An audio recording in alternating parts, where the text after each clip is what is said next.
as the red rose together.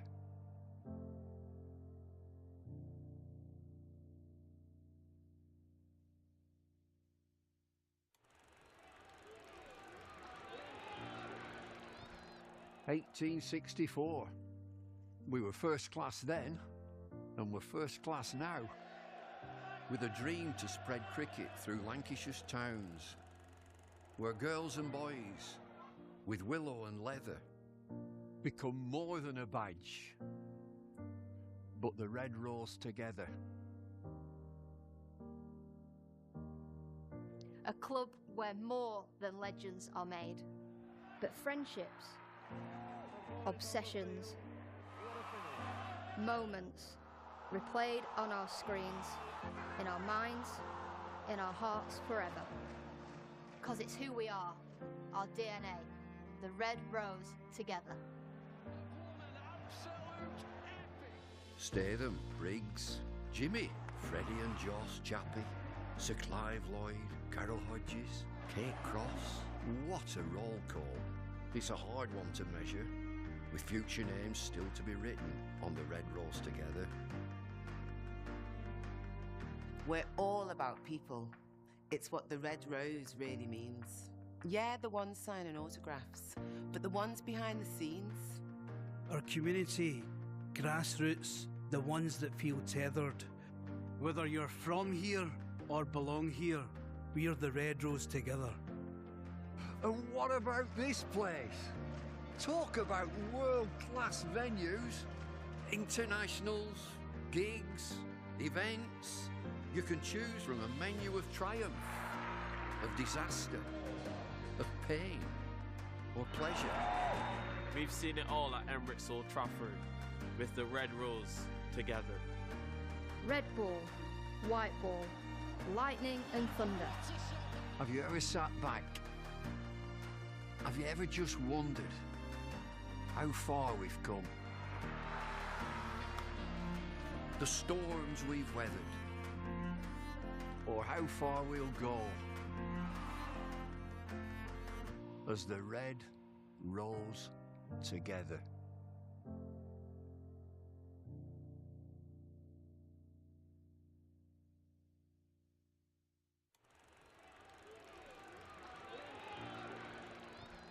"1864. We were first class then, and we're first class now, with a dream to spread cricket through Lancashire's towns, where girls and boys, with willow and leather, become more than a badge, but the red rose together."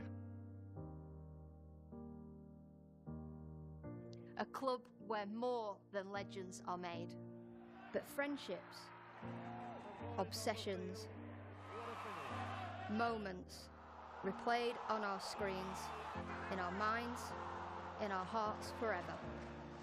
'Cause it's who we are, our DNA, the red rose together.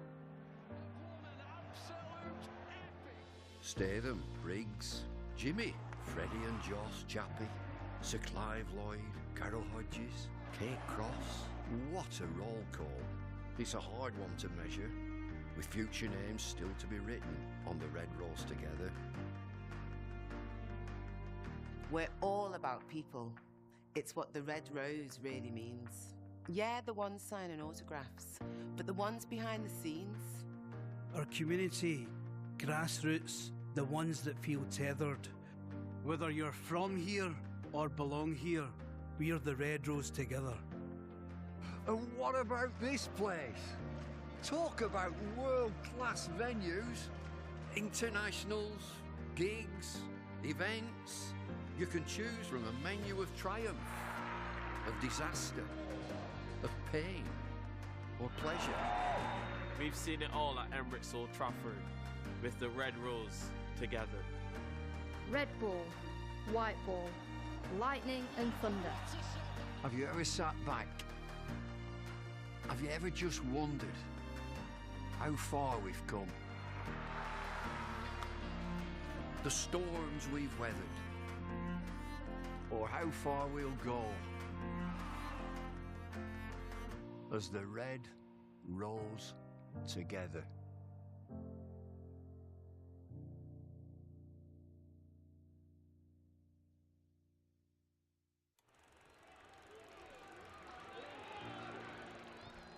"1864. We were first class then, and we're first class now, with a dream to spread cricket through Lancashire's towns, where girls and boys, with willow and leather, become more than a badge, but the red rose together."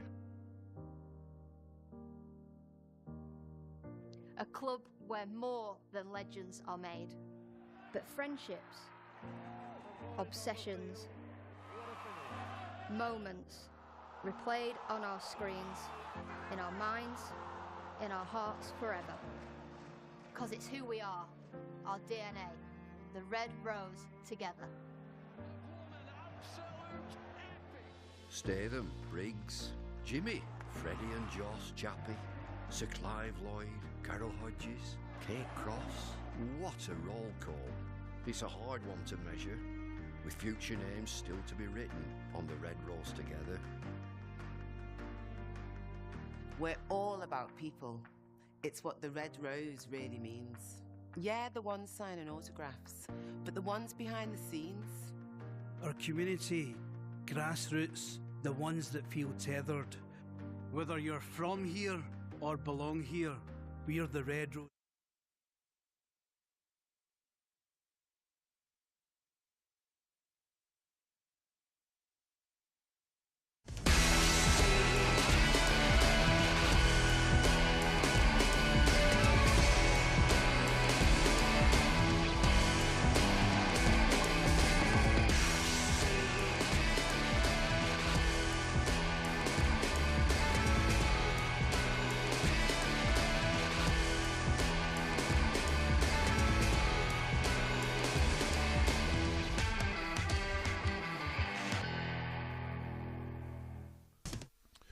Good morning and a very warm welcome to Lancs TV, where we're at Emirates Old Trafford. It's rainy, it's drizzly. It ain't rainy or drizzly out in Bangalore, where we are covering the second day of the three-day game between Lancashire and Karnataka. Yesterday was Karnataka's turn to bat. They played pretty well through the day, scoring 356. Lancashire will bat first thing this morning. Scott Reed's alongside me. Scott, it was a good warm-up for Lancashire yesterday, wasn't it? Morning, Paul. Morning, everybody. Yeah, I think it was. Yeah, I think it was just about ideal. If you kind of the agreement is that one team bats on one day and one team bats on the other, then I think for Lancashire to have a full day in the field worked out pretty well. I think most contributed along the way. Everyone who needed a bowl got a bowl. The only slight concern will be Tom Bailey, because we only saw him for 5 overs in that first 40 minutes, and then he didn't come back to bowls. So fingers crossed, that's just a precaution for Tom. But I think everybody else had a pretty good run out on a hot day. Yeah, we noticed Tom Bailey stretching and flexing his right arm and shoulder. I think that's possibly just pre-season stiffness and stresses and strains. I mean, he carried on bowling. He sort of started feeling it in his third over, carried on bowling another couple, and seemed to be fine. I was impressed with Tom Aspinwall. He seems to just be getting better by the day, and he takes wickets for Jam at the moment. He got 4 in the T20 game and 2 again yesterday. Well, it's a good habit to have, isn't it? If you're able to come on and make an impact like he has done. And to be fair, that is something that he's shown through the course of his early career so far, predominantly with white ball last season in the one-day cup. But he just tend to have a little habit of what we've seen so far of making something happen. I think the way he bowls, he's a real wholehearted cricketer. He's got this stocky, bustling approach. He runs in, fully committed to doing his best for Lancashire. And I really liked the delivery, the short ball yesterday. That was a little bit of a surprise delivery. That it was a really good short ball, and the pull that top edge down to fine leg. You're thinking, he's got a bit of something about him. Yeah, well, I think Lancashire are very aware they need a point of difference in their bowling attack. They've got Bailey. Williams bowled a couple of good spells yesterday. and Balderson, all the same pace, slightly different bowlers, but all the same pace.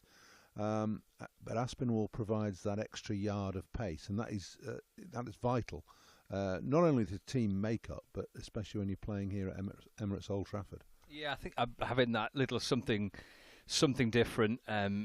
Lancashire, I think when they've got, for example, Luke Wood, left arm seamer, and when they've got Saki Mahmood, who's obviously the quickest on the staff. When you've got players like that that are available, then there's a genuine, as you say, to use your phrase, that point of difference. Whether it's the extreme pace of Saki, or whether it's the left arm, obviously Luke is quick as well.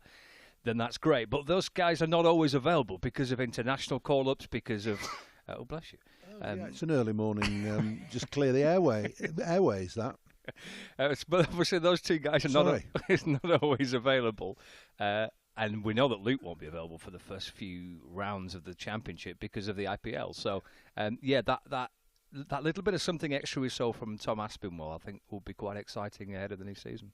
George Balderson bowled well as well. Yeah, he never seems to let anybody down, does he? Are you going to sneeze again? Oh, I'll let you know. Okay. He never seems to let any. It's dust in here. That's what it is. Yeah. He never seems to let anybody down. Kind of keeps running in and keeps bowling well. And I think that perhaps speaking to George through the course of last season, one of the challenges he was saying to me was about just having that kind of consistency in longer spells.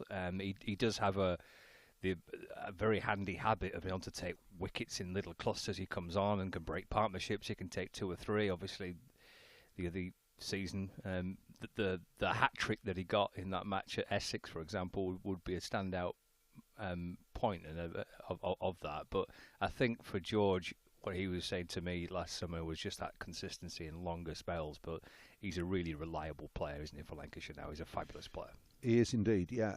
One bowler who got a really long spell, or more than one spell, bowled through the majority of the day was Jack Morley. Was looking for rhythm, got a couple of wickets. But Jack just at times looked as though he struggled for rhythm and confidence a little, but I think that got better through the day. Yeah, I thought he came back well after the first interval, after kind of the lunch break. So the second session of the day yesterday, I thought he came back and bowled well.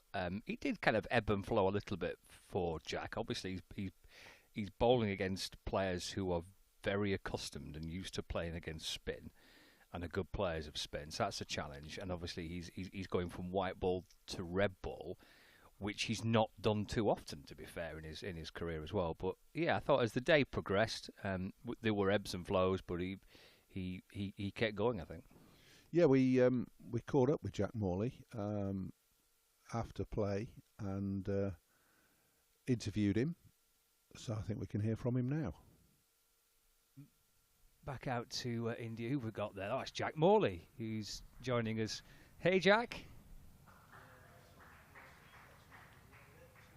Hi, Scott. Hi, how are you? I'm very good, thank you. How are you? How was today?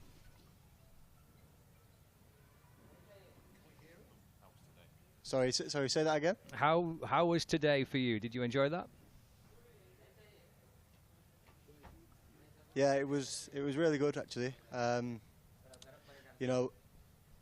We've had a bit of a 2020 block previous to this, and just to be able to go out there and play some red ball cricket, get into some good battles against some really good players, especially a spin. It's been worthwhile, definitely. Yeah. It feel good to get the whites on and the red ball in your hand. Yeah, it has actually. Yeah, it's been good, and especially to see the ball spinning after my second over. That's always nice to see. I haven't seen that for a long time in the indoor centre, so it's good to see. Yeah. Well, that's the big part of this, isn't it? He's bowling outside, not being indoors and getting match practice. That's invaluable for you, I guess. Yeah, I mean, we could be in the nets and we could be bowling with red balls, and we could have a middle practice, but it's just not the same. That match intensity, and it might sound a bit silly, but sometimes you bowl a bad ball and it goes for 4, and it's just getting that feeling again of actually, you know, how it feels to go for a boundary again, and I could switch that over as well, and you could sort of say the feeling of actually taking a wicket and putting the graft in and then being able to take a wicket and bring a new batter in, that's a lovely feeling as well. It's just nice to get that feeling, get back into that sort of type of practice, yeah, definitely. How did it feel? You've obviously bowled quite a bit there through the course of the day. Yeah, it, you know, sort of spiked in patches really.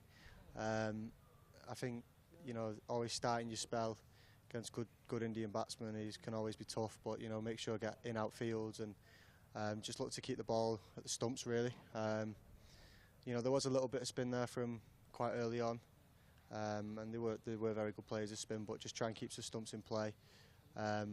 Keep, you know, like I said, fields in out, keep my catches in, but keep my men out. And yeah, just play around with it really. Like personally for me, it's been a really beneficial day, and I've really enjoyed it. In terms of the tour so far, Jack, how much have you enjoyed it? Yeah, I mean these facilities, we've been here and we've trained at the Chinnaswamy as well, and the facilities have been they've been fantastic. Not just obviously the pitches, but in the nets as well. Net bowlers have been great. I think it's been a great setup. I think the blocks as well, like we said, we had a white ball block where we did 20-20 practice and a couple of 20-20 games, and then we had a red ball block. So to be able to, you know, sort of, you know, the best cricketers, especially multi-format cricketers, they sort of change from format to format, and they're able to adapt to that quite quickly. So to be able to sort of go from one format to another in a different country, amazing conditions, it's been really beneficial, and I've really enjoyed it. Yeah. And what's it been like working with the new coaching staff? Yeah, you know, completely different coaching staff, obviously Bar Crofty, and they've been so helpful, so supportive. You know, they've made it clear from day one that they've got our backs and they back us, and it's just been a bit of, you know, it's been different, but it's been nice and fresh, and it's good, especially for them to sort of, all of them to be able to come onto this trip, because obviously in India on tour we sort of live in each other's pockets, so it's been nice to be around them for quite a long period of time and get to know them on and off the field. But yeah, they've been brilliant. And right at the end there, having to quickly get on your bellies, you lot, weren't you, when that swarm of bees or whatever it was flying over the ground? Yeah, it's funny you should say that. So a lot of the lads were sort of looking up. Obviously, we've seen the bees flying across, but we're on our bellies looking up. Then I spoke to George Bell. He was sort of at Cow Corner, and he was like, "What even was it? I didn't even see anything." I was like, "Did you not look up?" He was like, "No, I had my head down on the floor, panicking." So that was quite funny. But yeah, I've never seen that before. A bit of culture there, yeah. Excellent. Well bowled. Enjoy your evening, Jack. Cheers. Thanks, Scott. Cheers, mate. Jack Morley joining us with some thoughts on the opening day. Yeah, it was a bit of a lively end, that, wasn't it, with the old bees? It certainly was. That was Scott. 1864. We were first class then, and we're first class now, with a dream to spread cricket through Lancashire's towns, where girls and boys, with willow and leather, become more than a badge, but the red rose together. A club where more than legends are made, but friendships, obsessions, moments replayed on our screens, in our minds, in our hearts forever. 'Cause it's who we are, our DNA, the red rose together. Statham, Briggs, Jimmy, Freddie and Joss Chappie, Sir Clive Lloyd, Carol Hodges, Kate Cross. What a roll call. It's a hard one to measure, with future names still to be written on the red rose together. We're all about people. It's what the red rose really means. Yeah, the ones signing autographs, but the ones behind the scenes. Our community, grassroots, the ones that feel tethered. Whether you're from here or belong here, we're the Red Rose together. And what about this place? Talk about world-class venues, internationals, gigs, events. You can choose from a menu of triumph, of disaster, of pain, or pleasure. We've seen it all at Emirates Old Trafford, with the Red Rose together. Red ball, white ball, lightning and thunder. Have you ever sat back? Have you ever just wondered how far we've come? The storms we've weathered, or how far we'll go as the Red Rose together.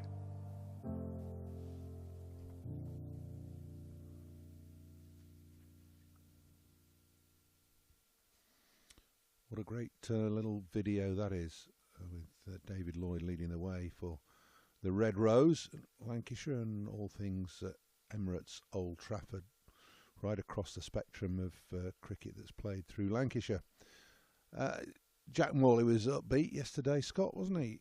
And he looked as though he enjoyed himself. I think he did. Yeah, I think he did. I think he's enjoying, as the Lancashire players are, enjoying the tour, enjoying the experience of being out there. He was really quite impressed with the facilities that they've got there. He was really keen to get that across, that they're being well looked after, and it's a good setup. So I mean, it's a terrific experiences for any cricketer, isn't it? Especially but a younger cricketer as Jack is, to be away with all his mates and to be away with the new coaching staff as well, which I thought was quite an interesting point.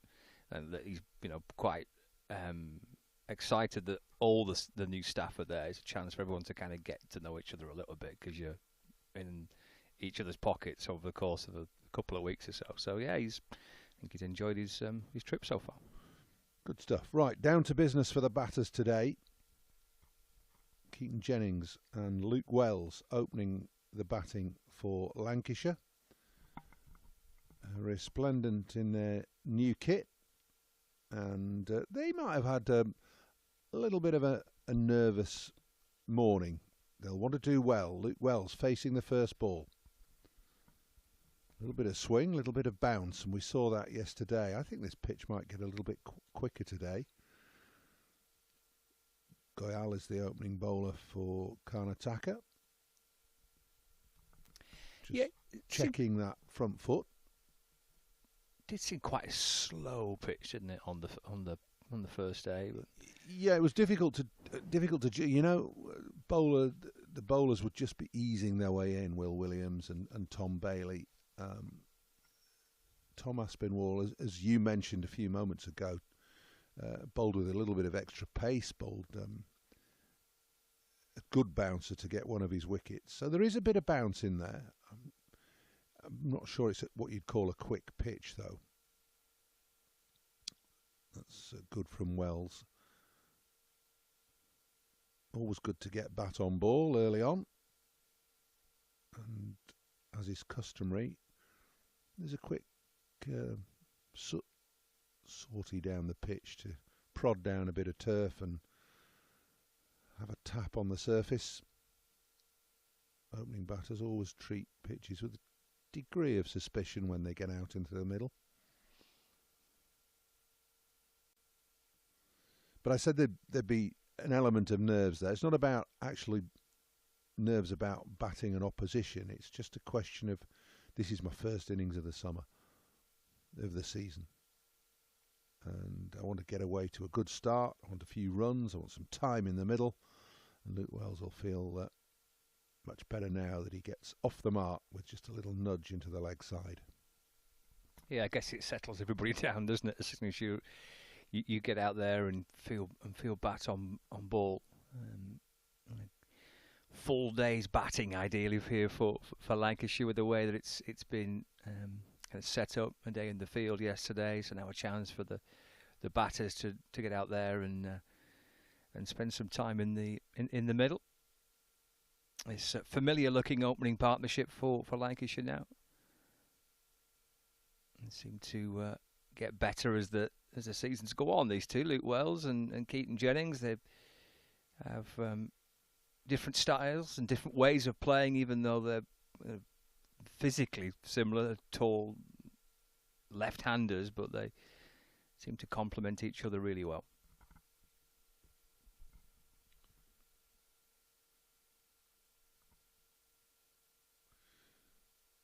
Yes, it's a good point. They're both, I suppose you could say, they're imports, but they've been very quickly become adopted Lancastrians. Keaton Jennings has been around best part of 6 seasons now at Lancashire, and he was my first signing actually, Scott. I was so pleased when he decided to. He was between here and Notts when he came down from Durham. And he'd had a wonderful year for Durham. I think he scored 500s in the season before. And he was very much the man. When he decided he wanted to leave Durham and move counties, he was the prized possession over the winter. And his father Ray did all the negotiations. Tough, uncompromising character is Ray. Former South Africa wicket-keeper, coached the team as well. Has a bit of a fearsome reputation, but I got on really well with Ray and Keaton too. And it was between Lancs and Notts, and he chose Old Trafford. And has not really looked back since. Scored over 1,000 runs last year in all competitions. That's the first over gone. It's one without loss. Well's off the mark. Oh, you did well with that one, didn't you? Well, I did. Yeah, it coincided with me starting full time as director of cricket, and I'd done these negotiations prior to me starting, and I got a phone call from him back end of 2017. Would it be 2018? I can't really remember what year it was. Don't be round about then. It's in that era. One of those. Yeah. And he said, "No, I've made my decision." So that was great, really good. And I always thought then that he would be future captain material. He's got this air of authority about him, and so it's turned out. Captain for the first time last year, and I think he led pretty well. He was unfortunate to have that hamstring injury, which kept him out for a number of games. Left arm over from Goyal, flying away down the leg side, and that'll be 4. First boundary of the day. Don't think it's off the bat. Maybe it is. The keeper was flying away to try and take that. Wells wouldn't have wanted that strangle down the leg side so early on. Wasn't far away from that neither. Got a glove to it. Just couldn't quite keep hold of it. Athletic keeping, he just ended up diving under it, if you like, or his hand went under the ball.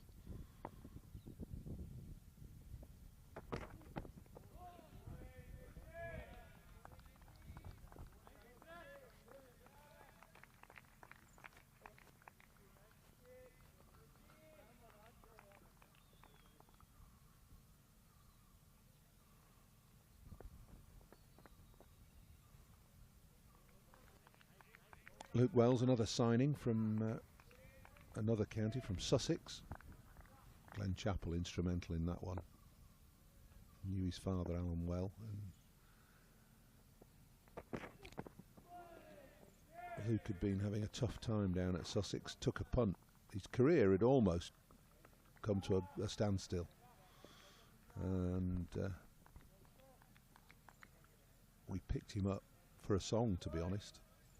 And he's proved to be a huge bonus for Lancashire and a great addition to the squad. He's been here 3 seasons now, scored over nearly 3,500 runs in all competitions in those 3 years, which is a great return.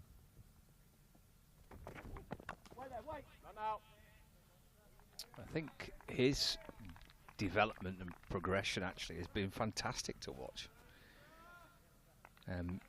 Especially the way he has developed into a real genuine bowling option for Lancashire in the T20 Blast in particular. I mean, absolutely frontline bowler for Lancs, not someone who might just come on and bowl a little bit. He'll almost inevitably bowl his 4 overs, but also increasingly with the red ball as well.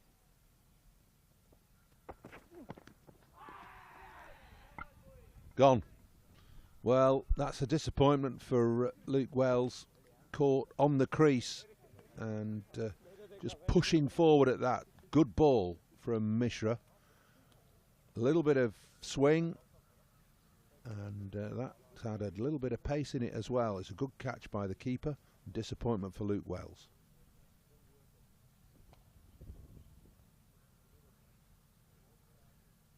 Satiri, the keeper. And that was a good catch by him after that spectacular dive down the leg side. Nearly got Wells out. First ball of this over.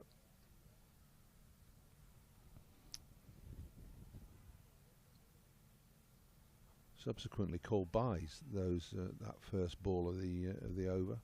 But that's a loose stroke from Wells. It's neither a drive nor a defensive push to a full delivery. He'll be disappointed with that. Yeah, he will make his way back towards the pavilion. And brings out another member of this Lancashire top 3 that has had a very impressive last 2 or 3 years in Josh Bohannon. Stellar year last year, leading run scorer in Division 1, and his Winter Lions call-up, of which he captained that side to India. And has absolutely nailed down the number 3 position in this Lancashire batting lineup. Yeah, County Championships Player of the Year. That's through the country, not just at Lancashire, but he was Lancashire's Player of the Year as well. He was almost on the England tour to the Caribbean this time last year. In the end, quite make selection, and is always in the media's thoughts as a number 3 for England, and probably the selectors as well, after consistently scoring runs over 2-3 seasons. Facing his first ball. He's got a bit of pace as Mishra. Good over. Wicket maiden after those runs were rescinded to byes. Lancashire 5 for 1. Yeah, it's good pace and carry through, wasn't it, to the keeper? Taking it into the gloves, kind of chest height. That might have been what did for Luke Wells, to be honest, because he was late on the shot. He was stuck on the crease, and it's not a particularly athletic or speedy run-up that Mishra has, but there's an awful lot of pace delivered right through delivery. Whippy. So time to regroup. Jennings and Bohannon yet to get off the mark.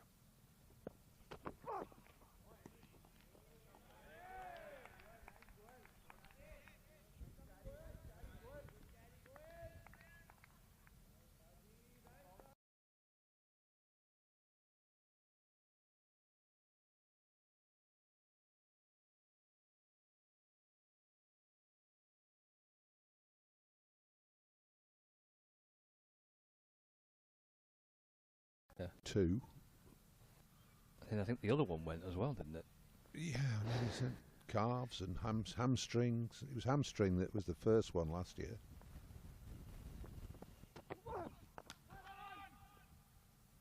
That's a really nice way to get off the mark. Flowing off drive. Sam Byrne doing the fielding in front of the pavilion. And Jennings will feel happy now.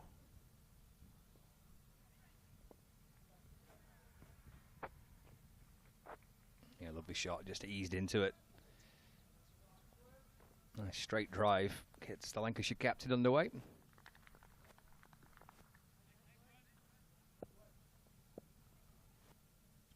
wide stance from Jennings.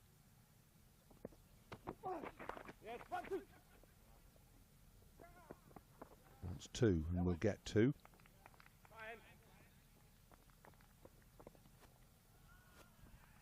Yeah, I think he suffered that hamstring injury when he was batting against Somerset. Yeah, it was about 180 odd not out or something like that, and looked like he could bat for a week. And then struggled to leave the field. He was limping off so badly. It was a nasty tear, and that took him out of action for some time. And he was in just absolutely stellar form for Lancashire. It was never a nice time to get an injury like that, especially for a senior player, an important player, but someone in such good form at the time.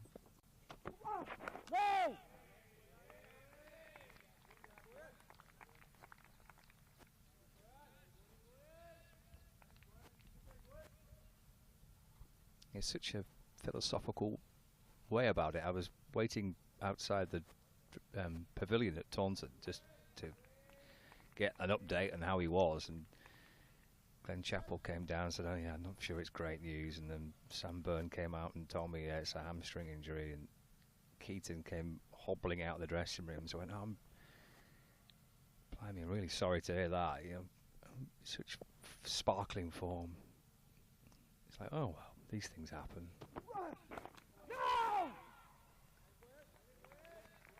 Yes, you putting on a brave face, I feel, because he must have been gutted in his very early stages of captaining Lancashire for the first time in, as you say, peak form, and to suffer an injury like that, another muscle injury on the back of the calf tear that he had the year previously. Anyway, let's keep our fingers crossed for Keaton that he remains fit throughout the summer of 24.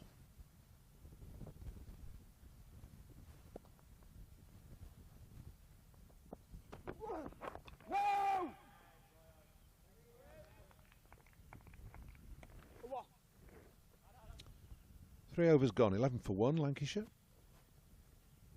little bit more productive that over. Keaton Jennings picking up half a dozen runs. There is some movement out there. This will keep the batsman honest. Keaton Jennings explaining to Josh Bohannon. It might be that they think there is a little bit of what cricketers call tennis ball bounce. In other words, the ball is not bouncing, skidding through quickly, but it's just stopping a little bit and bouncing a little bit more than you would expect. I think we saw that with the new ball yesterday.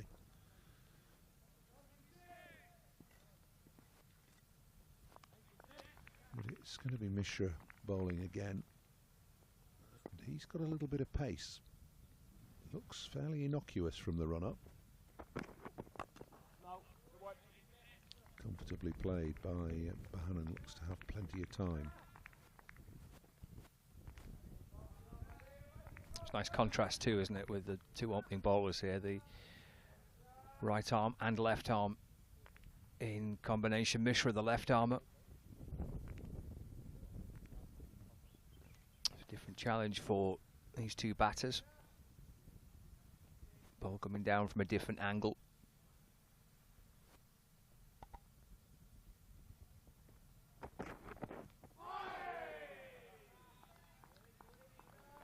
Getting that nip through. Did. Yeah, good carry through to Satiri, the keeper. Josh Bohannon, of course, as you've said, Scott, plenty of cricket through the winter with the England Lions. Is it A-team or Lions now? I think it's Lions. I think it's Lions. Anyway, he was captain and he played a fair bit, being in India. So this won't feel as strange to him as it may do to some of the other Lancashire players who've been indoors all winter.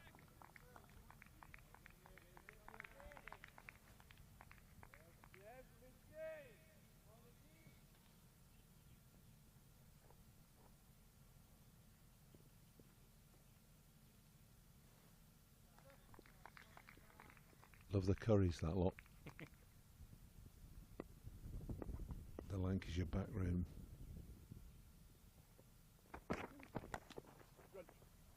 What a good shot that is. Good fielding as well. Good cricket all round.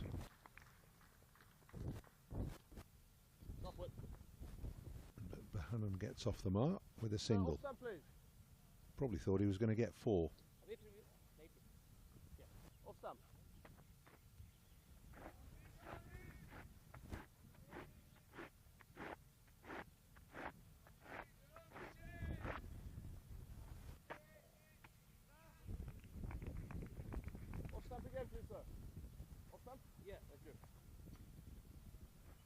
Taking guard well outside the popping crease there. Keaton Jennings was certainly making a mark outside the popping crease.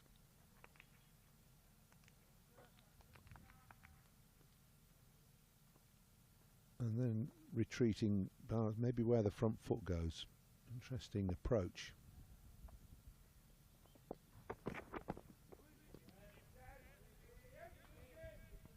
Saw that quite a lot last season, especially at the start of last season from Keaton Jennings, batting out of his crease. First probably 3 or 4 rounds of the season, quite noticeable, and actually he was dismissed pretty cheaply early on at the start of last season. Either LBW were caught behind with the keeper standing up, with him batting outside of his crease.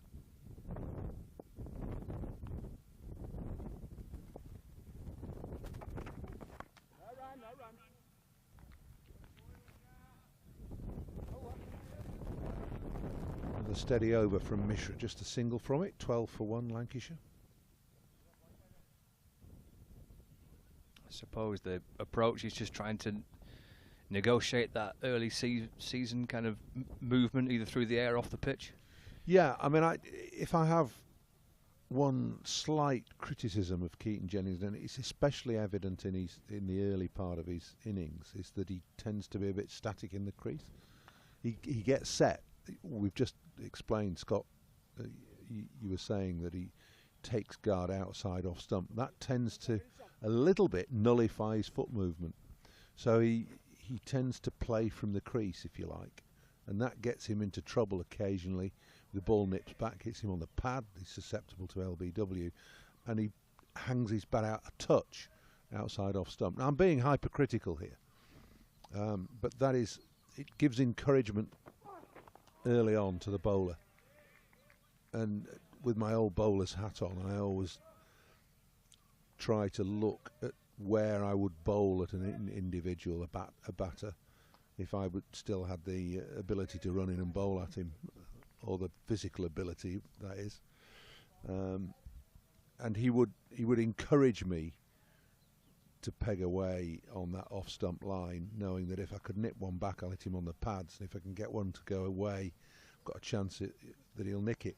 That sounds like, he's got a major flaw. I don't think it is, but it's a susceptibility early on, in my view.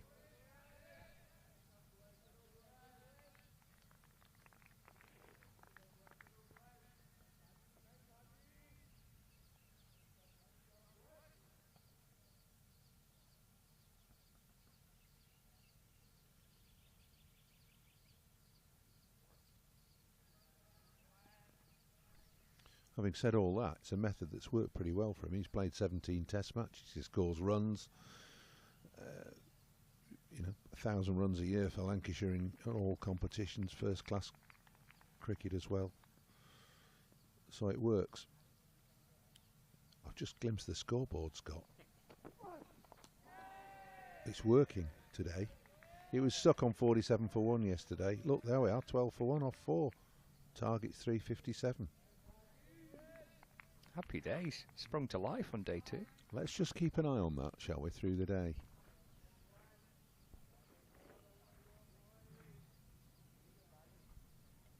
Looks like a scoreboard that's been around the block a little bit. I think it's in quite a bit of cricket, that scoreboard. It's got some stories to tell, as that scoreboard.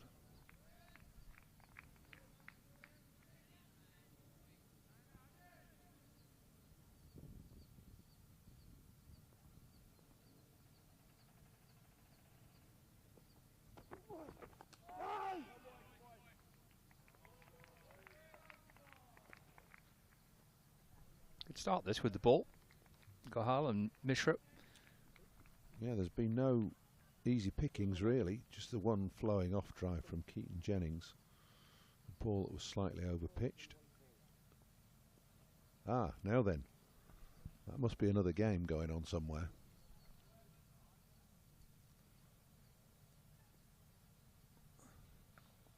Scoreboard number 2 for ground number 2. We're on ground number 3 here.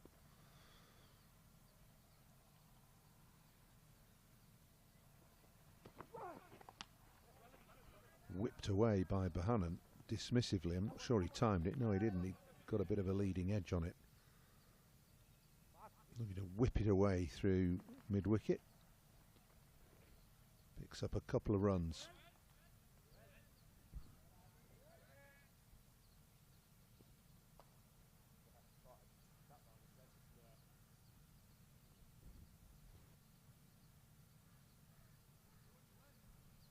Scoreboard attendant has left his seat.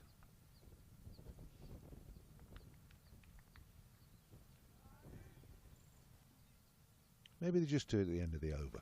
We'll see. I think that'd be fair enough.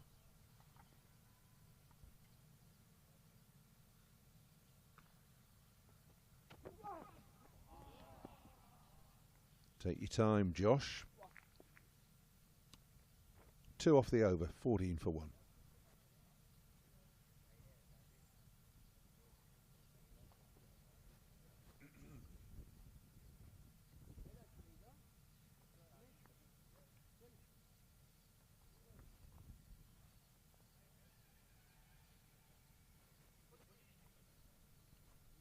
Captain and official vice-captain in conversation.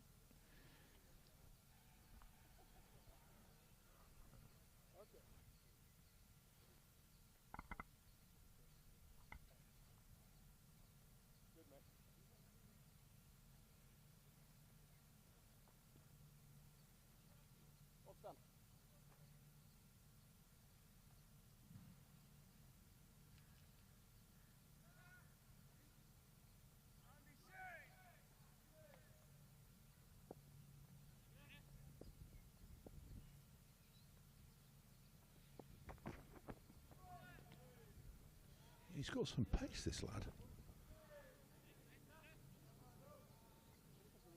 The keeper stood a reasonable way back and took that on the up. And Keaton Jennings is acknowledging that. He's just having a conversation from 22 yards with Josh Bohannon. You often see batters with their glove express what they think has happened with the ball. Like bit of nip or a bit of swing or a bit of pace. And Jennings just did that then, showing that it zipped through.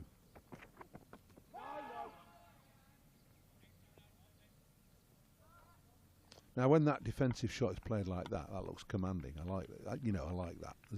Get past that, and that's what he's trying to project. That's how he's trying to play. Be dominant in defence as well as in attack.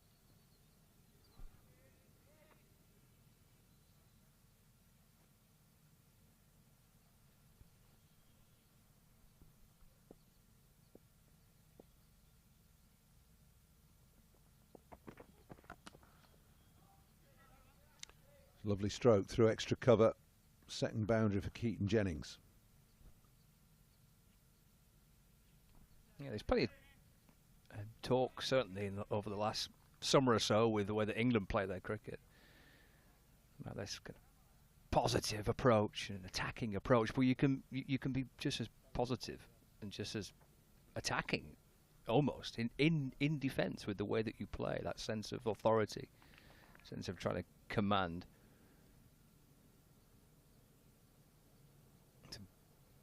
Two different shots from Keaton Jennings, but both with great authority in defence and attack. Beaten the bowler in his follow through, and that's successive boundaries for Keaton Jennings. Both played with authority, both all along the ground. One through extra cover, and that one a much straighter drive.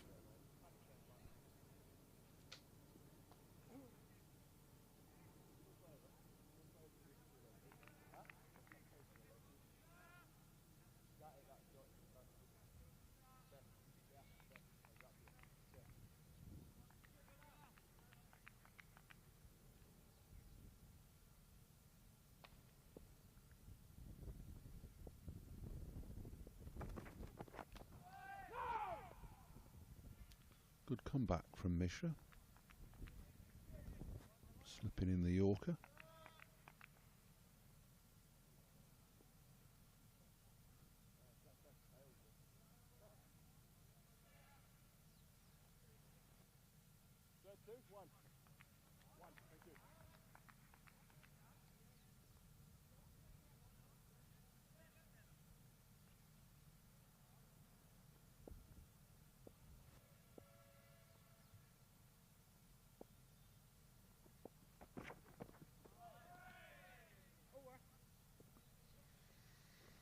Productive over then for Lancashire, 8 from it, 22 for 1. Yeah, interesting over that. There's a little bit in it for both batter and bowler. Keaton Jennings with a lovely shot through the covers for 4 and looking quite dominant in defence. Mishra coming back in with the Yorker, started the over quite well. Kind of ebbed and flowed a little bit through the course of those 6 deliveries. Enjoying watching Mishra bowl here. Nice to watch the left armour. Does seem to have a bit of pace around him as well. Score's ticked along to 22 for 1, but I think these opening bowlers for Karnataka can be pretty pleased with the way that they've started. And dismissal of Luke Wells. I'm looking for another one here.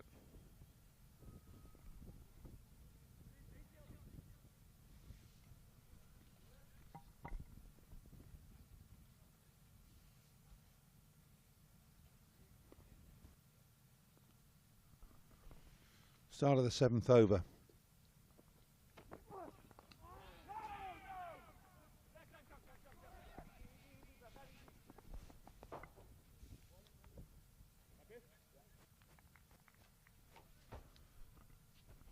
Scott Reed's gone for a bit of early breakfast.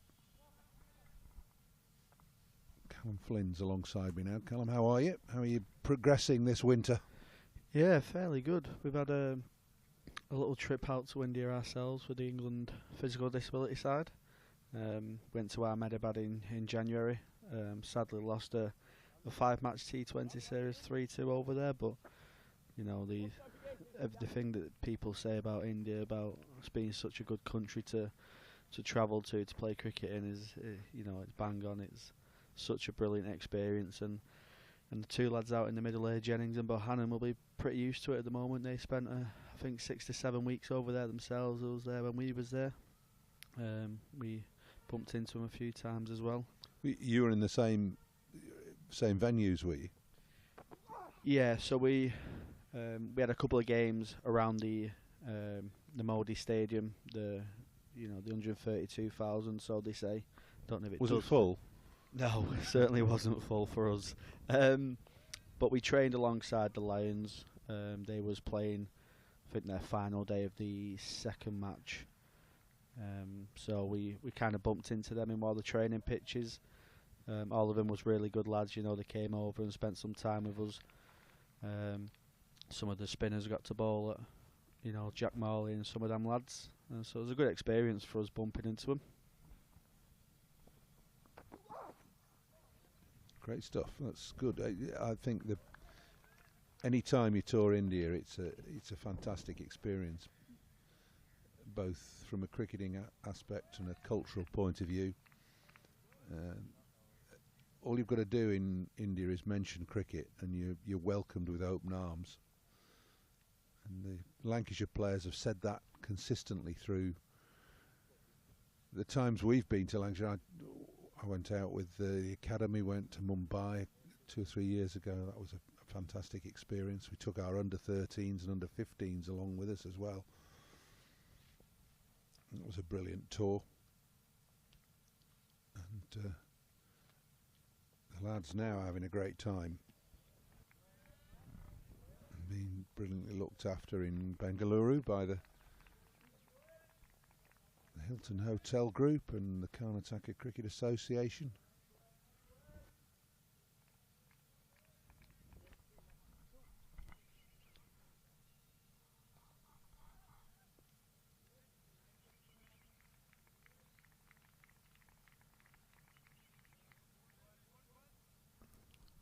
steady morning so far for Lancashire. Obviously, the loss of Wells, but Jennings and Bohannon will just be looking to bat, won't they, now, and just, like you say, get some time at the crease before the English summer starts, and a very busy summer for Lancashire, with a kind of a bit of a new era that's dawning here at Emirates Old Trafford this year, with the new coaching staff, Craig White, Benkenstein and Porterfield taking over the reins now. Yes, been a sea change in terms of coaching, and it happened pretty quickly as well. Dale Benkenstein coming in as head coach.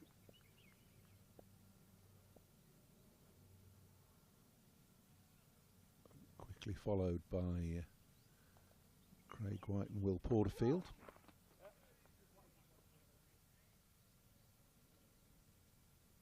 Just tucked off his hip there by Jennings for a single down to fine leg. Off the last ball of the over. So Lancashire 24 for 1, the only blip on the first 35-40 minutes of play was that dismissal of Luke Wells. Good piece of bowling by the left arm of Mistra. Just got the ball to swing a little bit. Wells just early part of his innings just a little bit flat-footed at the crease, edging it through to the keeper. He's had some good carry, hasn't he, Mishra? I think there's one that's stayed low through to the wicket keeper, but when he's tested the wicket out, it's really carried through to the wicket keeper, and Lancashire batters have probably just been a bit more cautious against him.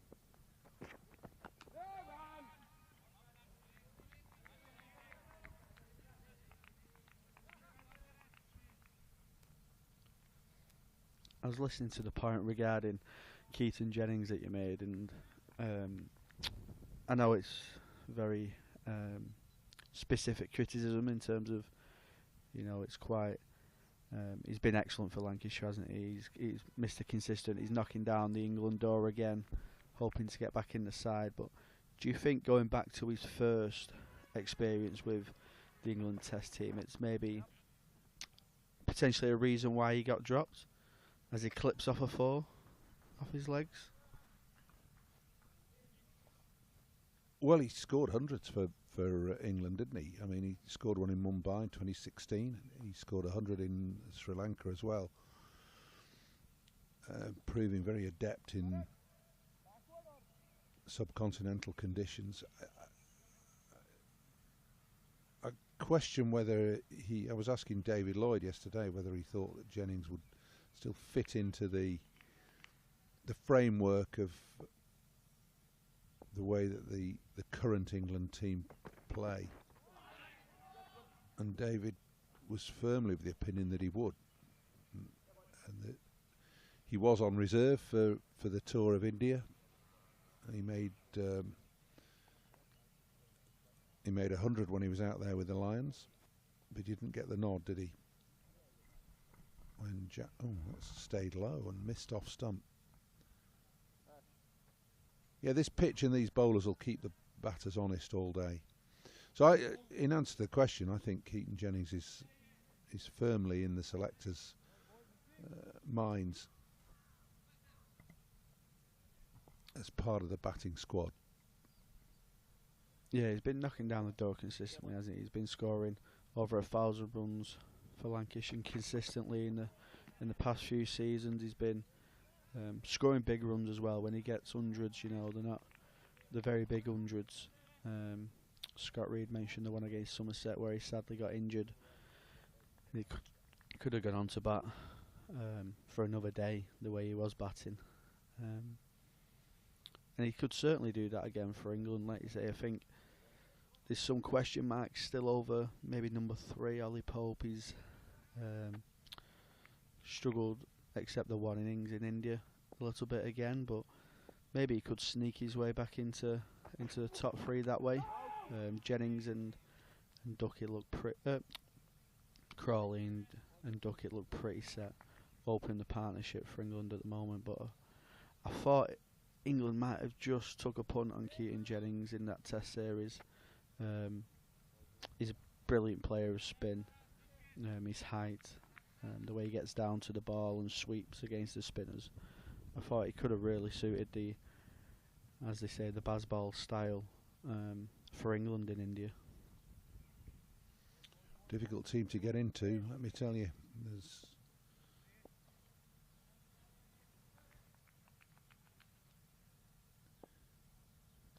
They show loyalty to the players, the England selectors. Be interesting to see how it all shapes up, with Brook becoming available obviously through the summer. Somebody's going to miss out. 8 overs gone, 32 for 1.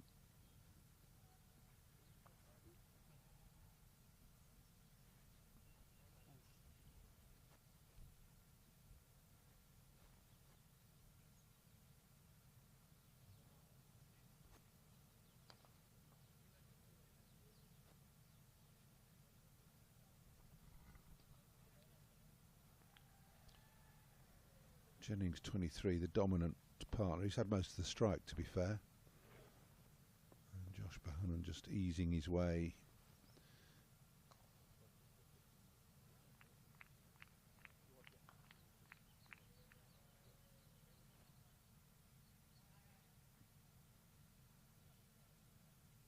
All the Lancashire batters, if they get an opportunity, will be intent on spending time in the middle. That's what these pre-season games are all about. That's a fine delivery. That really is a good ball. Too good for Josh Bohannon. It's bounced and left him.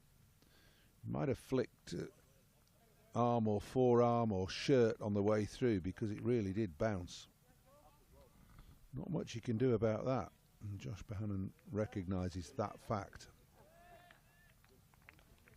Ooh. They're the ones where you just nod at the bowler, don't you? Just give him a bit of praise. He was quite far away from that. I think it might have clipped his leg initially, but it's moved so much. The wicket keeper and the slip corner have gone up massively. Well, it squared him up. It's a great delivery. Ball of the day, I think, from Goyal. Not put off. That's a quick single. They'd have had to scamper there, let me tell you. Hit it straight at mid-wicket and run. Got away with it.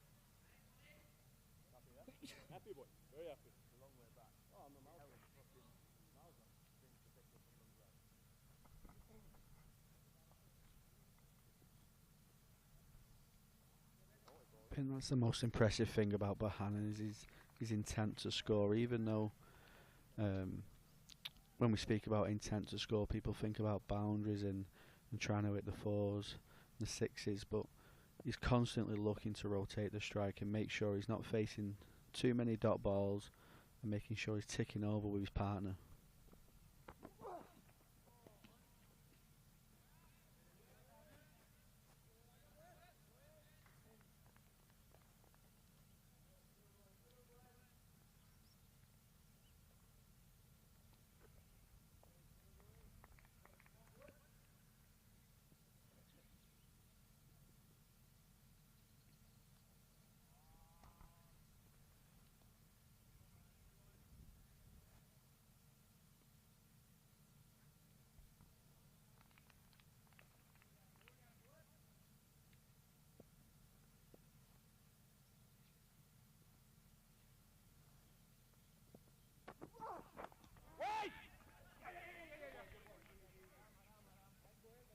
Good stop, but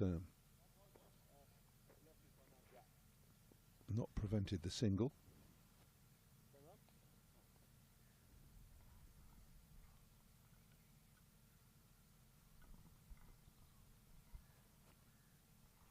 Just a bit of movement again, just back of a length going away from Keaton Jennings off the pitch there, just slightly squared him up, played it reasonably well through the gully region.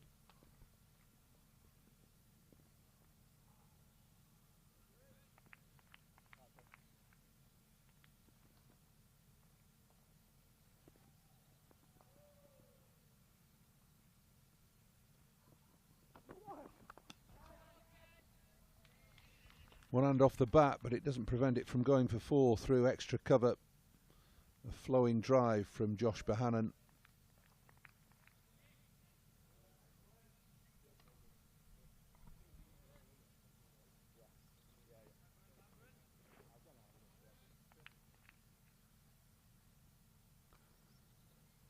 Yeah, lovely shot from Josh Bohannon. He doesn't score many ugly runs, as people say, but that one was just one hand slips off the bat, but very much an half volley for Josh Bohannon. Drives it through lovely for 4.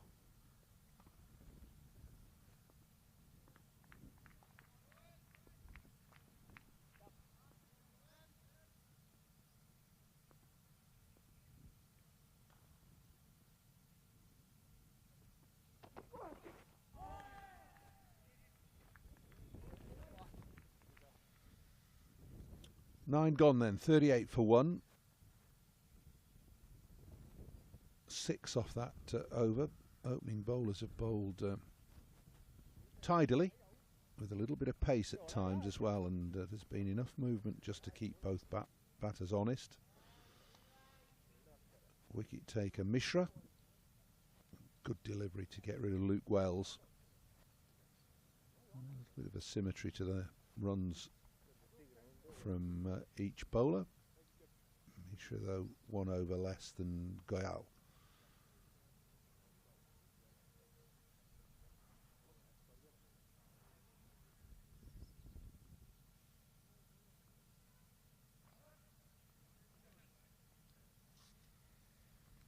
Lancashire's side today. Jennings and Wells opened. Wells obviously already gone. Bohannon at 3. We think the rest of the batting will look something like this. George Bell at 4. George Balderson at 5. Matty Hurst at 6. Harry Singh. Tom Aspinwall. And then maybe George Lavelle. And the hope will be that as many of those batters can get some decent time at the crease. Although the present incumbents, Jennings and Bohannon, will have their sights set on batting for a couple of sessions at least. I'm going to change of bowling now.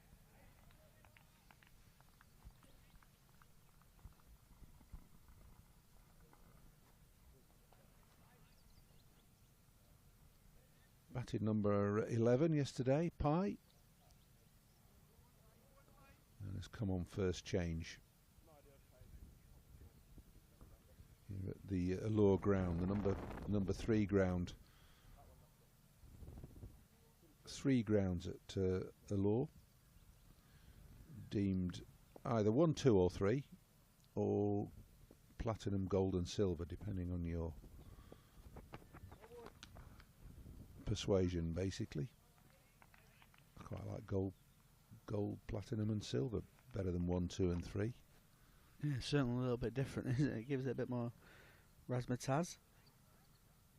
The Pie just looks a little bit more gentle on pace here than Mishra, the left arm seamer, who seems to putting it through quite well on this flat wicket.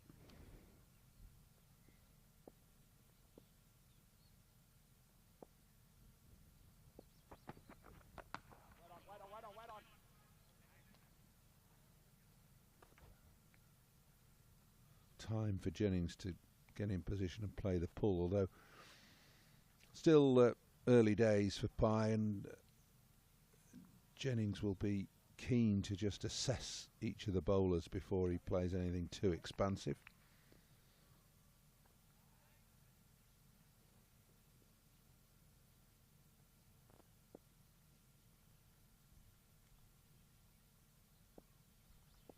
I think that's one thing we learnt when we was in India in January. Actually, I know it's renowned for being the hardest place to play, hardest place to win.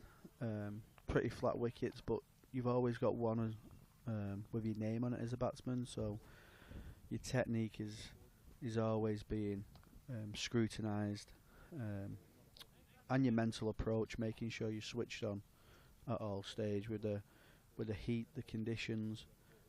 It's quite easy just to switch off one ball, but the way the wickets can misbehave, you've got to make sure you are switched on at all times.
And just pulling that away, guiding it more than anything else through the leg side.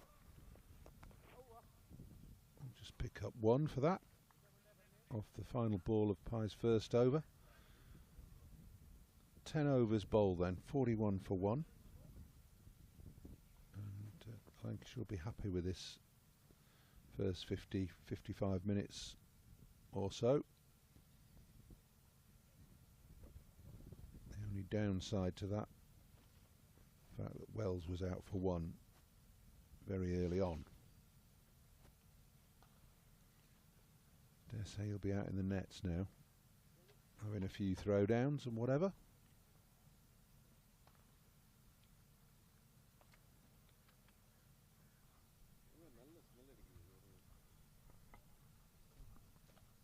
Time for half a change in the commentary situation. Scott's coming back.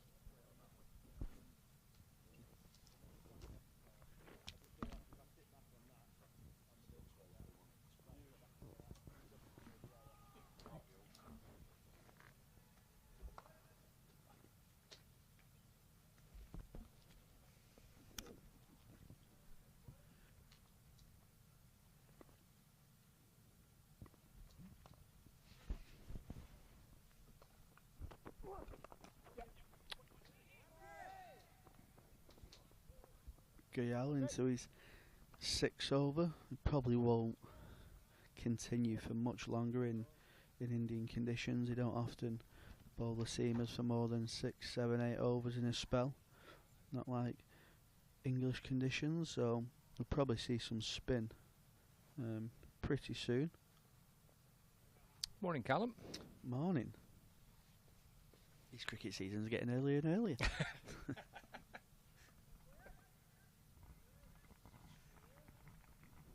Commentating in the dark. New one.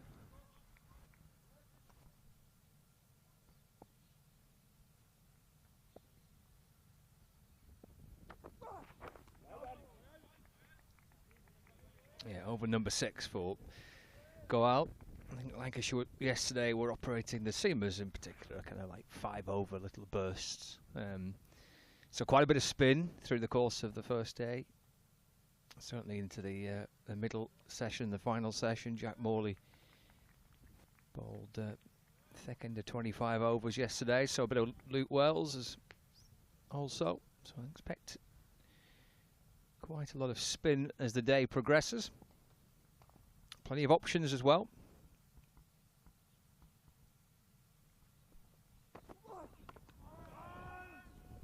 Keaton Jennings just a little advance towards the bowler, defensively just easing the ball away. Solid start by these two. That was a good opening start by Goyal and Mishra. Mishra bowled nicely, but with a bit of pace, ran in hard, left armour.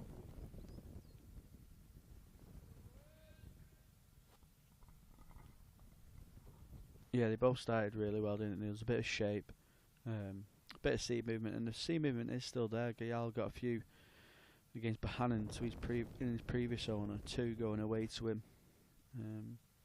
But there's a couple of inside edges, a couple of staying low still. Again, that looks like it's not bounced too much. Jennings just turning it into leg side for a single, but you'll find that as the day goes on, the heat gets on the wicket more, the ball goes a lot softer, and you'll just see the pace of the game really slows down. It brings in the spin a lot more, it brings in seamers who bowl the stumps, and it's constantly threatening your stumps and your pads really as a seamer. I think that's the way to go as the game dies down.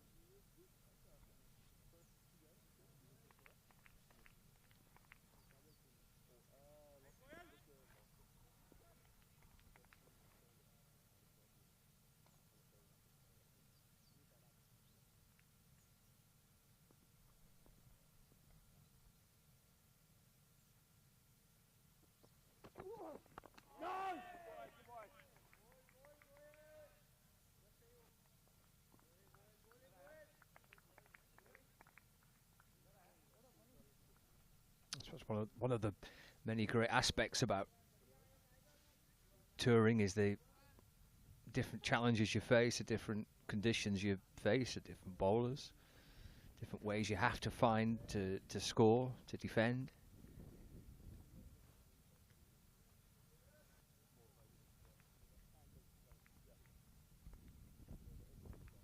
It'll be great for this squad as well, because it's a very young squad that Lancashire have got over there, mixed with some really good experience with the likes of Jennings, Wells, Croft and Bailey. But there's a lot of young talent for Lancashire, and the noise around the circuit says that Dale Benkenstein is brilliant with young players and brilliant at bringing through them younger academy lads. So I think it could be quite an exciting time for Lancashire. I think the pressure could be off a little bit in terms of each season. In the previous years, Lancashire have been expected to challenge on all fronts, whereas I think the Lancashire fans will still be hoping that Lancashire challenge in all 3 formats. They've not really lost any of their match winners. They've lost some good local players, some good academy lads that have come through the ranks here at Lancashire. But in terms of their match winners, they've still got them in abundance. And if you bring in through someone like Nathan Lyon, who's I think will be an excellent signing in terms of playing, but also being a mentor for people like Tom Hartley and Jack Morley. He's going to be excellent for what knowledge he can pass on to them, and they can use in years to come. So I'm really excited by the prospects of Jack Morley. I know on the circuit a lot of people speak highly of Morley and think he could become a real talent for Lancashire. So his chances might be limited this year. It's not often you play two, maybe even 3 spinners in England. And Nathan Lyon's going to be one of the first names on the team sheet every game. But when he does get his chance, I think he could be really exciting. Clip up to mid-on by Josh Bohannon. Sharp single. Takes him to 12, 45 for 1. As Pye continues into his second over.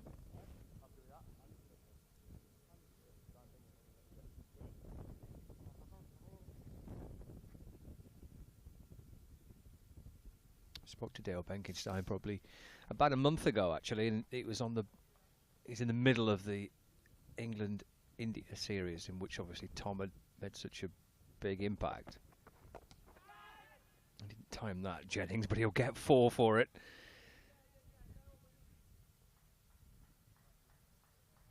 And Lancashire edge up towards 50 on the board. Jennings moves to 31. And Dale Benkenstein was saying about spin and how much of a fan he is of having spinners in his side. I think he used the phrase that he sometimes needs to make sure that his head rules his heart when it comes to team selection and trying to get spinners in the side. But it was, if you were Tom Hartley or Jack Morley, you'd be pretty excited to hear that. No ball called, pulled away in front of square on the leg side for 4 to bring up the Lancashire 50 as well. 54 for 1. Jennings moves on to 35.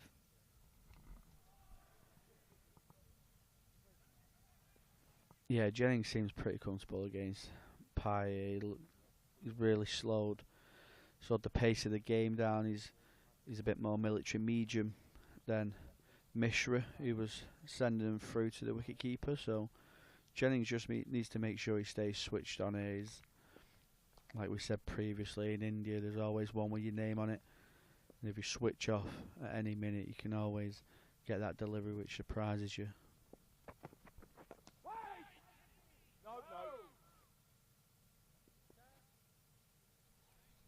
Going back to the spin situation, I think Hartley had an excellent tour, didn't he? Especially after that first innings, I think a lot of people were probably calling for him to be dropped straight away after that first innings. But the way he came back in the second innings of that first test was absolutely brilliant. And I think it's what Tom Hartley offers overall as the package. I think he averaged, I think it was just over 30 in the county championship last year with the bat for Lancashire. So he's not going to be the main frontline spinner when you've got someone like Nathan Lyon, who for me is the best finger spinner in the world at the moment. Jennings just edges that through safely to the cordon. Yeah, he's not going to be a frontline spinner, but what he can offer with the bat and in the field,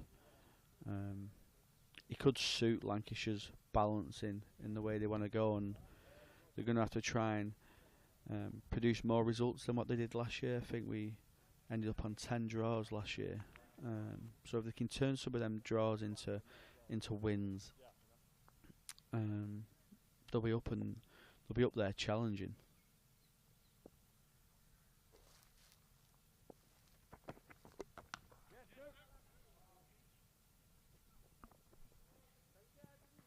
Nicely timed by Keaton Jennings.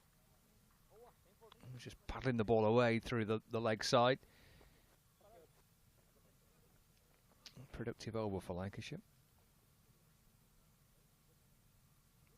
So half step down the pitch and turned away in front of square. All the way for 4. So 12 overs gone. 58 for 1. Keaton Jennings 39. And Josh Bohannon on 12. We've had an hour of play in the morning session on day 2.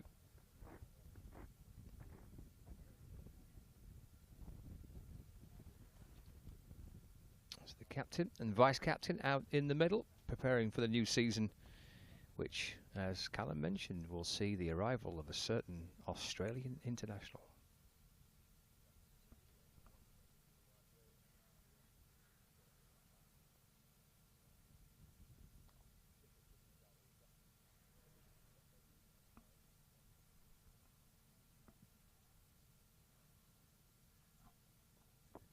The opening game of the season, first weekend in April. The defending champions back at Emirates Old Trafford. A repeat of the first game of last season as well.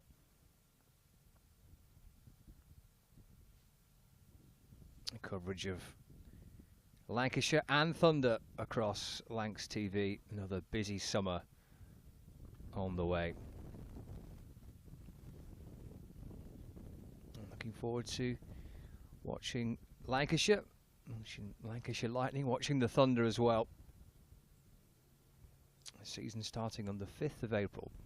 This won't be a surprise to you. That is the earliest it's ever started here at Emirates Old Trafford. Beating last season's start by 1 day. Let's hope it does start on that day as well. Yes, fingers crossed for good weather. A sequence of games across the county championship running Friday to Monday, so over a weekend through the first month or so of the campaign. Last season we started against Surrey as well, didn't we? Here, a draw in the end, I think. Yeah, I think every match here was a draw. Yeah, I don't think anybody won here. Like you said, there will be a bit of talk hopefully about producing wickets that hopefully a bit more spice in them, whether it's for seam or spin. Bit more result defining wickets, especially with someone like Nathan Lyon coming. You really want to produce what he wants, really. You've got someone like that, an international spinner, arguably one of the best in the world at finger spin. You want to give him all the materials he can to succeed.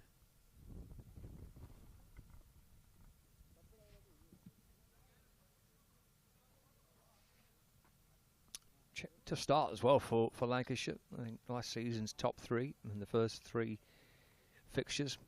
Surrey here at Emirates Old Trafford, then away trips to Hampshire and then to Essex.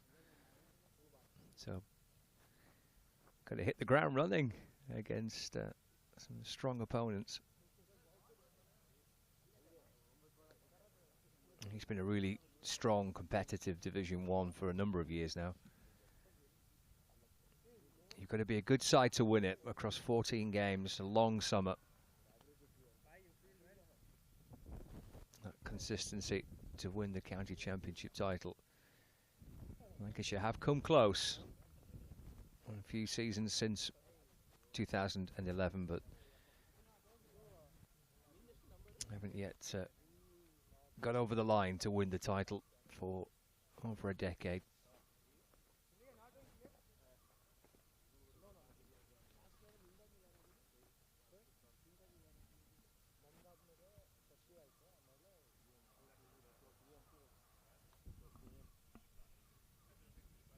We had a swarm of bees late on yesterday.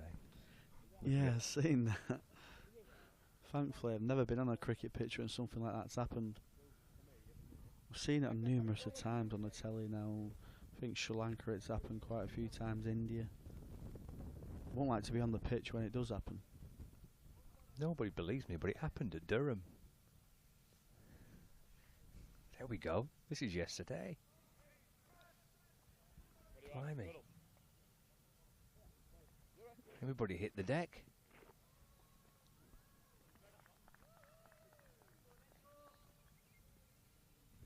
He even said George Bell had a duck, didn't he?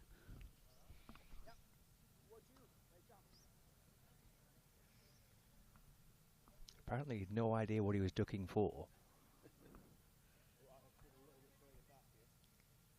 Just led there on his belly with his face in the grass, and then went, what was that all about? What was going on?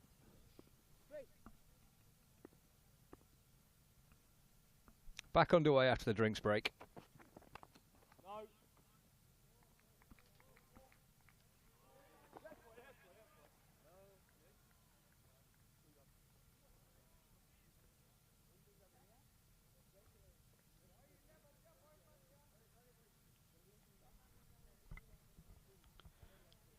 Should change of bowling straight away after drinks break. Gayal finished a 6-over spell. Ready, right arm medium pacer on. Again, looks to be a yard slower than Gayal. Bahanan missed timing it straight away, but bit of club cricket, as we all appreciate every now and again. Overthrows for a single.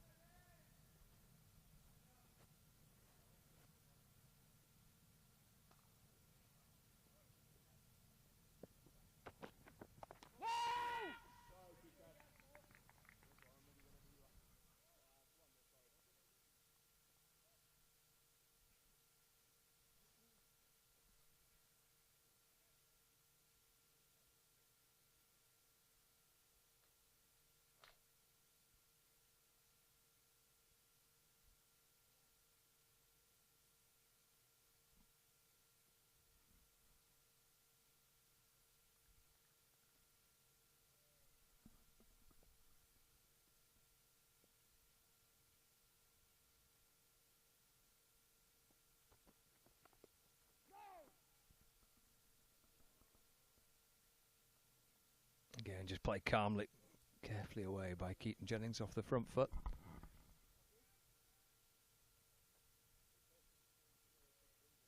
All seams so far by Karnataka.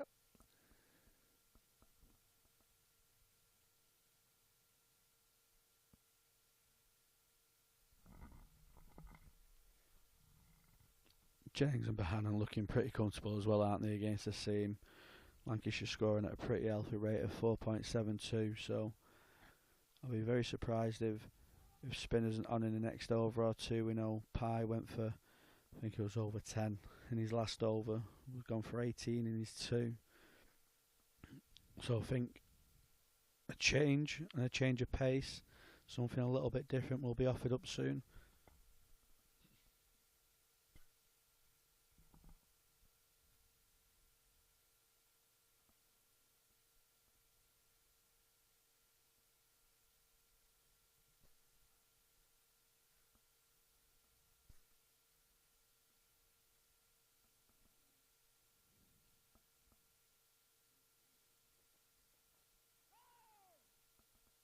Keaton Jennings just trying to run the ball away. Picked up at backward points, so 59 for 1. Remains on 39. I think we could head out to India. Sat there with his sunglasses on, looking nice and relaxed. Is the bail dog, Tom. Hello. Hi, Jen. Hi, gents. You all right? Yes, good, thank you. How are you? Good. Got a little niggle, so I'm having a rest today. But other than that, it's been all good. Ah, that. I was going to edge towards the subject of a potential niggle because you only bowled 5 overs yesterday. Yeah, I thought you might ask that, so I thought I'd get it in early. Nice from you, that, Tom. But yeah, I just got a little. I've got a tight lat, so the physio's given the orders to have a couple of days off. So it's, yeah, it's not too bad. I'm not too worried. You've got a tight what? Sorry. A lat. Just in here. Ah, excellent. Good demonstration, that. Thank you, Tom. So, was it a little frustrating yesterday that you could only bowl the 5 overs? It was, yeah. I mean, the lads put in a serious shift in. I think it's about 35 degrees at the moment, so it was a shame not to be out there because you know, the pitches have been good. Been quite similar to what we'd get back home, so it'd been nice to have a bit longer of a bowl, but wasn't to be. How have you enjoyed it so far? The whole experience, the whole tour.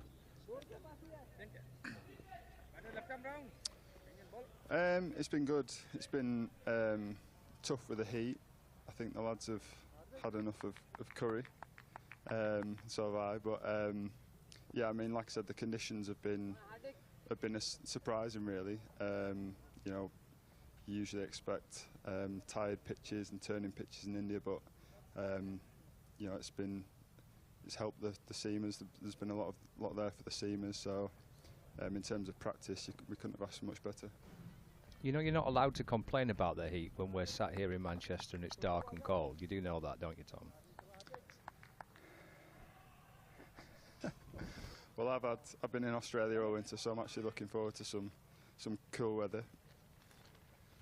You won't be saying that in April when it's freezing and it's the first game of the season. No, I won't. You're right. We've got some spin on for the first time.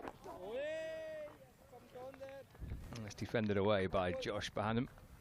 Hardik Raj bowling his left arm spin. How's your winter been then? What have you been up to in Australia, Tom?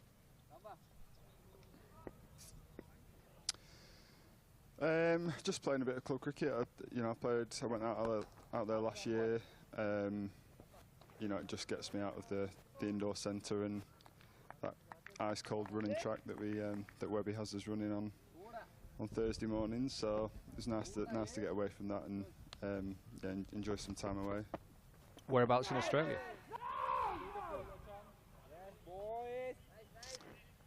I was in Melbourne, so yeah, two seasons in Melbourne. last couple of years. Yeah, not complaining at all.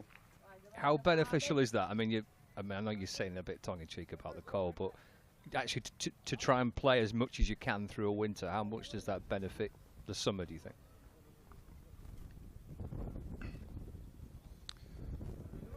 For me, it's not really the playing part. It's just, you know, it's being in warmer weather. You know, just giving me more time to, you know, get my gym in when I want to.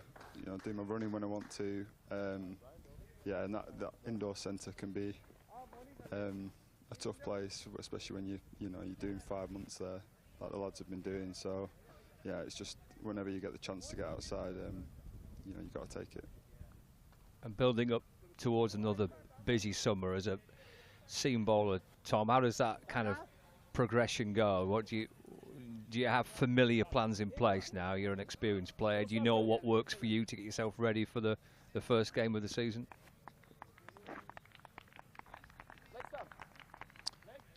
Yeah, I normally try to limit my bowling up until Christmas, and then, you know, I try and start building up after Christmas. You know, pretty much to just being able to go full tilt when we get to pre-season tour, and then, you know, a couple of weeks of that normally gets you ready for that first game in April. It's all changed this year, Tom. New head coach, new coaching staff. Is it? I think Jack Morley yesterday was speaking to me about it being kind of a bit of a fresh start, fresh eyes. Is that how you view it?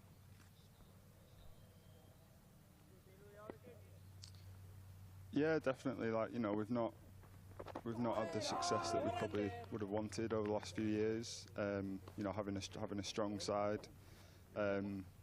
So, you know, I think the lads just see this as an opportunity to, you know, to try and go and win some silverware this year.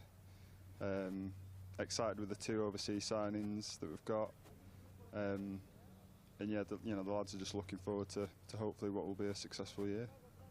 We've just been chatting about the start of the season. It's well, it's kind of full on, isn't it? You've got Surrey, Hampshire, and then Essex as your first 3. Got to hit the ground running, I guess.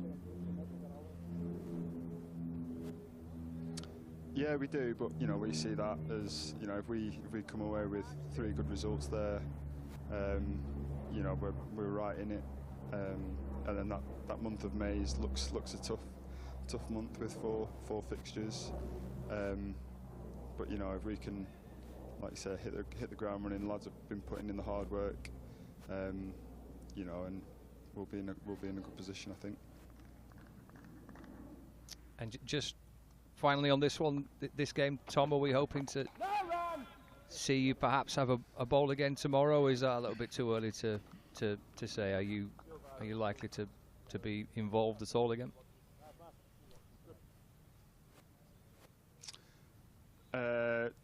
It depends on what mood the physio's in. I think it can be a bit precious sometimes, but like I said, we've got a huge game coming up in a couple of weeks. So, you know, for me and him, it's just about me getting ready for me being fit for that first game. You know, so I'll just be whatever Sam says. I've got to listen to that, and yeah, like I said, the main aim is to get fit for that first game against Surrey. To be fair, Tom, it's a bit warm, isn't it? You're better off keeping your feet up. Exactly. It's a shame there's no beaches around here. Cheers, Tom. Thank you very much. Lovely to chat to you. Cheers, guys. Tom Bailey joining us live from the ground, which is lovely.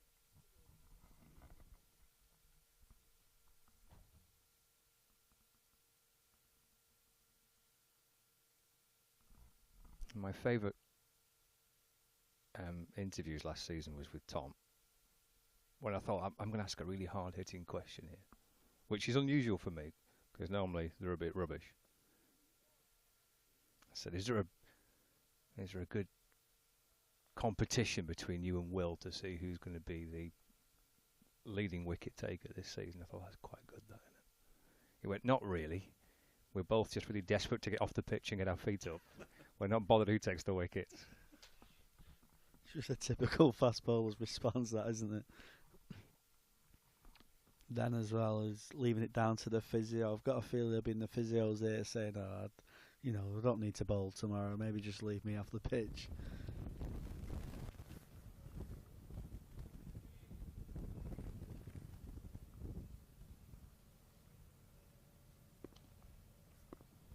Bit of spin in the previous over during the Tom Bailey interview, and it certainly took to the left arm off spin of Raj.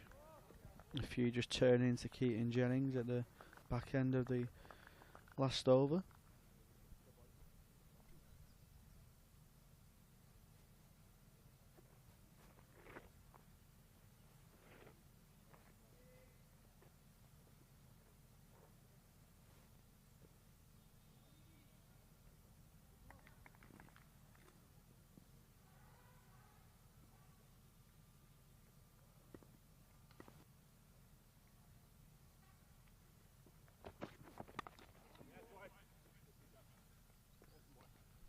Let's run away down to third man. 4 more for Josh Bohannon. He moves on to 18. 66 for 1.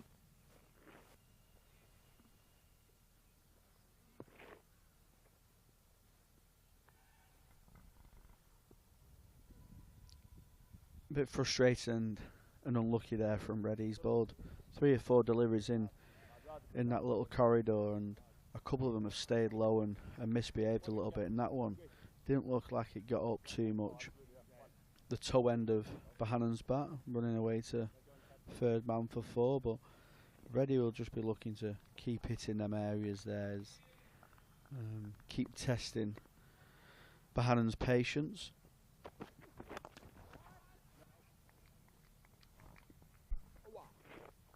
Five runs off the over. 15 gone. Of the Lancashire innings, 66 for 1. Karnataka making 356 yesterday. Mishra picking up the only wicket so far. Early on. Only Wells caught behind. Satira, the keeper, with the catch. 61-run partnership between captain and vice-captain.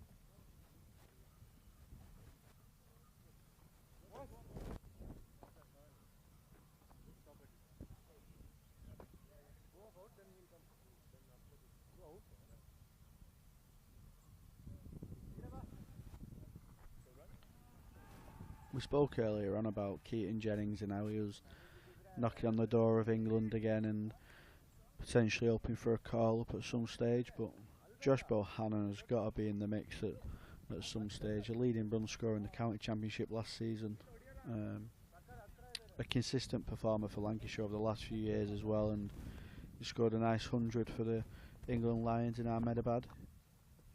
So he'll certainly be hoping to have another solid year. A little bit of spin there, but it's got to be doing plenty of that to try and hit the wickets. Bit of purchase off the pitch there for Raj. But yeah, we've got Sri Lanka and West Indies coming over in the summer, haven't they, England? So they have got, no disrespect to them two opponents, but they've probably got a bit of room to test a few people out and see, give a bit of experience out there. So maybe Bohannon might sneak in one of them test squads and hopefully get his deserved call up.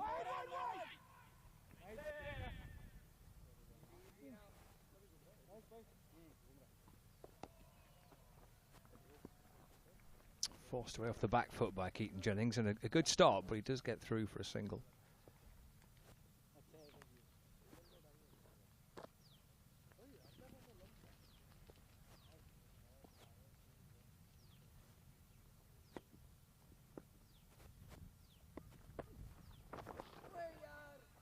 I just think on that point as well, Callum, there's a lot of cricket, domestic cricket, to be played before the first Test match. I think it's July, isn't it, the first Test match?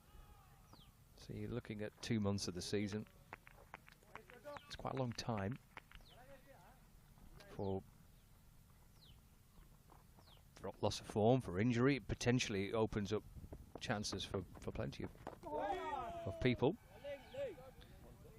Yeah, and it's just after the T20 World Cup as well, isn't it? So if there's a few players who might play both formats, they might certainly rest a couple after the T20 World Cup, depending on how England's success goes.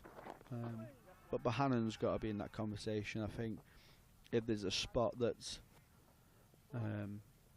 got some question marks over, it's potentially that number 3 spot where Josh Bohannon bats. I think he's just someone who knows his game really well. When he bats, he looks really composed. He's always on the front foot looking to score runs, but he isn't reckless when we say that as well. He's strong in defence and he's strong in attack. And I think he could really take to what England are doing and the way they play their cricket. I think that suits Josh Bohannon perfectly. So it'll be great to see him get his deserved call up at some stage, but I think Lancashire fans will be quite happy if he just stays in the Lancashire team and keeps scoring runs.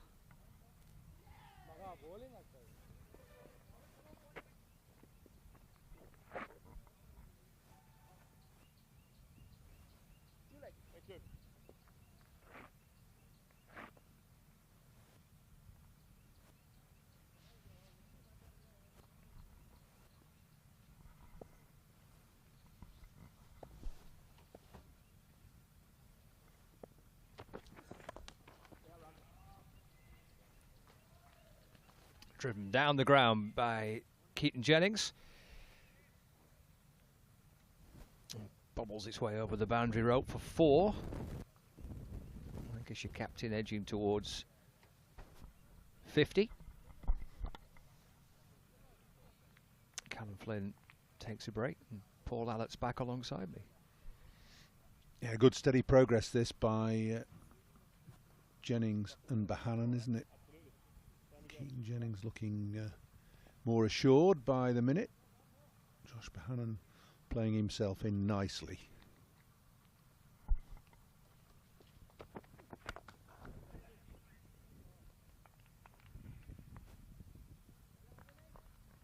How's scoreboard watch going? Have you had a look? I think it's a little bit behind. Really? I think I saw it saying 58 for 1. Okay. Well, it was better than when I left. It was what's that? 40 for 1, was it? Mind you, there's a number of scoreboards. There are, yeah. Yeah. Anyway, we'll keep. There we are, 59.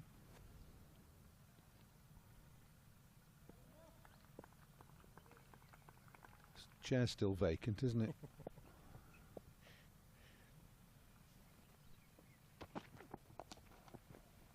Nice shot. Down the ground to bring up a 50 for the Lancashire captain. Gently eased away for 4. 51 from 60 balls for Keaton Jennings. 77 for 1 now. Well, a very pleasing 90 minutes from Keaton Jennings. He'll be delighted with that. That is a classic Jennings stroke, isn't it? The straight drive with the check follow through. I was going on a little bit about the way Jennings sets himself up, and early innings susceptible perhaps to an LBW and a caught behind, like any batsman. But when he's going, I mean, that sort of stroke, the straight drive, not that one, is symptomatic of the way he has set himself up and the confidence that he's gained through just batting for an hour or so.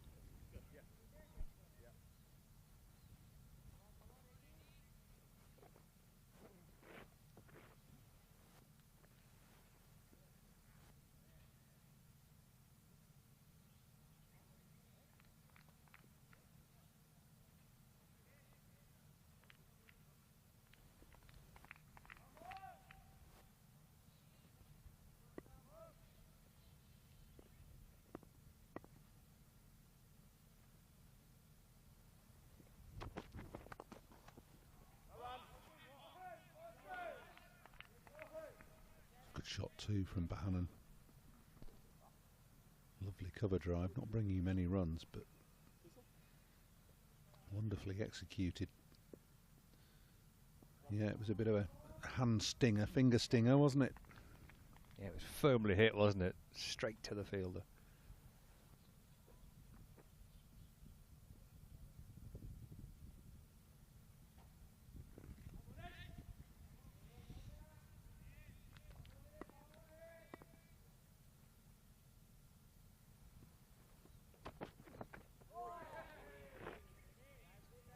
Too many short balls this morning. Reddy finishes his third over with a short ball to Josh Bahanan rather. 78 for 1 after 17. Half an hour remaining of the first session on day 2. Jennings 51 and Bahanan on 19. Just looking at the two of them in mid-pitch there. Took me back a while.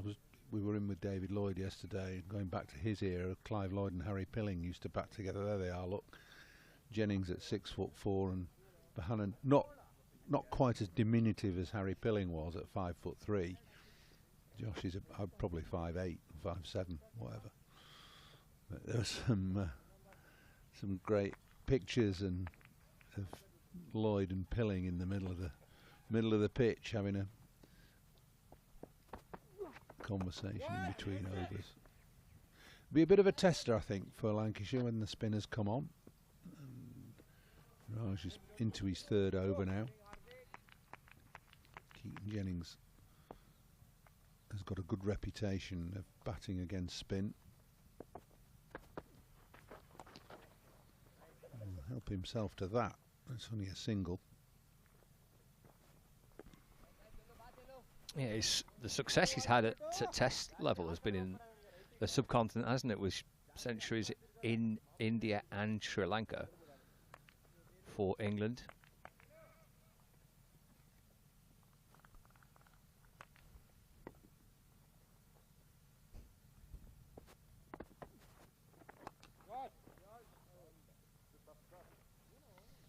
Saw a bit of turn yesterday for Jack Morley, didn't we? On occasions, got a couple of wickets with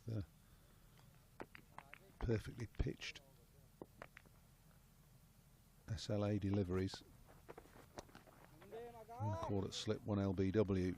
It's too short, and Bahanan punishes it well. Gets onto the back foot quickly, waits for it, and thumps it through extra cover. Just had a message to say that Josh Bahanan's 5'10". 5'10". He must have platform shoes on.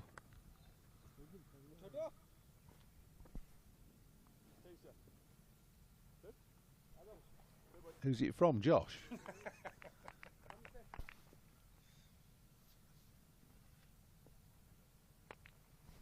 It's one of those he's filled in cricketers' who's who with tongue in cheek. Let me tell you. If he's 5'10", Keaton Jennings is 7'8".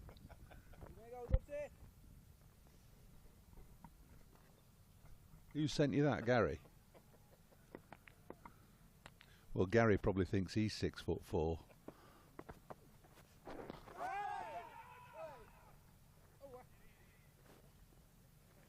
18 overs gone, 83 for 1. Gary, chief scorer. 5'10". He's got used pads on, Josh Bahanan.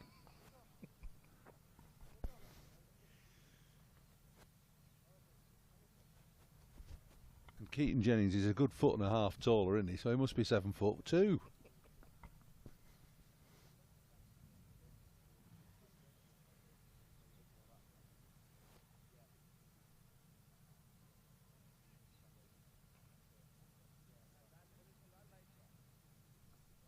See the video of Bumble yesterday behind the scenes and what went wrong? He's good on that, isn't he?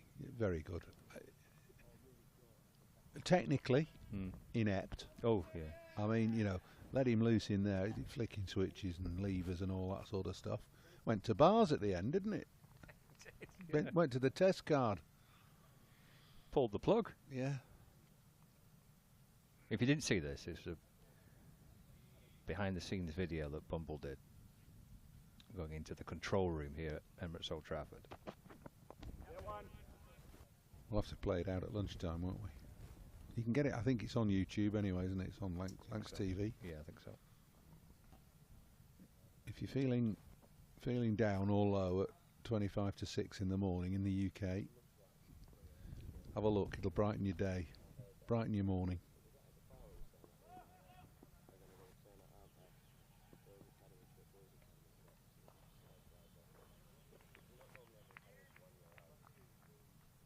Yeah, keep watching on the stream on Lancs TV at lunch. We'll play that Bumble video for you again. Let loose behind the scenes. What could possibly go wrong?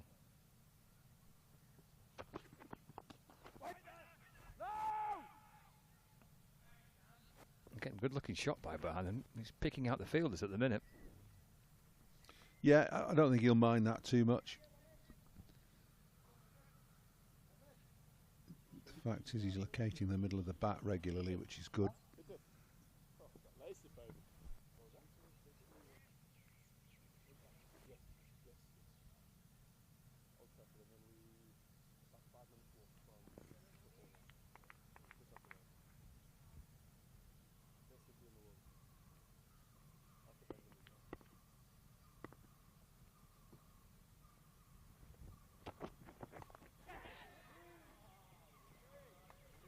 Well, in the air and through gully, and 4 more for Bohannon.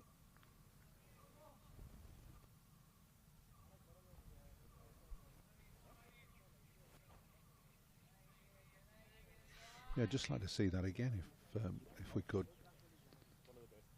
And as if by magic. Yeah, I mean, you think it's an assured shot, but it's not. It's a bit of a flirt outside off stump. He won't be particularly happy with that. He's got away with it. Flown between second slip and gully. Not played with the control he would have liked.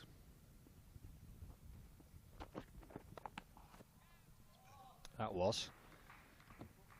Plenty of intent and control for that. Back foot cut away for 4. Moves on to 31. 92 for 1. Yeah, no flirting with this, was there? This is an educated back foot shot, and ending up with a thump through square cover for 4.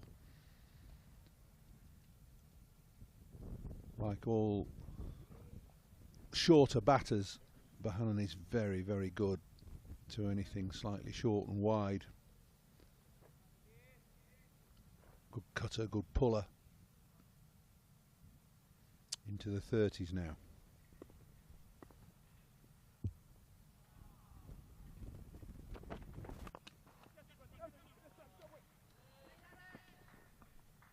That's good cricket from Bohannon. He gets 4 more. Plays straight this time through mid-off.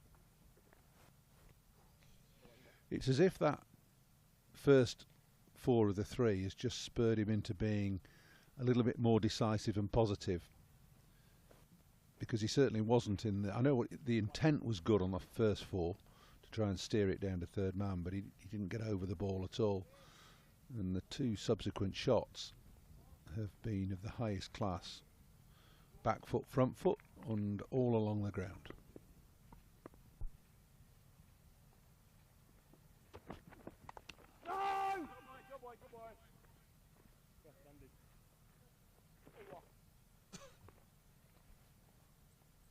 In the 19th over, about 20 minutes left of the morning session, and a healthy looking partnership between Josh Bohannon and Keaton Jennings, edging towards a century partnership. 96 for 1.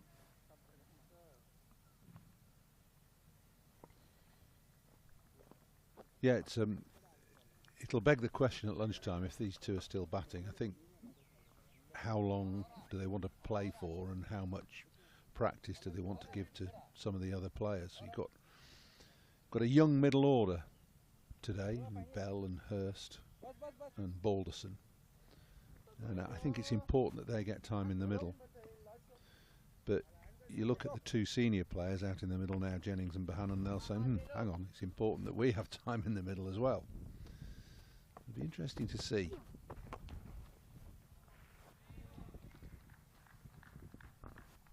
Well, a big hit by Keaton Jennings, the first 6 of the innings to bring up 3 figures for Lancashire. And Jennings moves on to 59. Emphatic lofted drive back over the bowler's head.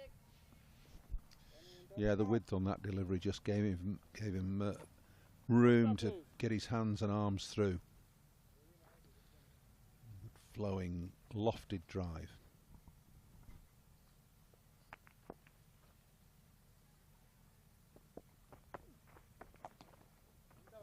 Well, he's a strong sweeper, isn't he, of the ball, Keaton Jennings, off the spinners and sweeps away for a single.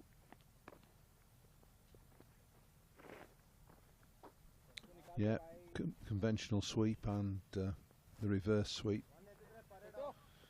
2 of his main scoring shots against the spinners, and plays it well for a tall man as well. Sometimes very difficult for the taller man to get down and stay down and control the stroke, but he does it well.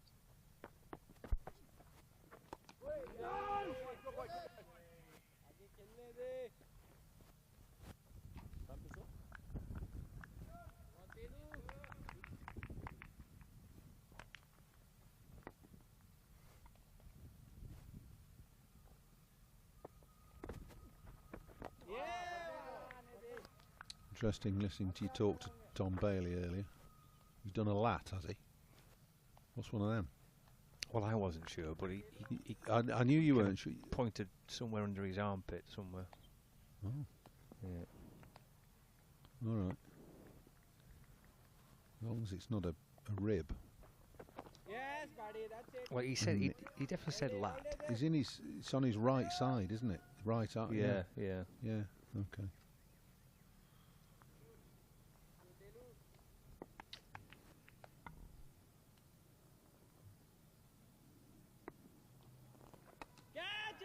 Well, that's in the air. Has it cleared mid-on? No, it's a terrific catch.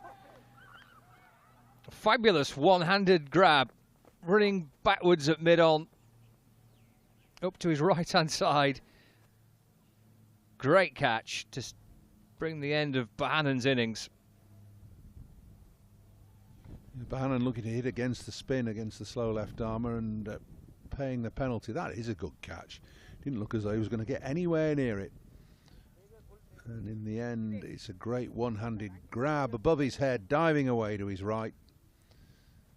Raj gets his first wicket, and Bohannon's innings completed for 35.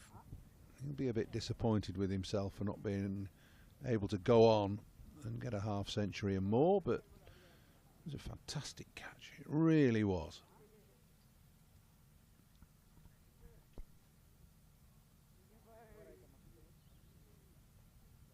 Mentioned this youthful middle order. And George Bell, the first heading out to join his captain.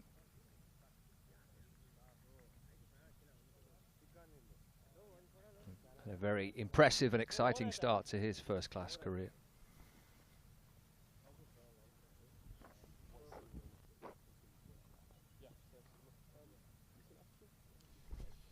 Yeah, another product of the age group system that flourishes in the northwest.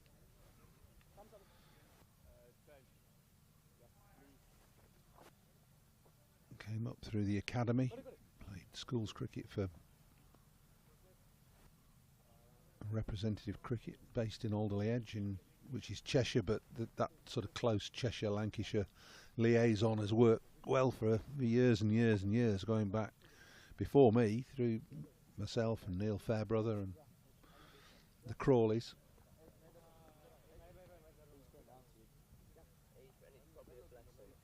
So George Bell, ever youthful. Oh, he's looking pretty active there, isn't he? Bouncing up and down. It's a bit sort of a cross between Ollie Pope and Joe Root is all that. And if he ends up being as good as those two, he'll be all right, won't he?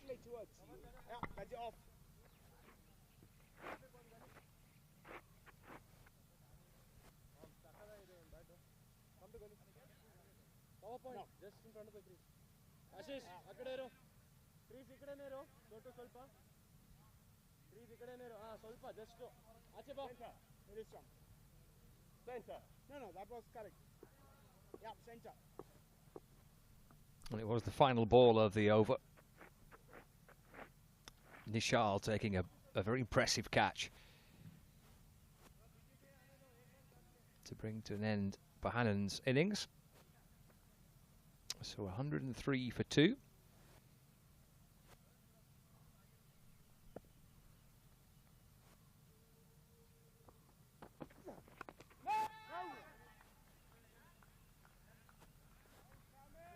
And we're seeing Samit Dravid, right arm medium.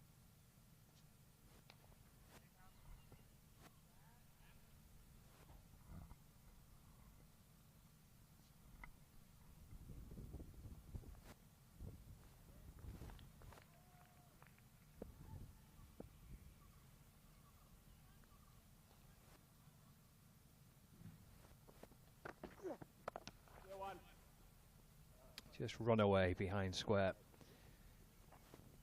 for a single for the Lancashire captain. Takes him on to 61. It's 104 for 2. Brings George Bell on strike. He played his formative cricket for Lancashire in the age group system. Went to Manchester Grammar. So that got him into Lancashire, even though he lived in Cheshire. It was one of those you can play for either. He, now and just on the height thing, he's 5'8", and he's, yeah, well, it's what it says here, 5'8", and he's taller than Josh Bohannon. Anyway, never mind, we'll forget that one. But George Bell has had a stellar rise through the ranks through the age group system at England under-19, starred at the World Cup in 2022.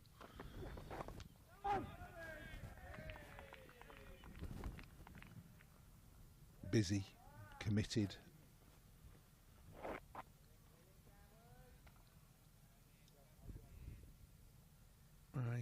He's got the air of a man with a mission, basically. He wants to really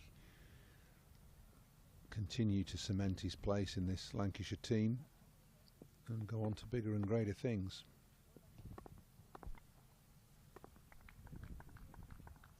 For a young man coming into the team, he certainly had a great air of confidence about him, almost from pretty much from his debut. Well, there was one game, it was Essex, I think. Was it end of 22? When he'd first come into the side, and it was that really low scoring game at Chelmsford. And he top scored with, I don't know, 20 or something, 23. And got another score in the teens. It sounds nothing, but the sides were being bowled out. Both sides were being bowled out for 70 and 80, weren't they?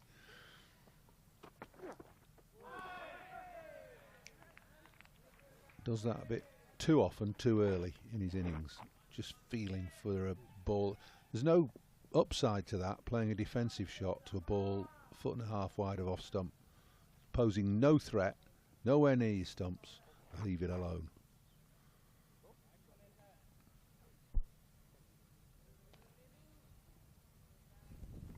That's early innings apprehension, if you like. Wants to get bat on ball and wants to get off the mark.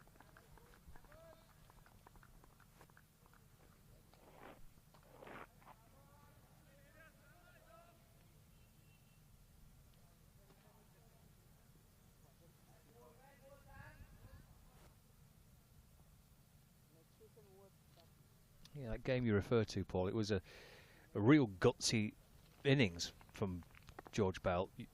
That top score which he got in the first innings, and also the way he batted second time round.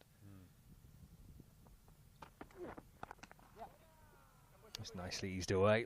Beautiful timing. Shuffle back for a couple. Nope, just come back for 2. There's the end of the over, 106 for 2. But this was a game that had some high-quality players in it on both sides, and no one could really lay a bat on ball. It was pretty torrid batting conditions, and it was his debut. It was his first-class debut. Yeah, he showed a lot of skill and determination to make sure he made a contribution on his debut.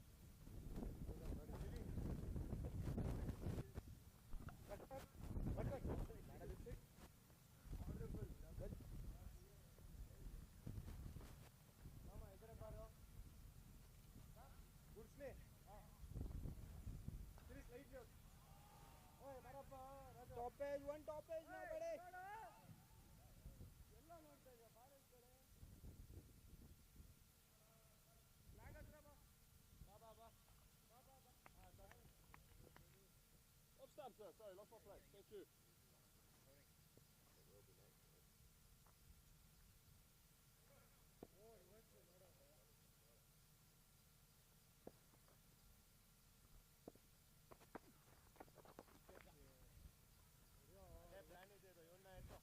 Left arm spin to continue, just nudged away for a single. Hardik Raj into his 5th over.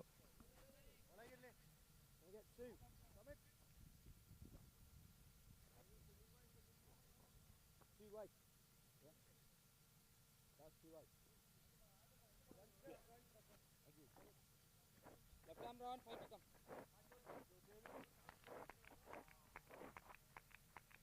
Yes, boys. Antonio.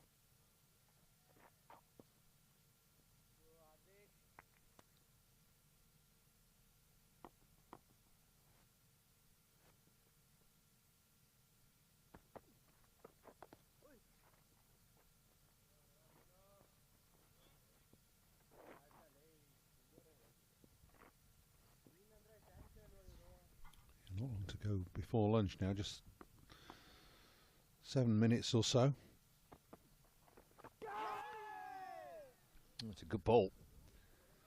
Yeah, that's the classic delivery, isn't it, from the SLA, ball from round the wicket,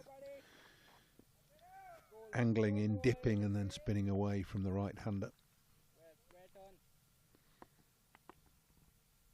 We'll see more spin this afternoon. Every one of these guys' balls spin, I think. You were doing your work this morning, weren't you? Writing all the what everybody does, and every player on the Karnataka side bowls. There's no do not bowl. It's off spin, leg spin, slow left arm. Not short of options, certainly. Again, carefully played by George Bell. Well, you've got to be careful playing against the spin, as Josh Bohannon found out when he was brilliantly caught. But it was a bit of an airy flick on the leg side against the spin.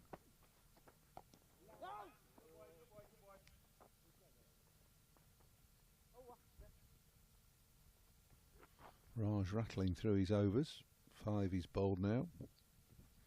107 for 2.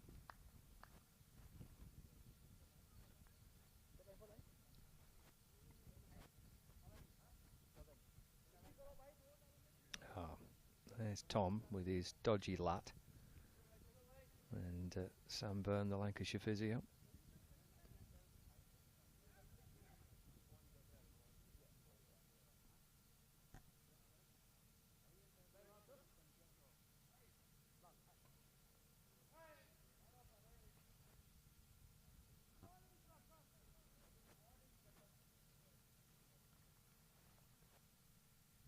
I've got some details about the lat muscle.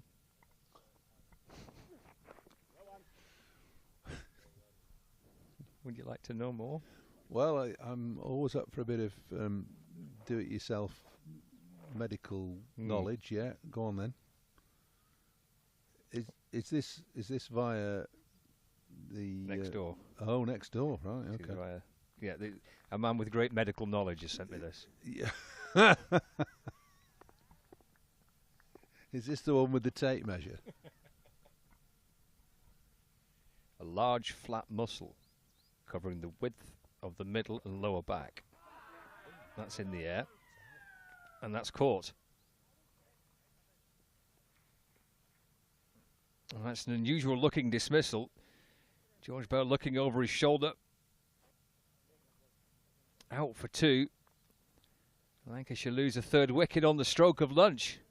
108 for 3. We've seen the odd ball bounce through the morning session. This is Dravid getting...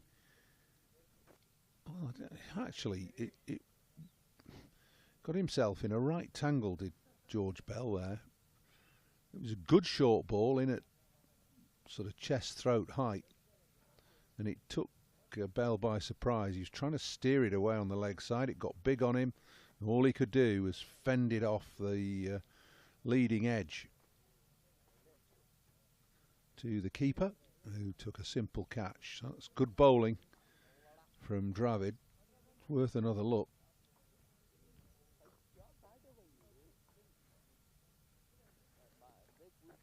He's got himself in a pickle there. I mean, it probably did bounce a little bit more than he expected, but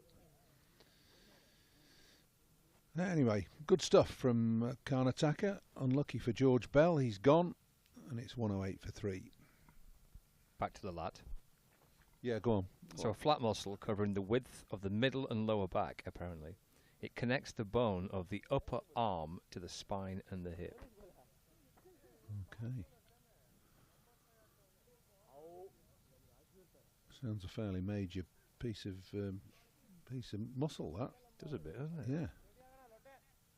Tom didn't seem too concerned, though. No, nor did Sam. It's one of those early season niggle. George Balderson's the new man. Coming in at number 5, left-handed bat. Another one off the Lancashire production line.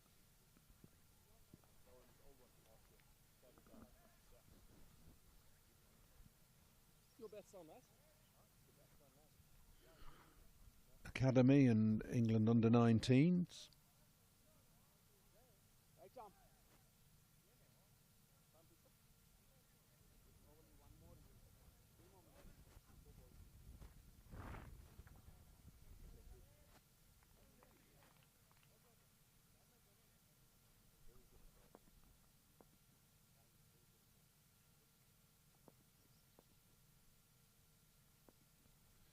Facing his first ball.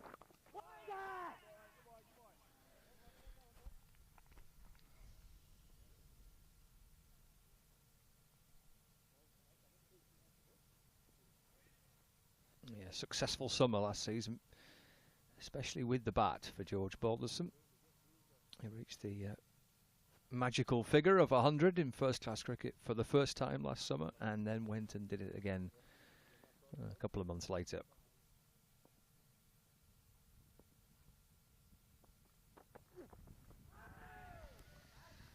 Dravid looking to try and dig one in. I'm not surprised after the success he got against Bell. Try that again, definitely.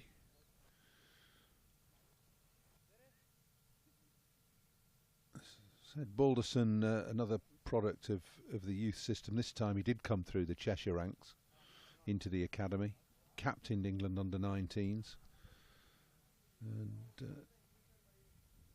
I think he probably, I think coming of age is perhaps an outmoded phrase, but he certainly matured last summer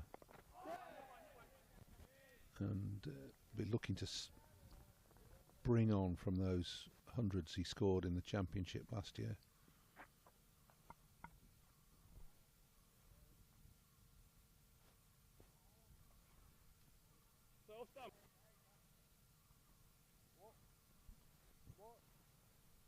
Well, this could be the final ball of the morning session.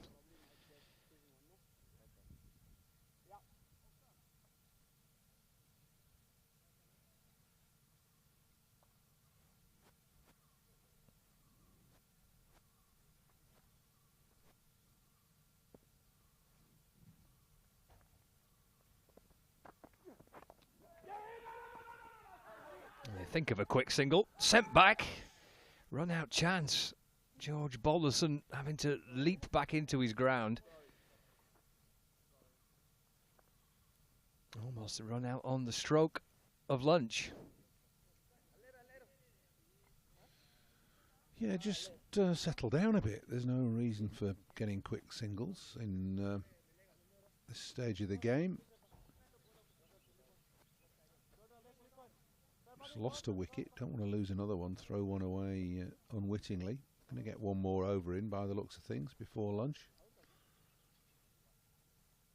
Quite sure, quite ascertain whose fault that was, whether Jennings said yes and then no. I think he might have done actually, because there was a bit of an apology.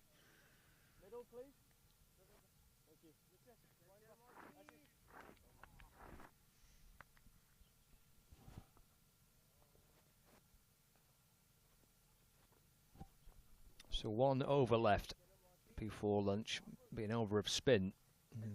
George Balderson on strike. Off spin. Looks like. Good ploy against two left-handers. Spinning the ball away from them.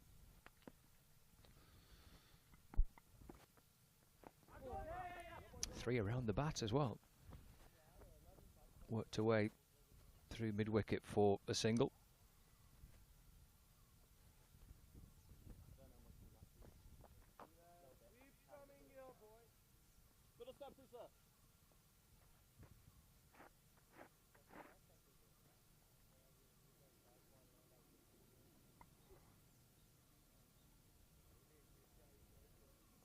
So it's calm to the Lancashire captain, Keaton Jennings.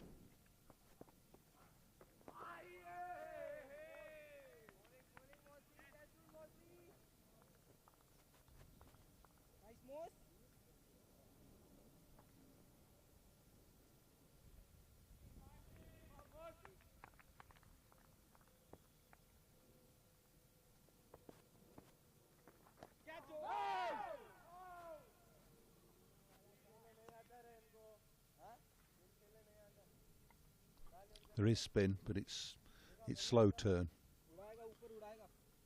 Really seen anything zip off the pitch as yet.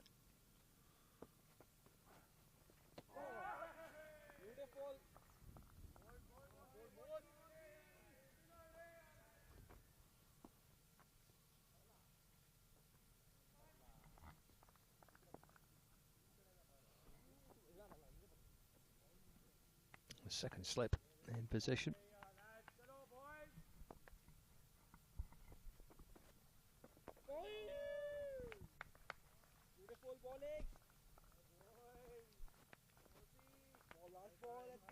Final ball.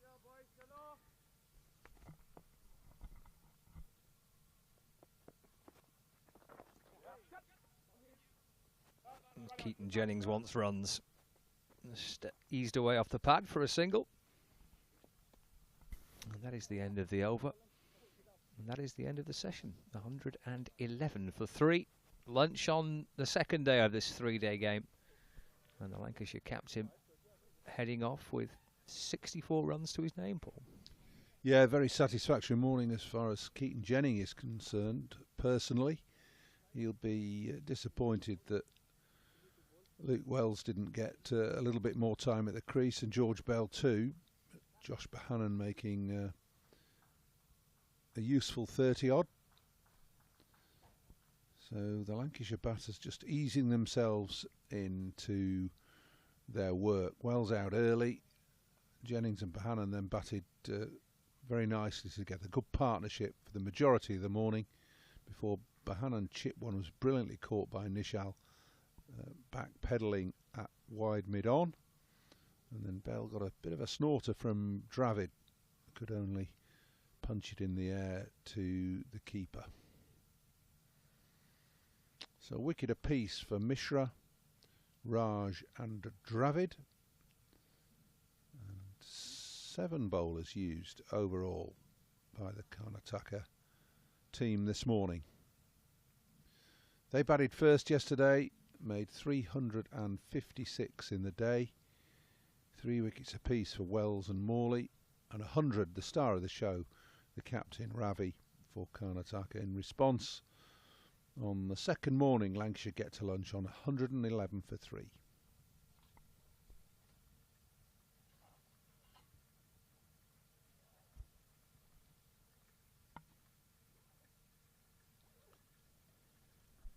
So, what do you think then, Scott? What's pretty decent morning's cricket? Yeah, good what we expected, really, or hoped for, anyway. Yeah, I think so. So far, so good. Keaton Jennings has enjoyed a very enjoyable couple of hours there. Good partnership with Josh Bohannon. I think Lancashire's in a younger middle order. Likes of George Balderson after lunch, and Matty Hurst will be hoping for something similar this afternoon. Scott, thank you very much. So, at lunch then on day 2, Lancashire 111 for 3. And looking to add to that total in the afternoon session. We'll be back with you in about 35 minutes to bring you that session of play.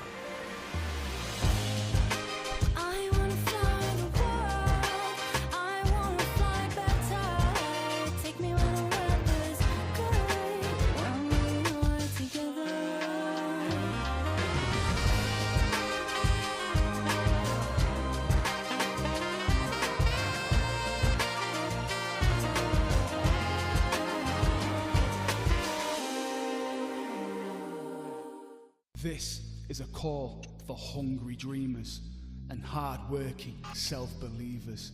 Success is down to more than just luck and talent. It's striving to be the best, breaking the boundaries and never giving up. Are you ready to become your best self? Are you ready to unlock your greatness? So what are you waiting for? This is Education Evolved.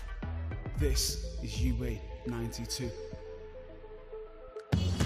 Welcome to Conrad Dubai. Here's your key. Thank you. Let me help you with the bags.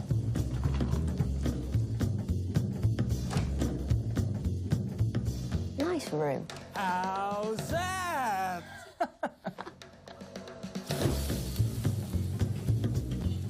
How's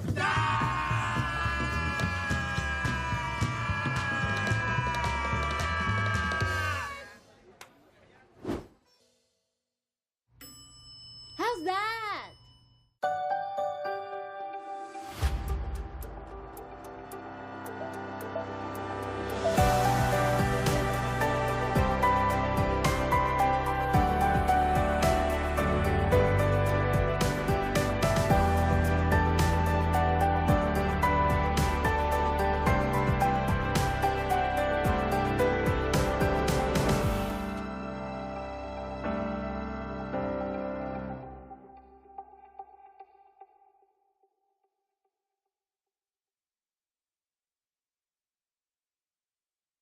In 1954, Cyril Washbrook became the first professional captain of the county. Lancashire have won a tremendous victory here. Indeed he has, and he's gracious. What a moment.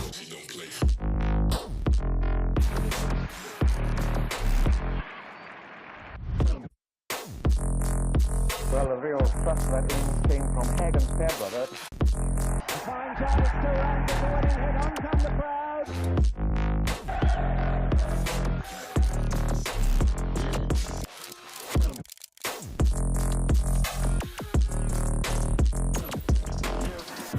Been a really wonderful game of cricket.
certain bits of it, but the heritage of the club is actually everywhere you look.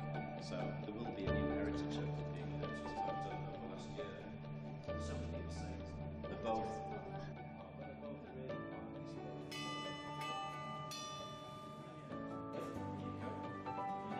Hi Noah, nice to meet you.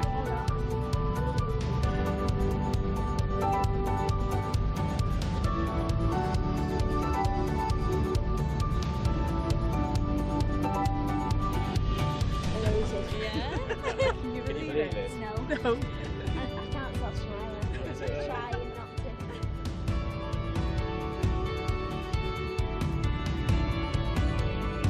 Yeah, that's it.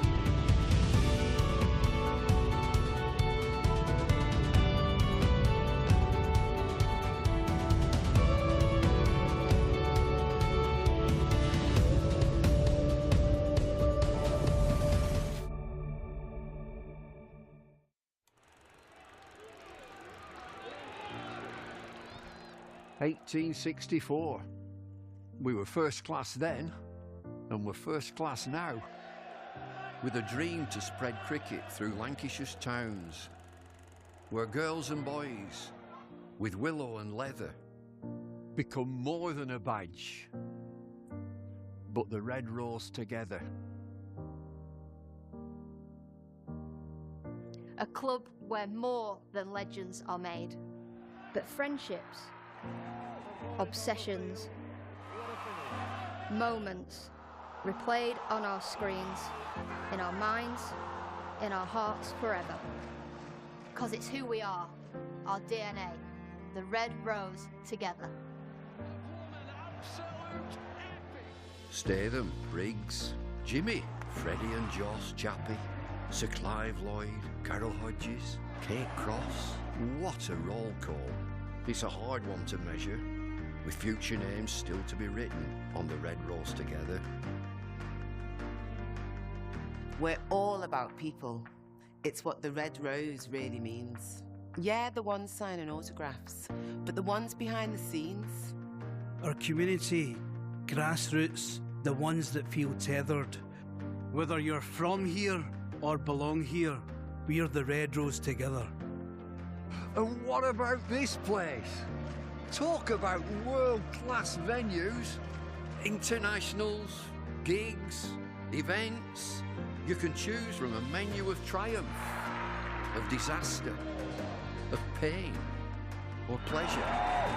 We've seen it all at Emirates Old Trafford, with the red rose together. Red ball, white ball, lightning and thunder. Have you ever sat back? Have you ever just wondered how far we've come? The storms we've weathered, or how far we'll go as the red rose together.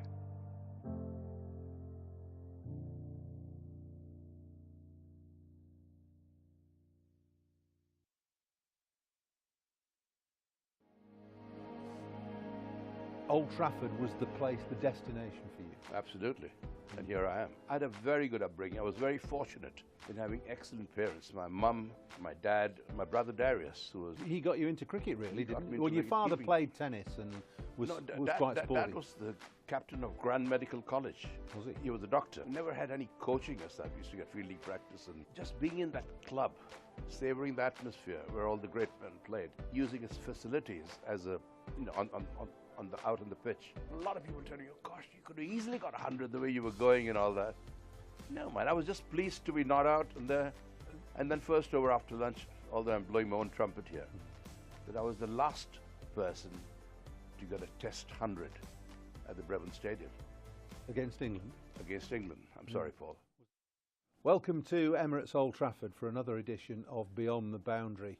And I'm delighted to say this morning I have one of Lancashire's finest, born in India though, and one of Lancashire's first overseas players, Farouk Engineer, alongside me. Farouk, it's great to see you, and on a cold, frosty, foggy morning like this, I often wonder why you've made Lancashire or Cheshire your home, and you must be hankering after the warmth of Mumbai.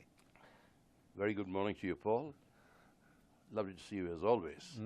And thank you for the very kind words. Yes, indeed. Why I chose to live in Lancashire. Lancashire made me feel so much at home. You know, as you probably know, I was offered contracts by 4 counties: Worcestershire, Somerset, Hampshire, and Lancashire.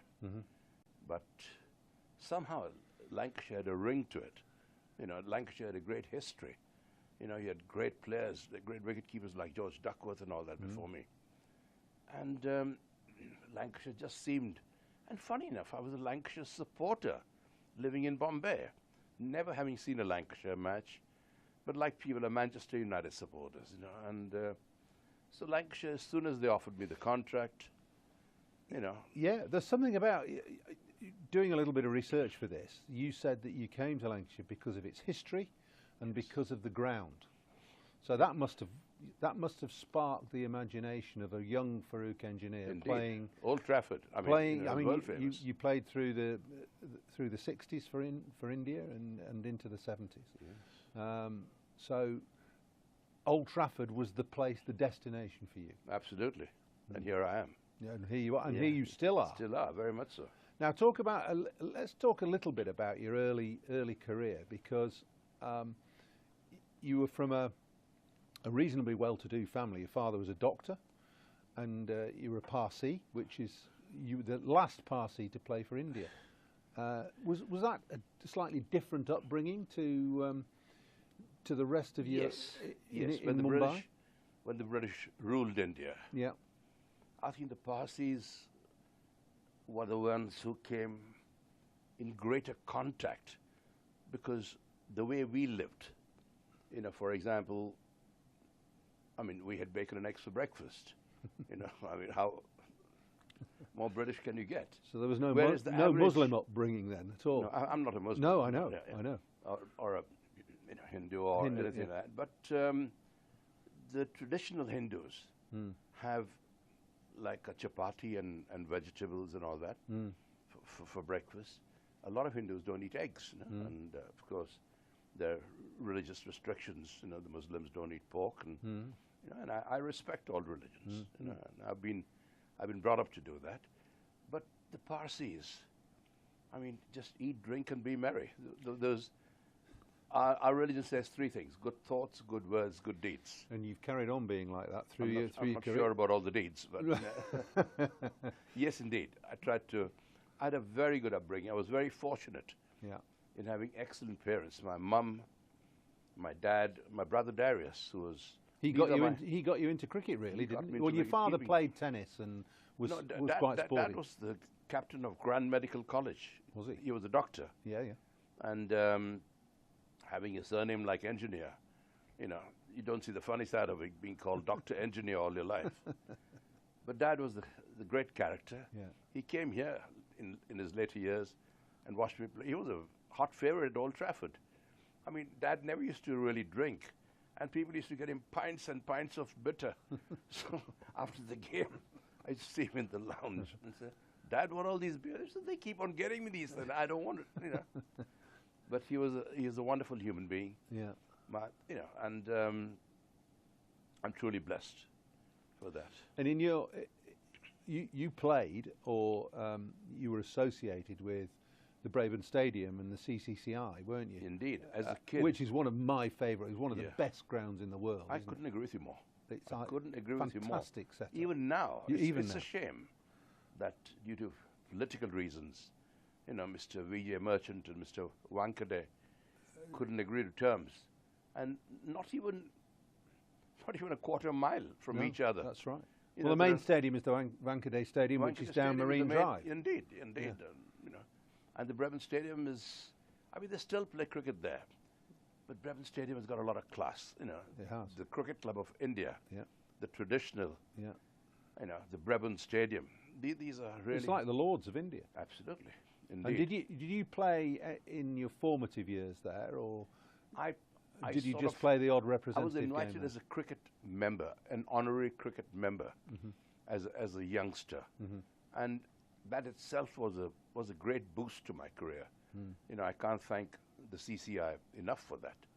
because we never had any coaching as that. We used to get field league practice and things like that. But just being in that club, savoring the atmosphere where all the great men played, and using its facilities as a, out on the pitch. And I'm very pleased to say, although I'm blowing my own trumpet here, that I was the last person to get a Test 100 at the Brevin Stadium. Against England? Against England. I'm sorry, Paul. Was that Tony Lewis's side? Was it Tony Lewis I or think it Tony was. Gray? I think it was. To the last official Test match there. Was that your highest score as well? 120? I'm not sure about that. Well, I think so. Is it? Okay. You got two. I've never been one for. No, but that's great. Scoring 100 at the I got another one against the West Indies, which was perhaps one you're more well known for, because Indeed. you nearly got 100 before lunch. I got 94 before lunch, and opening to the likes of Wes Hall, Charlie Griffith, renowned as Gary Sobers, and Lance Gibbs. He didn't come on till the first ball after lunch. What did you whip him through mid-wicket for 4? No. Lance Gibbs came on when I was 94, and everyone in the dressing room says, "Gosh, why didn't you get 100?" Dilip Sardesai was my partner. Yeah. And when I was 92, I had a shot at Rohan Kanai. I hooked Wes Hall. Rohan Kanai at deep square leg, dived full length, and stopped to 4. The ball ricocheted. We could have easily got 2 runs, but Sardesai didn't want to take the second run. And he blocked the last over. My good mate, Clive Lloyd.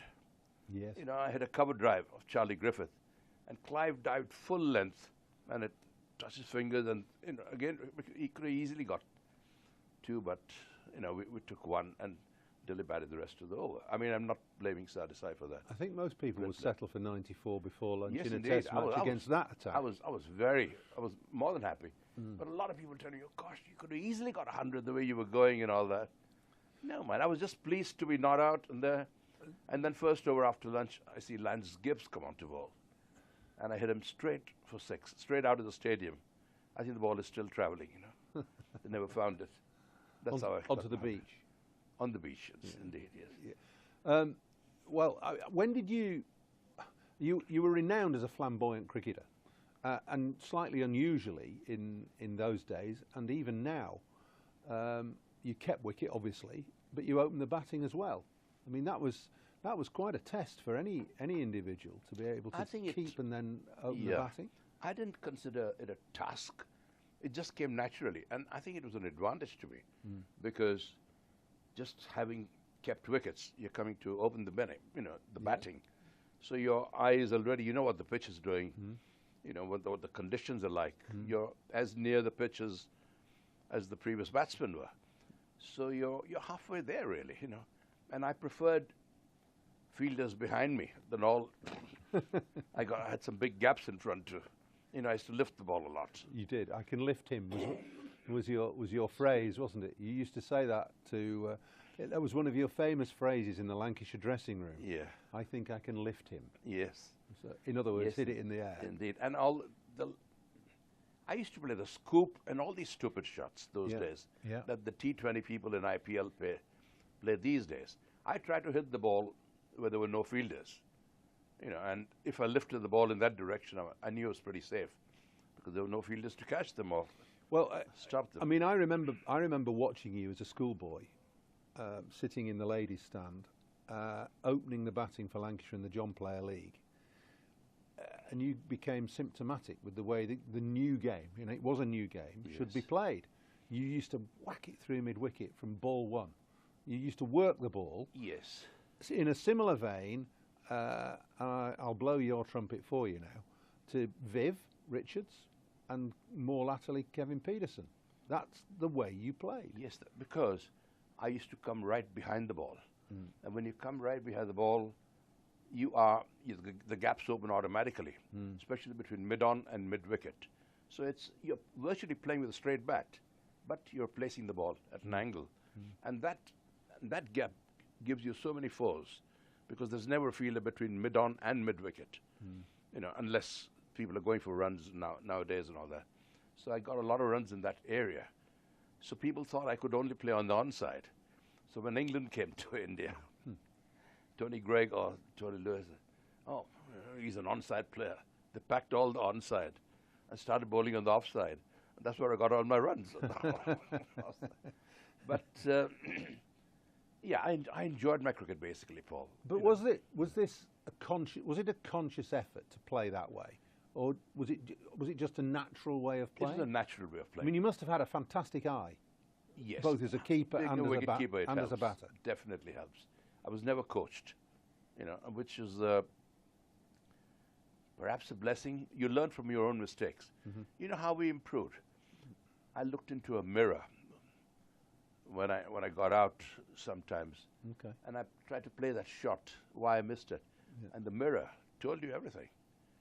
My bat was at an angle there, should have been going straighter, and this and that. So, I mean, you learn from your own mistakes. Mm. And there's no better way of learning, as long as you don't make the same mistakes again and again, True. And well, you had a wonderful career for India in Test match cricket. You were before really the age of one-day cricket. You only played a handful of games because there weren't any.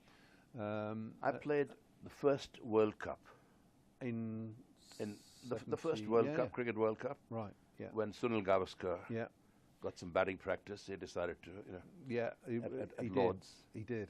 Yeah, great player, Sonny, and a great friend of mine. And well, I've got your book here, Farooq, and he said Farooq Engineer, the original playboy of Indian cricket. He's just getting his own back on me there.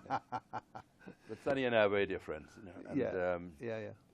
I'd rather you read the Bradman's quote. Okay, well, I'll read the Bradman bit then, Rookie. It says, I always enjoyed, this is Sir Donald Bradman, I always enjoyed Farooq's entertaining batsmanship and the way he enjoyed the game of cricket. He's one of the game's great ambassadors, on and off the field, always a delight to talk to, and without doubt, one of the world's great wicket-keeper batsmen. That's not bad coming from Sir Don Bradman. I'm not surprised you put it in the book. That's why I asked you to read it. Yeah, well, it's and he's right. Fantastic. So, don't worry. So, look, wonderful career for India. But you were a bit of a maverick as well, because when you came to England, we already touched on coming to Lancashire and why you wanted to play for Lancashire. But you turned your back on domestic cricket in India at that time, almost. Well, I did turn my back, really, because the games coincided. I was contracted with Lancashire. Yeah. And I just had to fulfill my contract. Well, that's I don't believe in though. breaking. Admirable. Even when Lancashire had been very good to me, because when India toured England. You only made yourself available for the Test matches? Well, because... I think that's great. Because of my commitments with Lancashire. Yeah. I said Lancashire had been my, that's my bread and butter, if you like. Absolutely, bread and butter. Yeah. And it wasn't just the money, but I enjoyed playing county cricket. You played with the world's best here. You played with against the world's best bowlers. You played in the most difficult conditions in the world, where the ball swings in the air and moves off the pitch a lot more than in any other country. How did you find that when you came to England? Because playing on relatively flat, slow, low pitches in India makes keeping difficult. The ball spins more in India. Yes. But you come here, it's completely different. Well, you've got to adapt yourself, haven't you? You know what the conditions are there like. So over there, wicket keeping, you rise with the ball. I mean, everywhere. A good wicketkeeper should rise. Listen, young wicketkeepers, rise with the ball. Very most important thing. A lot of keepers these days get up too soon. Stand up and have to go down. The wrong way around. Same with the first slip as well. Yeah. They get up, come, and that fraction of a second that's lost, results in a dropped catch or a dropped stumping or something. So rise with the ball, expect every ball to come in here. And the same principle applied over here, except that you rose a bit, bit quicker, because the ball bounced a little more, moved a little more. You anticipate the swing, the pitch and everything. I'm chopping and changing a bit here, but you started keeping in '59, so late '50s into the '60s, and keepers traditionally in India were a little bit lazy then. They used to not bother taking the ball down the leg side. I'm glad you said it. And blame the bowlers. Okay, Paul, you hit the nail on the head. That is exactly what happened. Anything down the leg side, the wicketkeeper normally gave the bowler a bollocking. So what are you doing? Bowl properly. aim for these But gloves. your first game, you took 2 leg side stumpings, which was unheard of. Yes, I'd never kept wickets in my life before. I had never kept wickets, and it was a club game.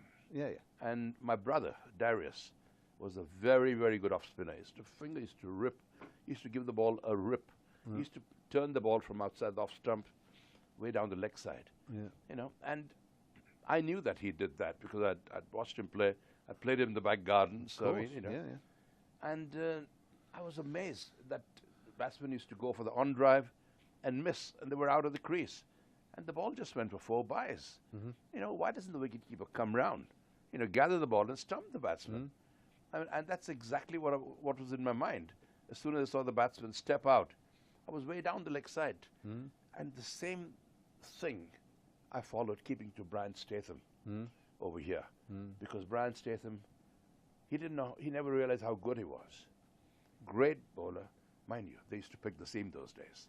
And the seam was about huge those days. You know, George used to really give it a rip. And anything that pitched on the off and middle stump coming at that angle in, I was way down the leg side. Literally way down the leg side. And I got so many leg side catches of Brian Statham there. Who's the best bowler you kept to? You've mentioned it. Surely you've just mentioned him, have you? Brian Statham, I think, you know, would be one of the greatest. Right up there. You know, because right up there. Because he cut them. He not only swung the ball, but he sort of cut the ball both ways. And with the seam or without, you know, he was a great bowler. Lancashire had been in a very barren patch when you came. They hadn't won a trophy since 1950. And in your time at Lancashire, from 68 to 75, 76, Lancashire won 4 Gillette Cups and 2 John Player Leagues. Well, that's a credit to the team. You know, we had a very good team. Yeah. You know, very good captain, Jack Bond. Jack, I can't remember Jack doing anything on the pitch until he took that one catch at the Oval off Asif Iqbal. You know, we hardly saw him bat, or, you know, he never bowled. But his man management was terrific. The way he held the teams together, the lads together. You know, there was Peter Lever, Ken Shuttleworth. There were no test players except Brian Statham and Ken Higgs. Ken Higgs later came on. And by the time myself and Clive finished, you know, we had David Lloyd, Barry Wood, Frank Hayes, Peter Lever, Ken Shuttleworth. It was a team of internationals. Yes, almost. Harry Pilling should have played, actually. You know, it was good enough. But we had a very, very good team. You know, David Hughes. Yeah. I mean, excellent bowler, great fielder. Jack Simmons, big, you know. That was one of the best Lancashire sides throughout time. Why didn't you win the championship? Well, time and again, we were in the dressing room because of rain. I'm not looking for excuses here. But we were listening to Kent, Surrey, you know, all playing and getting points, whereas we were watching the rainfall and playing poker in the dressing room. I mean, this is one very funny incident. Cess Pepper was the umpire, and Frank Hayes and John Sullivan were the great poker players. They didn't play for big bucks or something, you know, just a little bit. And Cess Pepper wanted to get in the game, and he had 3 kings, and Frank Hayes had 3 aces, you know. And the bell went.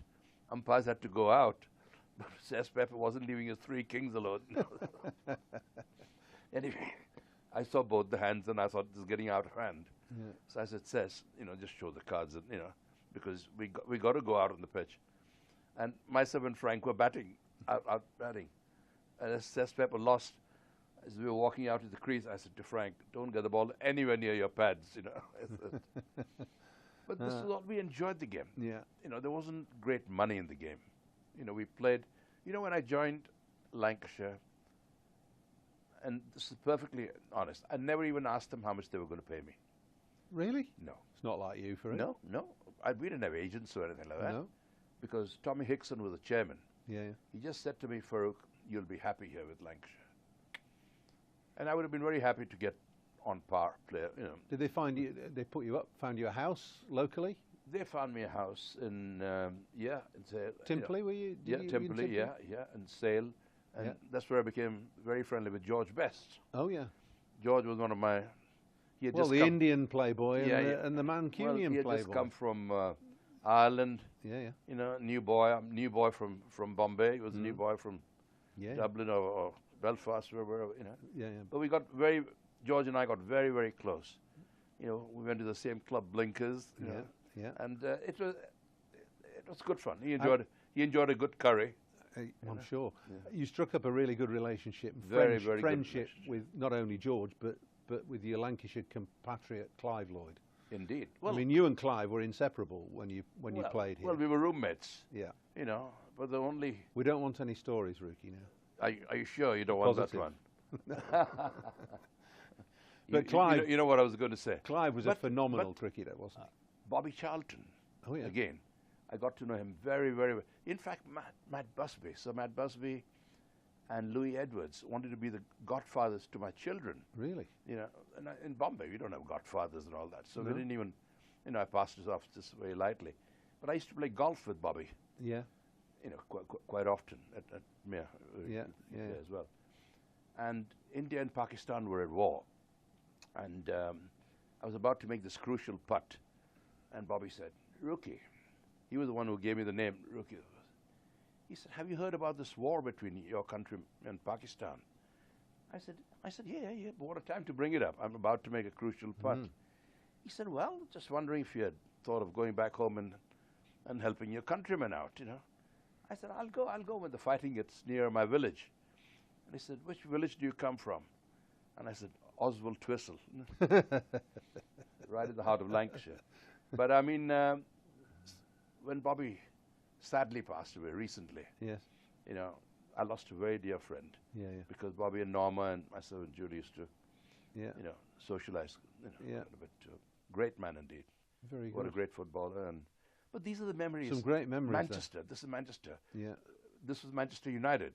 At Manchester City, there were Franny Lee, Mike Summerby. Yeah. You know, these are the great times in the 70s, weren't they? Great times. They really were. Let's just steer back to cricket a little bit. You must, from the way you played and the flamboyant nature with which you batted, you must have loved watching England bat and the influence of Brendan McCullum on the England team in the last 18 months. Yeah, but I don't see that as anything new. You know, the style of... Well, you won't, because you played like that in I mean, 35, 40 years ago. A half volley is a half volley. A long hop is a long hop. Mm-hmm. If you don't hit those balls, you're not going to score any runs. Mm-hmm. If you're not going to score any runs, you're not going to win any matches. You know, you're not going to put the opposition under pressure. So naturally, you know, whatever you get. But, in Test cricket, this is good. While it, you know, in T20, of course, that's the order of the day. Farouk, there aren't many players of your generation, and you're well into your 80s now, who you could I'm 86. Could comfortably say would fit into the modern game, and you are one of them. So you must have been a trailblazer in your day. Well, I'd like to think so, but you never did it consciously.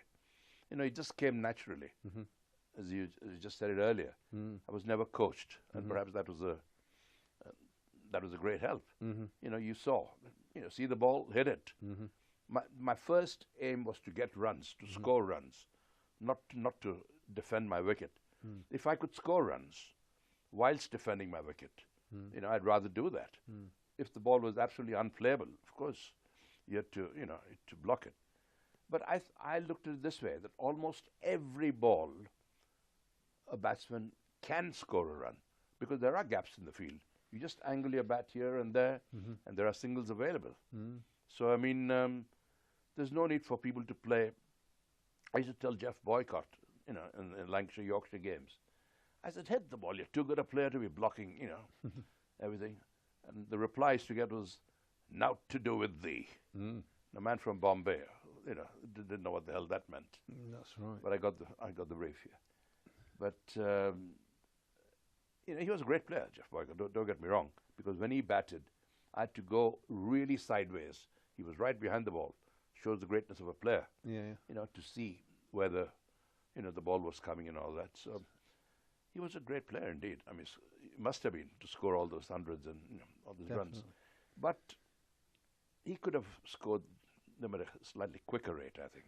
He was good enough. You'd have found it more entertaining had he done so. I would have found it more entertaining behind the stumps.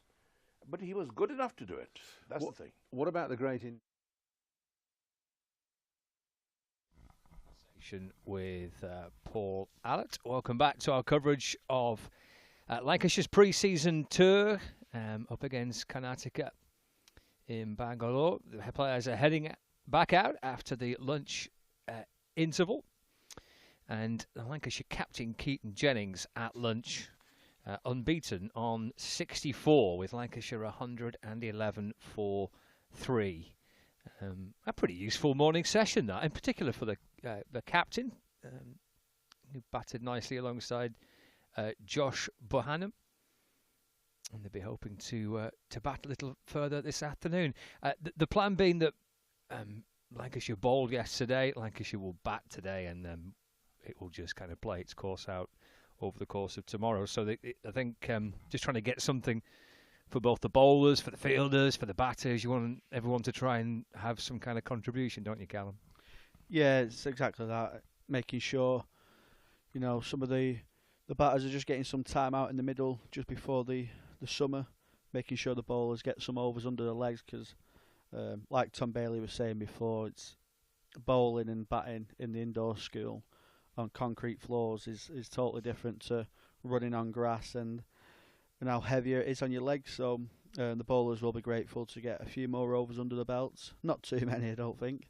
But yeah, the third day, hopefully, it'll just be a case of maybe setting up for a bit of victory, keep the motivation and the spirits high on the final day. But it was a good start from Lancashire this morning, going at a pretty steady rate as well, 4.63 and over.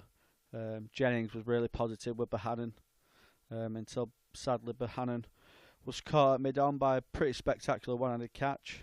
And then Bell soon followed by a pretty good short ball, to be honest. He got in a bit of a tangle, a bit of a leading edge to the wicket-keeper.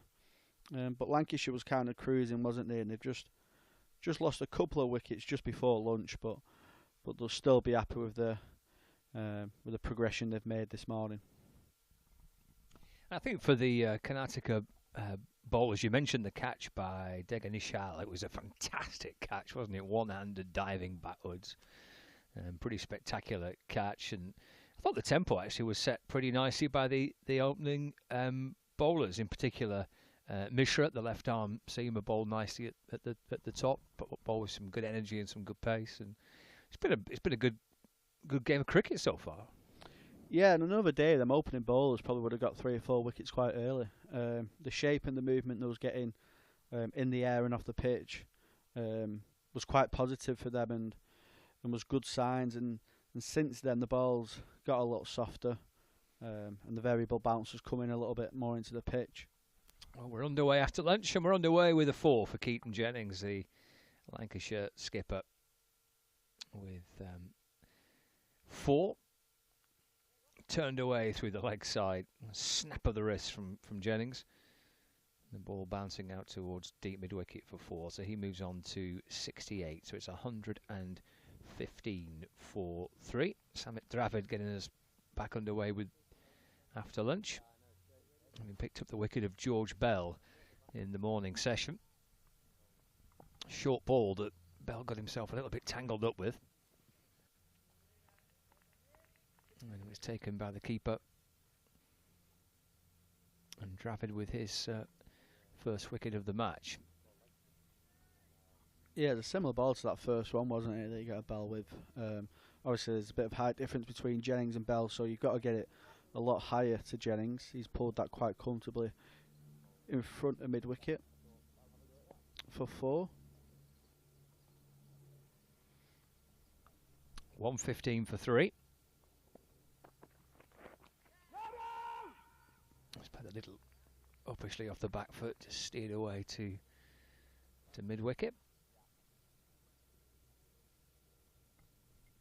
I think Jennings he'll decide when he's had enough in case of time out in the middle. Being the senior player, the captain, if he wants to bat for 20 more overs, he'll try and do that, and give another batter a chance to get some time in the middle.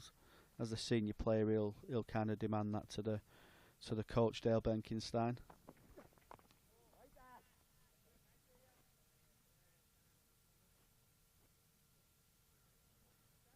Yeah, not sure what batting order we're going to see here for Lancashire. Potentially Matty Hurst next, and maybe Tom Aspinwall. Aspinwall and maybe then Lavelle, perhaps. We'll see.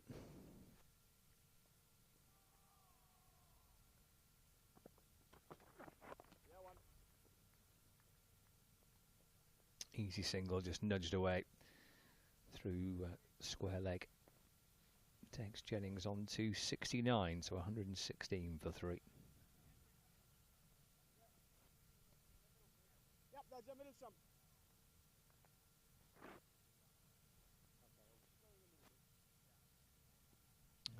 Run-out chance just before lunch. George Balderson at the non-striker's end, having to turn and quickly get back into his ground. He's on strike now. Final ball of the first over of the afternoon session. So 5 runs off it. 25 overs gone. It says a minimum 65 overs remain. I think we're on the same situation as the first day, that we're playing more towards time than the overs remaining. So a 2-hour session now, and then a 20-minute break, and then a 2-hour session for the third session of the day, rather than kind of the number of overs that are remaining, just playing to time instead. Yeah, you'd think with spin as well, introduce more as the game goes on. They'll probably get through them overs anyway. In India, they tend to complete all the overs in a day when they're playing in India. Starting with spin again now. Right arm off spin to the two left-handers, which is no surprise really. Taking it away from the bat. A lot more complex and more difficult as a batsman when the ball's spinning away from you. So you tend to feel a bit more comfortable when the ball's spinning in and you can play a bit more naturally. You're a bit closer to the balls, like you say, when the ball's spinning away, your hands and your feet. Need to be in a good position to make sure you don't get in any trouble.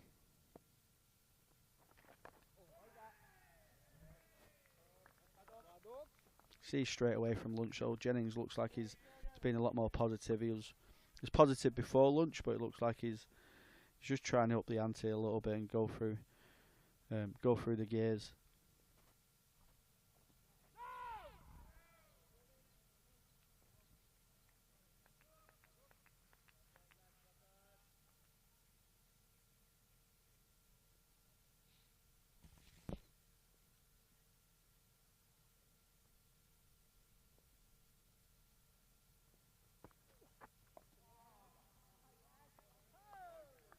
Just be a few little bumps along the way in terms of the coverage which is being sent back from India.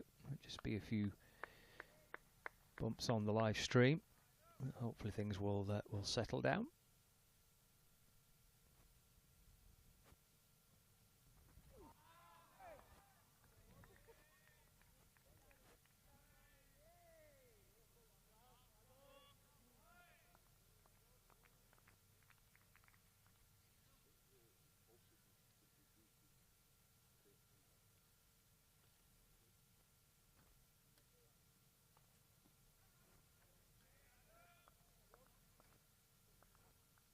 Tidy start so far by the off spinner. 1 ball left of the first over.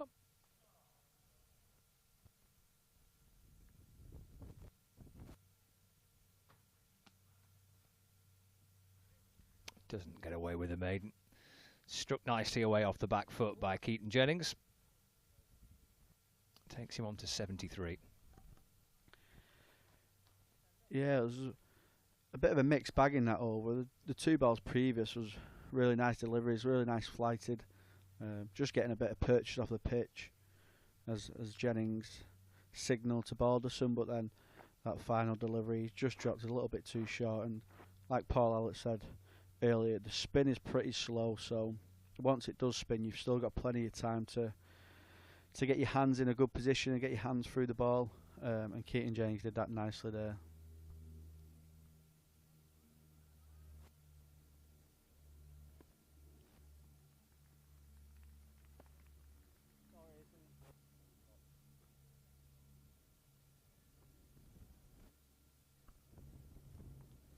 Just a little bit of movement behind the bowler's arm.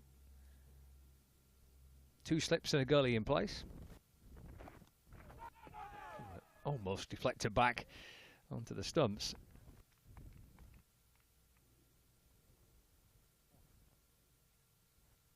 A slightly nervy look by George Balderson as to where that ball was going to ricochet back.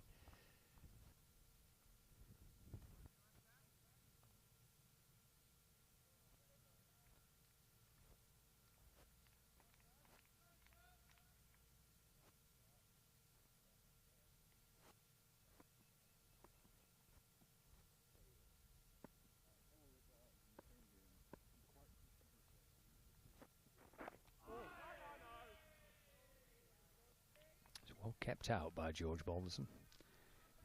Yeah, he just stuck on the crease a little bit there. I don't know if the ball stayed low as well, but it looks like he's just been trapped in the crease a little bit from the ball previous. Just not quite getting on the front foot, but we've seen the wicket just die down a little bit since that ball's got softer. And from experience in playing in India in January, it's something we picked up on straight away before we played any games. We was training actually, and our fielding coach was, our head coach was doing some fielding. And he was hitting some different balls out to do some boundary catching. When he's hitting the new balls, there was flying off the bat, and clearing the ropes, kind of testing us on the boundary. And then when he was hitting them old balls in India, you could tell the difference massively on their pitches and their size grounds, the effect it would have. So it was a clear plan, because we played through the day. Clear plan was to get the ball thrown into the pitch as much as you can when you are fielding, get it into the keeper's glove on the bounce, and it'll be something that Karnataka will be looking to do now, soften that ball up and get the spinners on.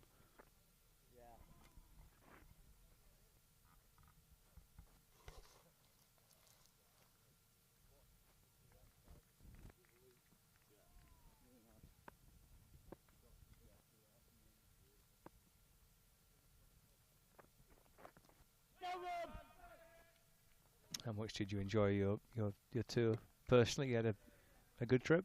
Yeah, absolutely loved it. I mean, when we got back, I think we all had a bit of, missing it and wanting to be back there straight away.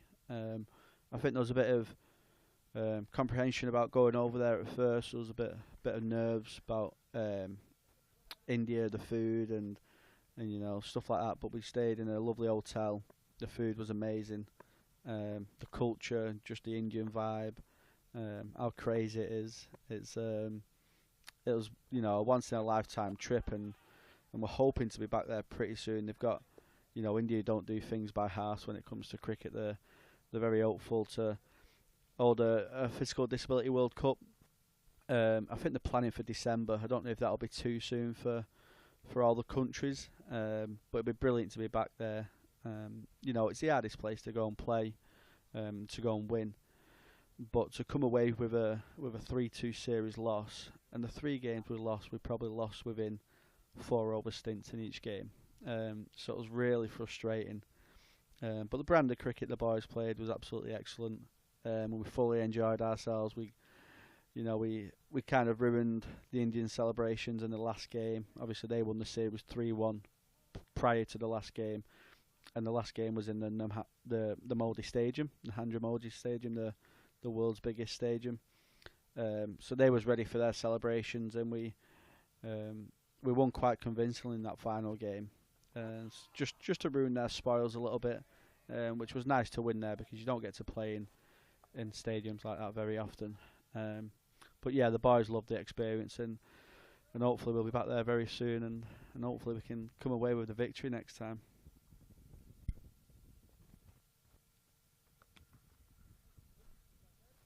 Okay, just a bit of width there for Jennings to free his hands with. Moves on to 74, 121 for 3.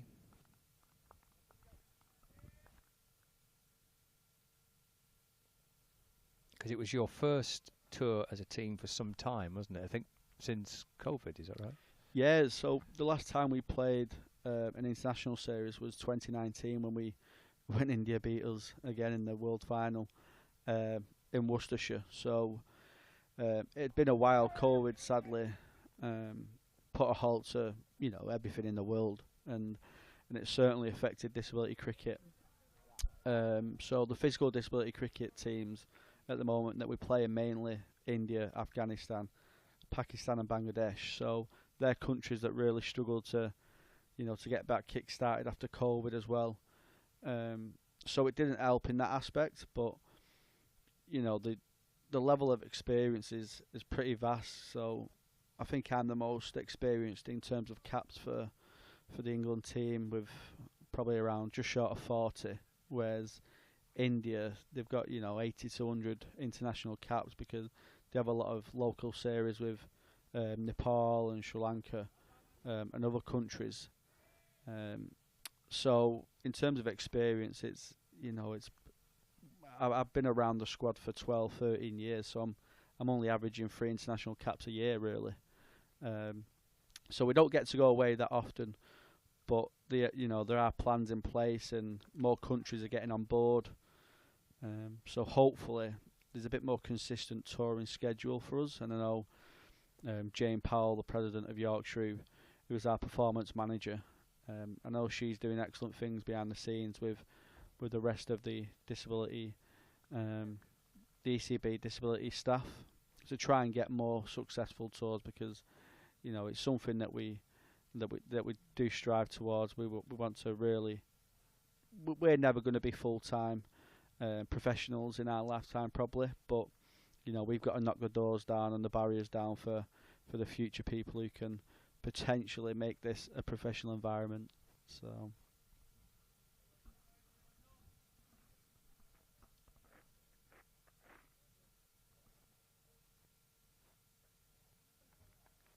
I suppose if a cricketing powerhouse like India are getting behind physical disability cricket,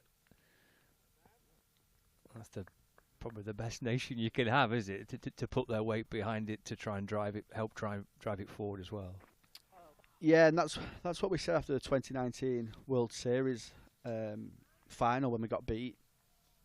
It was weird because we just got beat, but we said, you know what, if we're getting beat by anyone, we'd like to be beaten by India, because once they get a bit of a sniff of being the best team in whatever format they're playing, they really take to it and they really want to expand on that. So you only got to see what they've done with the women's IPL recently, and what a terrific tournament they put on over in India.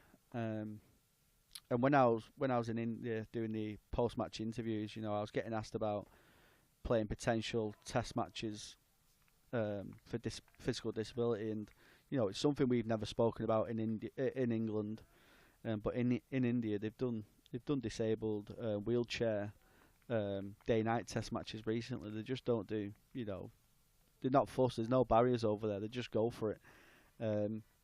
So one day, you never know, there might be some kind of IPL Disability League, which will be pretty exciting. We've got a DPL, which is a Disability Premier League over here, which consists of the 3 impairments, so the physical disability, the learning disability, and the deaf.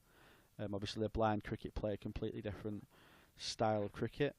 So we've set the DPL up, and that's a bit groundbreaking over here, to be honest. I think a few countries might get more involved in that, because it's been an excellent partnership in terms of the ECB and the counties, and getting more disability players recognised, and try and get stronger relationships throughout the country's boards and with the ECB. So Fingers crossed India can just keep taking it to new strengths as Balderson just nicks that behind. Dravid's been building some pressure here. One for 11, a 4.3. I think that's his second now, along with Bell. Just looks like it shapes away from Balderson, playing away from his body a little bit, but a little feather behind to the wicketkeeper. Yeah, it's been a good spell, hasn't it, after lunch by Dravid? Started well. Just managed to create a little bit of uncertainty, really, for the batter. To play completely forward, to play back, and caught a little bit in between. A good post-lunch spell by Samit Dravid, and it's going to be the reward of a wicket. He's just getting enough movement, isn't he, off the surface? There's a bit of bounce. He's hitting the pitch pretty hard, and he's just getting a bit of shape away from the left-hander. And he'll probably go into Hurst as he walks into bat. Is that Hurst or is that Lavelle? Lavelle walks into bat. So he'll just get a bit of shape into Lavelle as well. And he'll probably do similar to George Bell. He might test him upstairs early doors. He's not pitched too many in the batsman's half.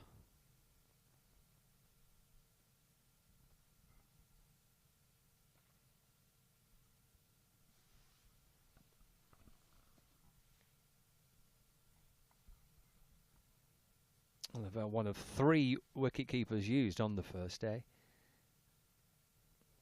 A different keeper in each session yesterday. Started with Hurst, and then Bell, and then Lavelle. And joins his captain out in the middle. Pretty blessed, and we do love a wicket keeper at Lancashire, don't we? I mean, you throw Salt and Butler into the mixer at the IPL. You've got 2 extra ones there.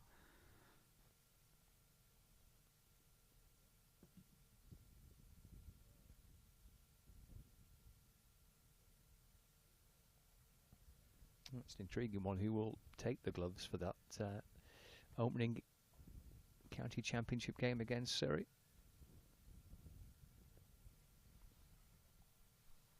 Well, it's going to be interesting in terms of how much Lancashire see Phil Salt. He's going to be away in the IPL until, I think that's due to end the end of May, 29th of May, I believe, is the final scheduled. And then they're straight into the T20 World Cup, aren't they, as well, in the West Indies in America. So I think he'll be a shoe-in for the squad of the T20 World Cup. He performed really well, didn't he, in the West Indies not too long ago, and he's kind of settled in the international scene now. So Lancashire might see him at the back end of the year. So I don't think we'll see him too much in the first few months.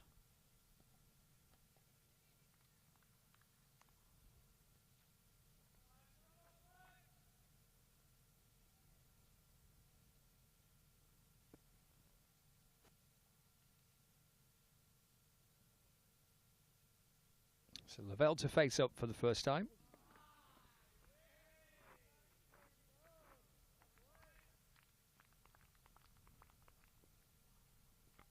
Wasn't much of a sight to that one, was it?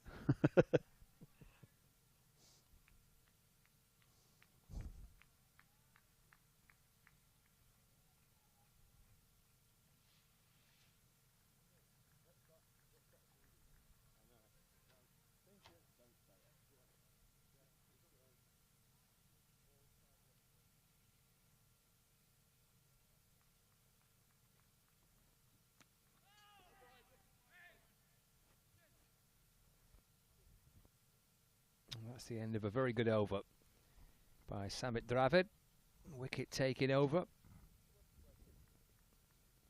Managing to find the edge of George Balderson's bat. Wickets of Wells first thing for Lancashire this morning. Bohannon and Bell before lunch. And Balderson becoming the second victim for Samit Dravid just after lunch. So Keaton Jennings on 76 and George Lavelle faced a couple of deliveries so far. Mishra and Raj, the other wicket takers.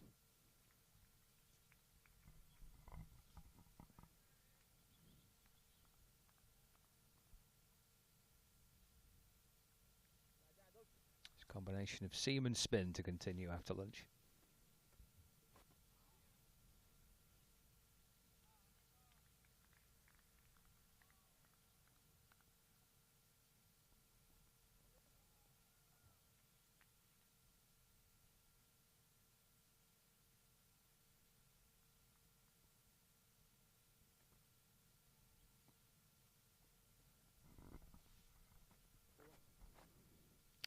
Calmly away off the back foot by Keaton Jennings. Dabs it out towards mid-wicket for a single. Be interested to see how Keaton goes about this now, because Lancashire being 4 down, there's still plenty of time left in the day. He was looking to go a bit aggressive earlier when there was only 1-2 down. So he might just look to go back into, full serious game mode and try and just back the situation now instead of potentially letting other lads have a go, because they might naturally get that chance anyway. Like you say, still 60 overs due to be played today.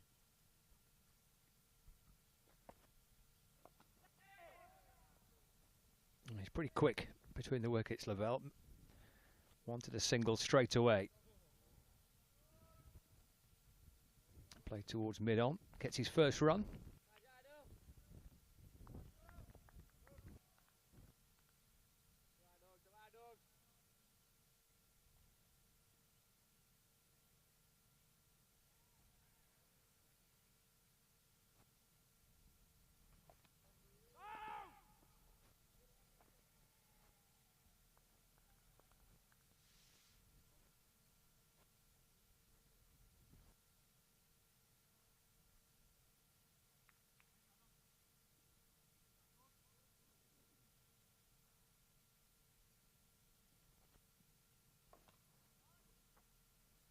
Just a reminder, one of two slight technical issues we're just trying to overcome. So the pictures might just be at times a little intermittent. Hopefully that will settle down soon enough.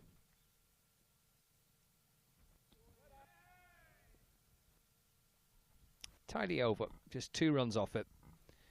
126 for 4, Jennings on 77, Lavelle on 1. I'll bring Graham Harcastle and Callum to join you. Yeah, Jennings will certainly be happy on the back foot there against Hedges. If anything, when he's had him in a little bit of doubt, he's on the front foot, but Jennings just looks so comfortable on the back foot against the spin. He's an excellent player of spin anyway, so we're pretty comfortable wherever the ball's put.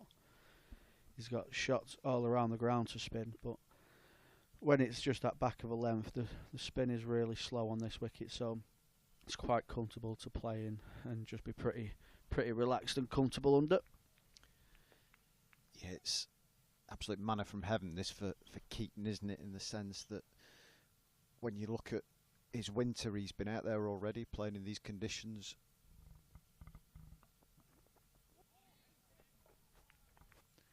Not quite sure how that missed. It's one where they say it's a very good leave, but is it really that good of a leave when it's that close?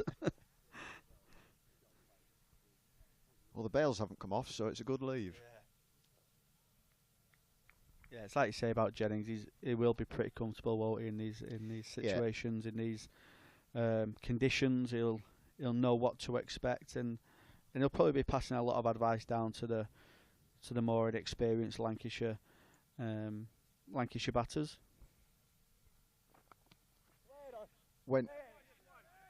It's not just this winter. He's obviously been out in, I think they were based out of Medabad, weren't they, for the Lions trip. Had a big partnership with Josh Bohannon in one of those games. But going back even further, he's almost been a little bit, this might be being a bit harsh to him, I don't know, but he's been a bit of a kind of horses for courses selection for England, and people have been talking about him playing in subcontinental conditions because he's so good against spin.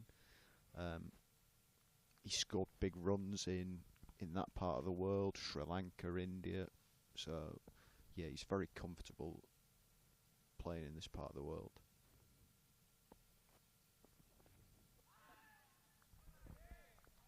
And I think that's where his chance might come again, might it? I think all credit to England. I feel like they're going a bit more clever with their selections. I think they're selecting a bit more for what they need for the scenarios and the situations and the wickets they might come across. You know, people like Tom Hartley, Rehan Ahmed and Bashir on this India trip. Probably no one in the country probably had Tom Hartley in their test team going to India. But they knew they wanted some spinners that might be able to make things happen.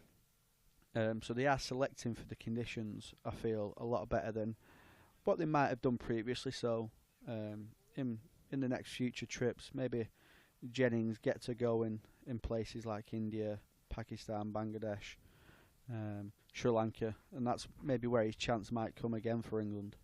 Of course, he was on that Pakistan trip, wasn't he?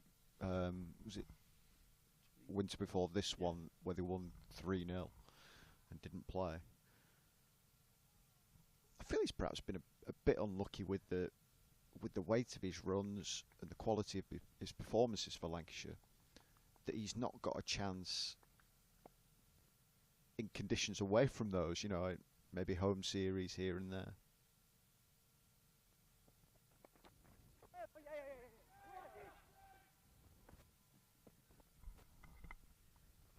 Yeah, he's someone who plays all around the ground, isn't he?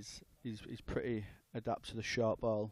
You know, he likes to play pace. You see him when he bats for Lancashire in the county championship. He tends to walk at a lot of the seam bowlers and tries to add pace onto it and meet the ball, to be honest.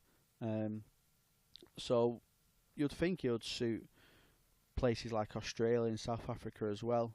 But like we were saying before, at the moment, Crawley and Duckett look like a consistent partnership which England are happy about. It's a great bit of fielding, and exactly what you were saying about walking towards the bowlers. He's done that and thumped that away. Put a great piece of fielding down at long leg. I think Paul was saying this morning, he made a good point about how he sometimes just kind of plants a front foot and kind of plays just from the crease a little bit. Often doesn't get that full movement into the ball. He seems quite comfortable in his positions and kind of plays with his hands. And I feel like that might have been his downfall in English conditions when he was playing for England. He always looked like, in a way, too composed and too calm under the ball sometimes, and then he'll just feather one outside off stump. So it might be something that Jennings looks at, but the amount of runs he's scored for Lancashire in the last 2, 3, 4 years, he's such a consistent performer, and he's always at the top of the run scoring chart. So I don't think he has to do too much different to what he's doing. I think he's just got to keep persisting and keep knocking on that door, and hopefully he does get that chance again. There's 2 points I'd make. I think one, in his first incarnation as a Test cricketer, perhaps he didn't know his game quite as much, and perhaps was a little bit surprised at the kind of scrutiny on that. I think he's a bit more worldly wise now, probably ready for that kind of, I won't say issues that come along with playing with Test cricket, but all the stuff around it. And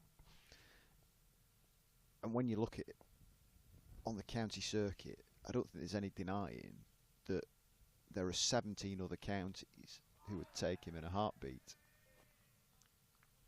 You know, there'll be directors of cricket, coaches, captains who would say, no, we're happy with what we've got. But I think when push came to shove, if you gave them all the chance to sign Keaton Jennings, they would. Yeah, he's probably been the most consistent opener, hasn't he, in the county championship for the past few years. There'll be a couple challenging that remark. I think just falls short of the fielder as Lavelle tries a sweep, just a bit of extra bounce.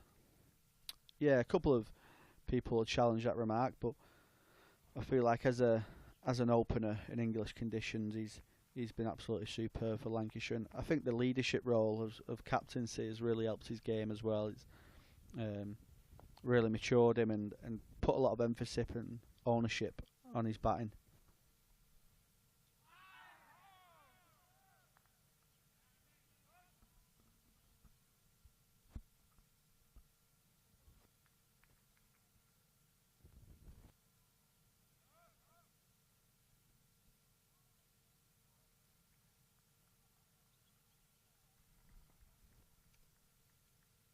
Looks to be a decent amount of turn and bounce at the moment. It's perhaps a little bit more so than yesterday. Yeah, it's probably the quickest we've seen as well. It's really spun quite sharply, that one, to Lavelle. Just looks to be bowling it a little bit quicker to the right-hander. Whereas to Jennings, is probably bowling a little bit too slow, especially for the length he was bowling. If he was bowling fuller, that pace is a nice pace. But when you're bowling shorter, sadly you have to put a bit more pace on it to try and challenge the batsman.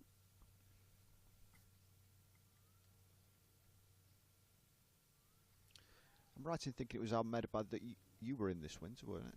Yeah, and what a place. I mean, India as a whole, it was just a fabulous experience. The tuk-tuks, it's just absolutely crazy, the whole culture. But yeah, I'd love to go back over there again, because the people, they just couldn't do enough for you. We're very lucky to do what we do as England physical disability cricketers. We all have normal jobs, so we're in no way a professional or a celebrity over there, but you feel like you are. They just absolutely adore you because you play cricket and you pick up a cricket bat and you're wearing the England kit. So it was surreal. I don't think we expect it to be as as professional as it was. We played at the stadium in the final game, and there was only 2,000 people probably in, if that, and there was all school kids. But it felt like there was 1,300 people in when they sang the national anthem, because all the school kids sang it, the India national anthem, and it was the sound they created. I think it gave us all goosebumps. But just the place is just an incredible place, and it's somewhere that for any cricket fan or cricket player, I'd say, go and visit, because you can find a game of cricket absolutely anywhere. You just alluded to it there, were you quite surprised at the scrutiny? Because it goes a little bit back to what we were talking about with Keaton, really, that as an England cricketer, there is that scrutiny, and I guess in that part of the world, it's going to be higher than in most places. Yeah, certainly. In the game that we probably really found the scrutiny, and this wasn't on ourselves, we put ourselves under a lot of pressure, and we expect high performances from ourselves, but the third match when we got back into the series was getting beat 2-0, and we brought the series back to 2-1, and it was their first defeat, and all of a sudden their head coach is really giving it to his players. He's made them do a session basically after the game, and even at breakfast the next morning, the Indian players were down there. It was all a little bit weird, and we found out that he gave them a bit of a telling off, because they wasn't good enough on that day, and they wasn't even the 12, 13, 14 men, they wasn't loud enough off the field, supposedly. So they had to do an extra session after the game because they wasn't shouting loud enough. And it's the old adage of, you hear it on the IPL, you hear it in the test matches. Once you've got that crowd silent, you are on top. And that's what we knew exactly. We said, as captain, I said to the lads, I said, let's make sure we get them silent and we keep them silent, and that's when we know we're on top. And we found that in the 2 games that we won. Once you get them silent, they do go pretty flat pretty quick. And and like you say, the scrutiny that their coaches put them under, it was quite like weird to see, really, because it's not a professional environment. I think some of them get paid to play because of the living standards over there, that it's not quite paid to play like we would presume over here. But yeah, the scrutiny that they got put under for losing the game was pretty high. That's a fantastic delivery. And George Lavelle has to go. Not so sure he's particularly chuffed with it, but yeah, it does look like it's the sleeve of his back arm, doesn't it? Yeah, it looks a bit of a shocker, to be honest, from the umpire. Sadly clips George Lavelle's top of his right arm.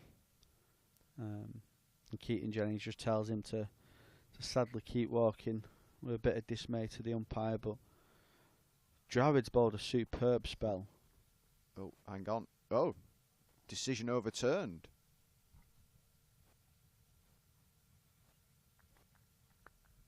Well, it hasn't gone to DRS, but it's looking like one of the home players has said, no, that's definitely not out. Call him back. We had some scenarios like this when we was in India. We had most of the grounds have like third umpire cameras set up. Right. So we had third umpire for stumpings and run-outs, but we didn't have. We had it for nothing else. But there was cameras all around the pitch viewing everything, and then we had one of the Indian lads caught very early on. It's come off his glove, it's hit the keeper's boot, and he's caught it off his own boot. But sadly, they couldn't go to the third umpire because it was only for run-outs. But we've seen it on the telly at the side of the pitch, and we've seen it that it's out, and it just disheartens you so much. I mean, Karnataka here have recalled Lavelle, which is good sportsmanship. But if that was a serious game and it wasn't a friendly, I don't think they'd be calling him back. No. You would hope that wouldn't be the case, wouldn't you? You'd hope that, be it a Ranji Trophy game, a championship game, that kind of sportsmanship would carry on. The one thing I have to say about that was a fantastic ball, though. Extra bounce from just short of a good length. Had Lavelle in a lot of trouble, and instead of the outside edge or glove, it's probably taken sleeve at a roundabout kind of sponsor's badge height. But he lives to fight another day, and he's able to add to his 5 of 15 balls. Yeah, Javid's found something out of this pitch that probably no one else has found. No other seamer. He's really in, as we say as a cricket fan, like a heavy ball. He's really trying to hit the pitch. He's not just trying to kiss the surface. He's hitting that pitch. He's found in that extra bounce, which troubled Balderson. It troubled Bell, and like you say, it got Lavelle into a bit of a tangle in that previous over.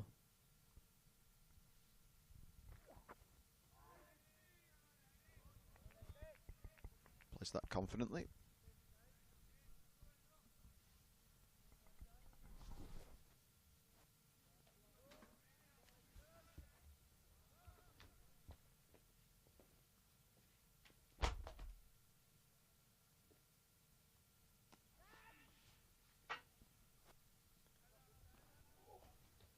Use of the feet and hammers it wide of mid on.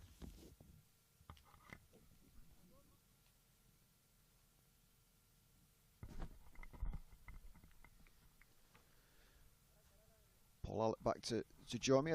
How many occasions have you seen that or been involved where wrong decisions made and somebody's called back? Not many, Graham.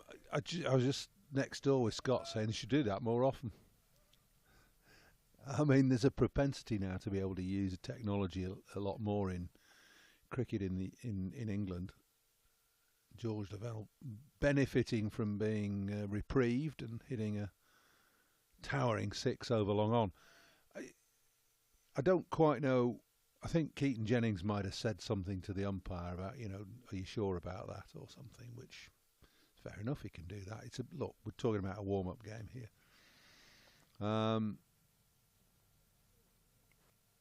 And it's well within the umpire's rights to change his mind. I mean, he can make a decision and change it. They do it all the time via the review system in international cricket these days. Stay with your decision or change your decision. And it's becoming prevalent in rugby union. Football's not got it quite right as far as I'm concerned.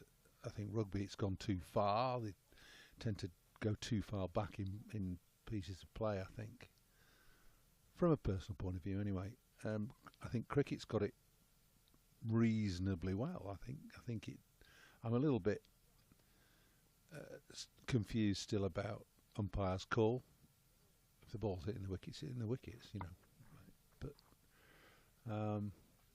maybe there's a propensity to introduce some element of it into county cricket, because all the games are covered now. They've all got end-on cameras. Some have more than others. I suppose it's a question of consistency and where you start and where you draw the line. But it is unusual for an umpire to change his mind in open play like that.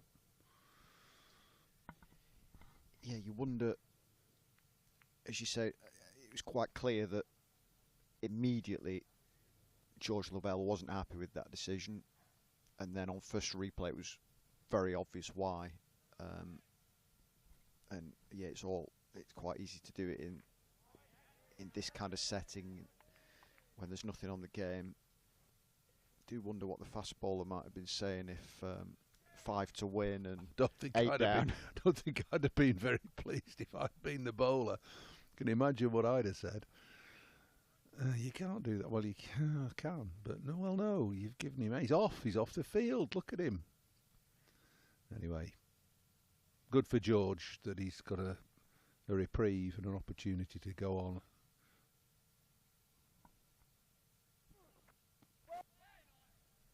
I thought Dravid bowled a really good spell. He was aggressive and got extra bounce. He'd have even probably got his dad out had he bowled like that. Yeah, that's a fair battle, isn't it, in the back garden? Yeah, I'm not surprised. I don't know whether he's more a bowler than a batsman or more a batter than a bowler. Young Dravid, but his dad might have made him bowl at him when he was 8 or 9, I suppose.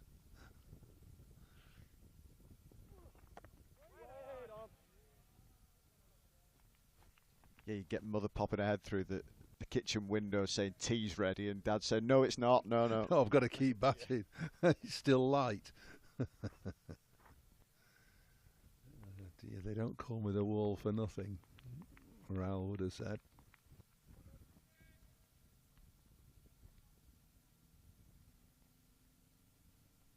Going back to the George Lavelle situation, you don't know how crucial that moment could be in his season if he gets runs in this innings. Well, you're quite right, Graham. I mean, the batting spots are open, aren't they, in the Lancashire lineup? You've got your top 3 that are set in stone for the county championship with Jennings and Wells and Bohannon.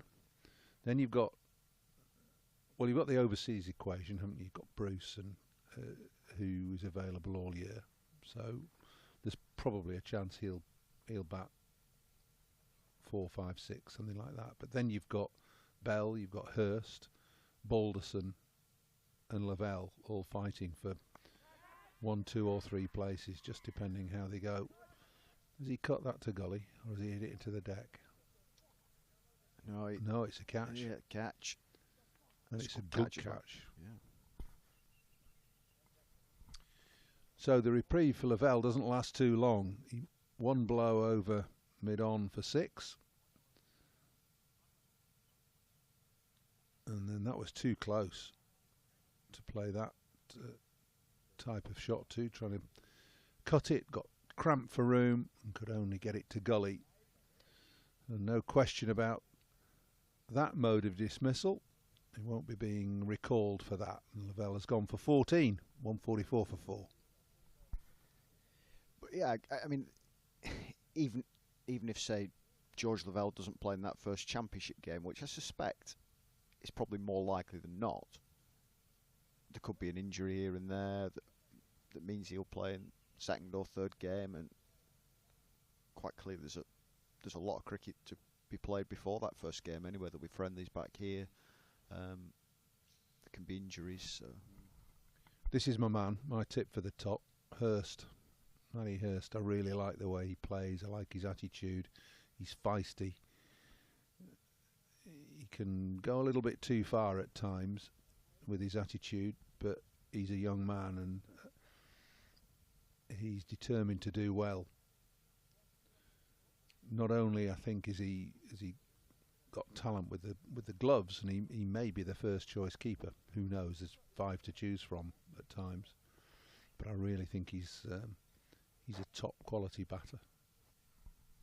Sometimes in sport, and it works in plenty of sports. I'll give you an example in a minute, but there are players, young players, who come through, and all of a sudden you just think, yeah, I can see this lad or girl kind of going on.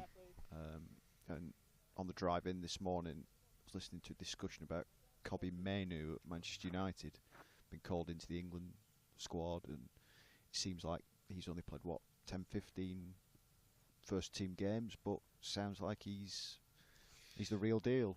Yeah, I wouldn't put myself down as a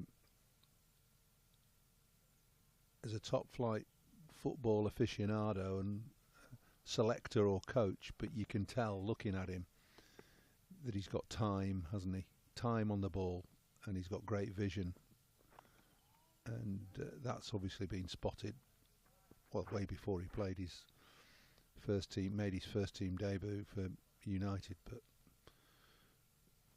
every time he's played for United, he's looked to be equal or better than his peers within his team and in the opposition in a lot of cases. And Matty has shown that kind of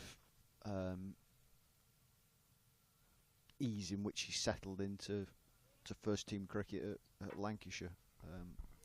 First time I saw him was last season during the One Day Cup game at Blackpool against Kent, and came in, and within 3 or 4 balls he played the reverse scoop over the keeper's head, and that kind of stuff. So just shows there's no fear, and he's comfortable in his skin in this setting, which is great to see.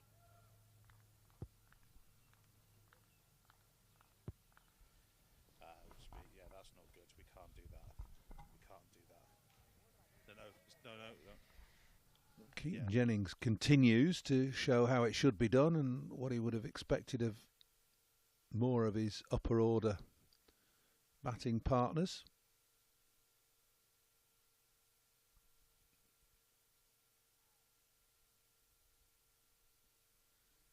Being given the opportunity and chance to bat out in the middle. Jennings on 82 would have hoped and expected that the likes of Wells and Bohannon and Bell and Balderson would have spent a bit longer with him. Having said that, he's played a pretty airy-fairy, inopportune stroke and just top-edged the simplest of chances to one of the close fielders. And after singing his praises, Keaton Jennings has to depart for 82. There'll be quite a lot of frustration in the Lancashire camp. That certainly the last 2 wickets have been real giveaways, haven't they? Really, the Lavelle one was too close to his body, and as you say, that was another injudicious stroke.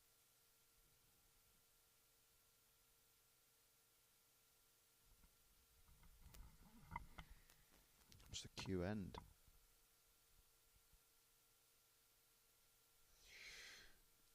Yeah, it's a predetermined lap, but it wasn't there in the end, and he decided to go through with a sort of half paddle stroke, and it's ended in his downfall, rather ignominious downfall at that. Tom Aspinwall coming in, so we've could be in for quite a passage of play here. Don't well, they? They don't hang about, these two. I agree, but the dawning of the new generation of Lancashire cricketers here in Matt Hurst and Tom Aspinwall.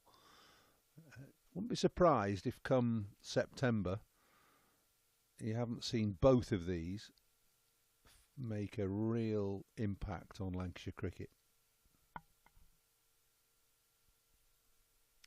I think it's probably likely that Hurst will play in that first game against Surrey. Is it becoming more likely that Tom plays as well, given what Mark Chilton was saying yesterday, that potentially Saki Mahmood's not ready, Mitch Stanley's maybe not ready for that first game? Well, they need a point of difference, that's for sure, Lancashire in their bowling attack. They've got good bowlers, but the likes of Bailey and Williams and Balderson, similar pace. So they need a point of difference. Aspinwall can provide that. He's a yard quicker. He's inexperienced, we know that. But if he's well handled and bowls in short spells, then yeah, there's every reason why he could be included in the 11. I mean, we'll see in a minute or two what he's like with the bat in his hand. I think we all know that he can be aggressive and a more than reasonable batter. So he's got two strings to his bow, and he's the sort of player that the modern day team is desperate to have in their side. Somebody who can bowl with a bit of a hurry up and can bat and hit hard. One thing I felt yesterday watching him, he was just struggling with that short ball, just the kind of radar. It was a couple of wides he bowled above the batsman's head, and had George Bell stretching. And then other times it was just in that hitting area for the batter to pull quite comfortably, which is something, if he's going to be that kind of enforcer in a sense, he's got to find the right balance.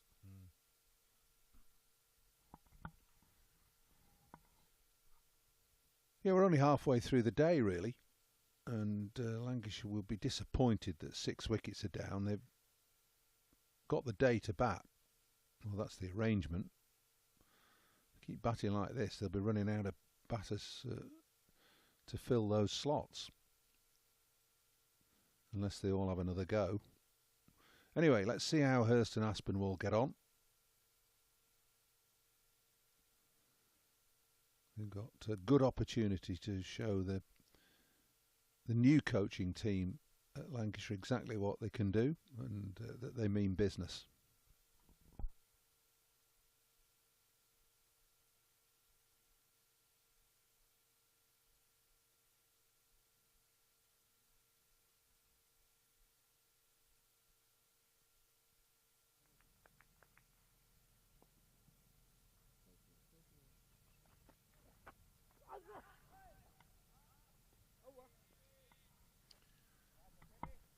Decent amount of turn on offer, isn't there? Perhaps more so than there was yesterday. I think there was decent pace, a bit more grass left on it yesterday, but it seems to have just changed in complexion a little bit today.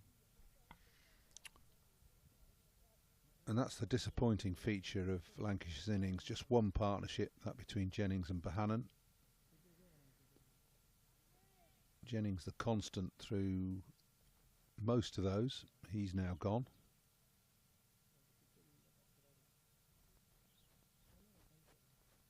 As far as the pitch goes, yeah, I think it's a pretty decent pitch. There's a bit of bounce in it. Certainly no horrors in it for the batsman. Bit of turn, as you say, and a little bit of bounce.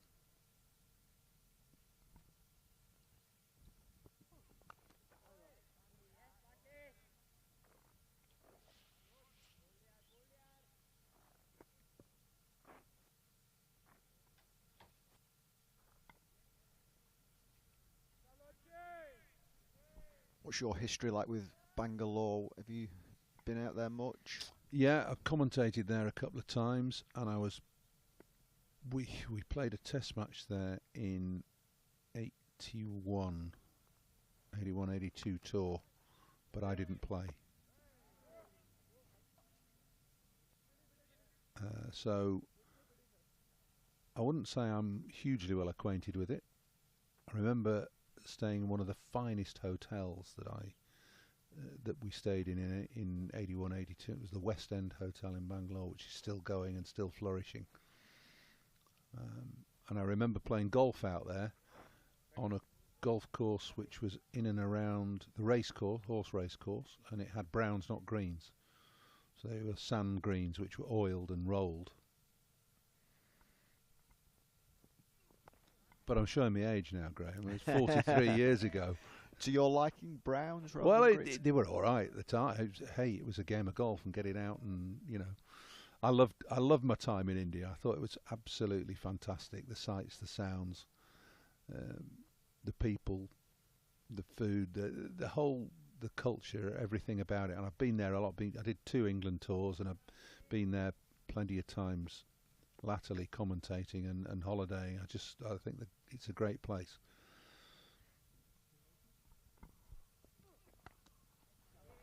Does it come alive this time of year more than any other, given what competitions coming up? It's interesting. Through my sort of half my lifetime, the Indian public's appreciation and appeal has shifted phenomenally, really, from being predominantly test match orientated in 81.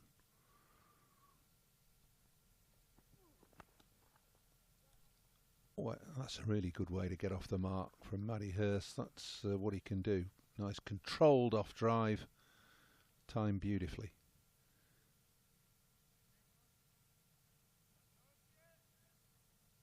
That's how it should be done. No, in 81, the crowds for the test matches, every stadium full every day. So you're looking at, depending where you were playing, 30,000 in Delhi, because that's the capacity of the stadium there, the Ferozshah Kotla, to Eden Gardens, Calcutta, where there were 100,000 every day. And then India won the World Cup in England in 1983. They beat England here at Old Trafford, Emirates Old Trafford, in the semi-final, then went on and sprung a surprise, beat the West Indies in the final. And from that moment, the Indian public's interest and obviously the cricketers' interest switched from the 5-day game to the 1-day game. And the next time I went to India in 84, the test match crowds were still good, but not as good as they were. The 1-day internationals packed, absolutely packed. And the same thing happened in 2007 when India won the World T20. They weren't interested in T20 cricket until then. And that success spawned the IPL 1 year later. And that has now taken over as the preeminent competition in world cricket. So yes, with the IPL up and coming, the women's IPL being played over the last 4 or 5 weeks, and the men's IPL starting very soon, cricket fever, which is pretty hefty 12 months a year, is at its peak now.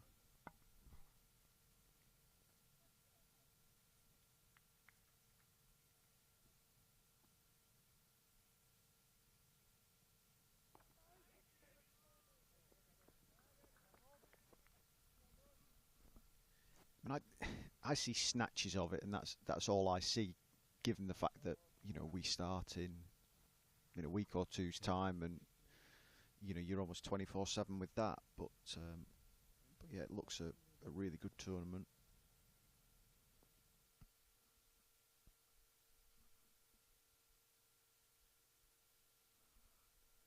Probably if I had my way with it, it'd be a little bit shorter than 2 months. What does it go on till? Something like. Well, it's getting longer, isn't it? More yeah. teams now. 2 more teams in last year. They're still there this year. So, yeah, but when you look at broadcasting contract rights, TV rights, it's the second highest grossing TV rights sporting event in the world, isn't it? Behind NFL, I think it's into the $5 billion or something dollars for the TV rights.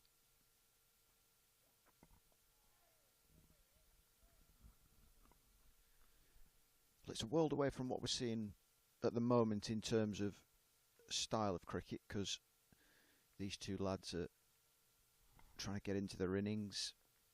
We haven't seen a great deal of aggression from them yet, despite that fantastic shot from Hurst. Well, there's a bit of invention. He gets 4 for it. Tom Aspinwall. So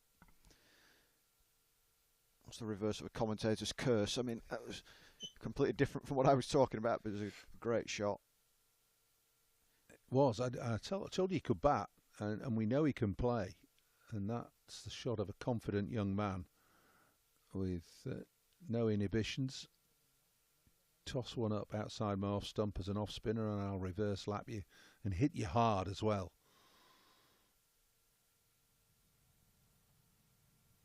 It's great, isn't it, that you see players who are not worried about the situation of the game. Lanks 152 for 6 before that shot was played, and there's been a little bit of trouble over the last 20 minutes, half an hour, but there was no sign of it there.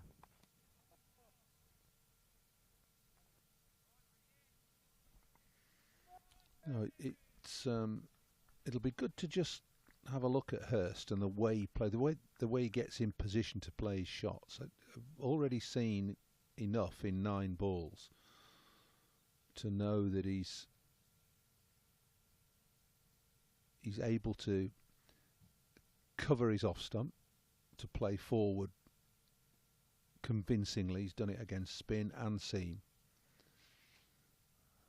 I hope I'm not cursing him here. But even that, as a forward defensive stroke, it's a positive movement, being positive in defence. He gets a big stride in forward. It'll be intriguing to see how these two put their partnership together.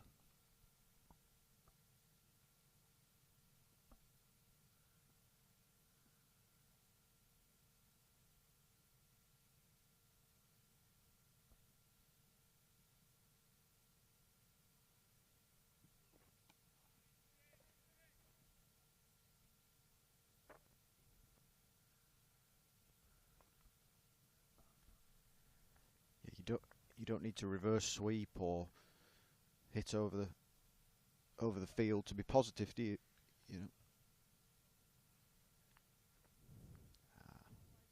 The dream team. Alex Glover there with the camera, and Charlie Hines. Lancashire's media men on the ground in Bangalore.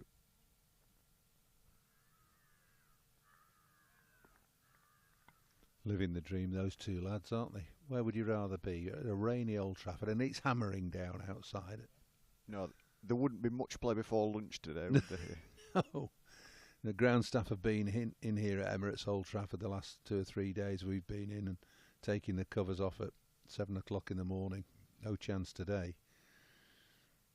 Trying to roll and prepare the pitches for early season games.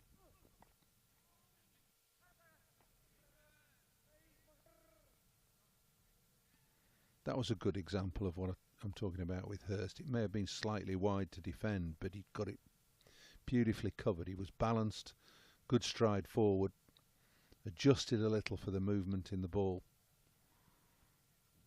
I'm building him up too much, aren't I?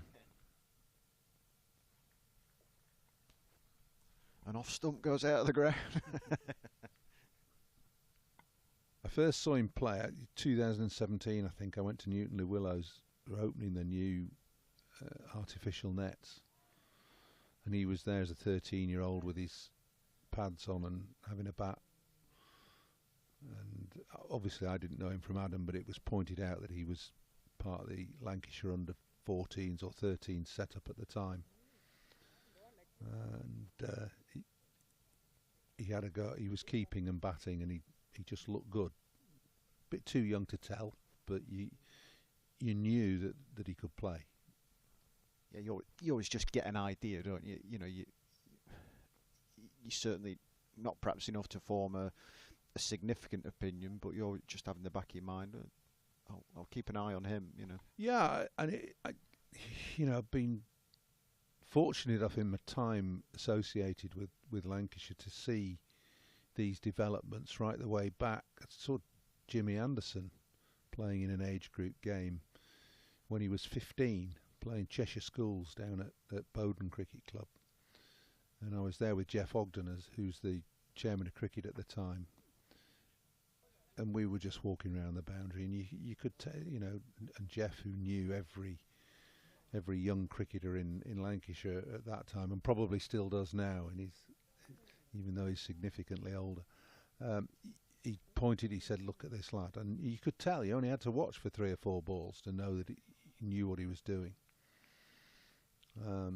Not that you're predicting that he'll go on and take 700 Test wickets, of course, but there's a bit of a feeling, or you get a feeling that given the opportunity, he could go on and make a career out of the game. George Bell was another one that I saw growing up through Alderley Edge, playing for Alderley Edge, first team when he was 14. He had a presence at the crease.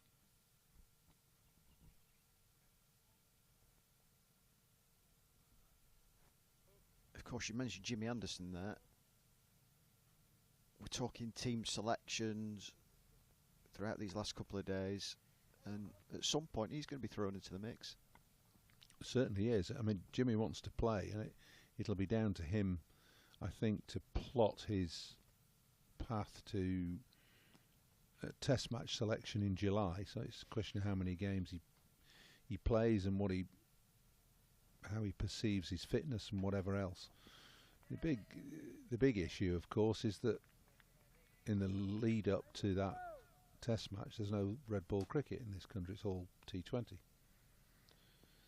So quite how you pace yourself will be open to conjecture, but I would imagine Jimmy will want to play a couple of games of the first 6 at the very least. He might end up playing the odd second team game as well. That'd be good, wouldn't it? Yeah. I mean, I'm not sure what the kind of schedule is in terms of, as you say, they're not being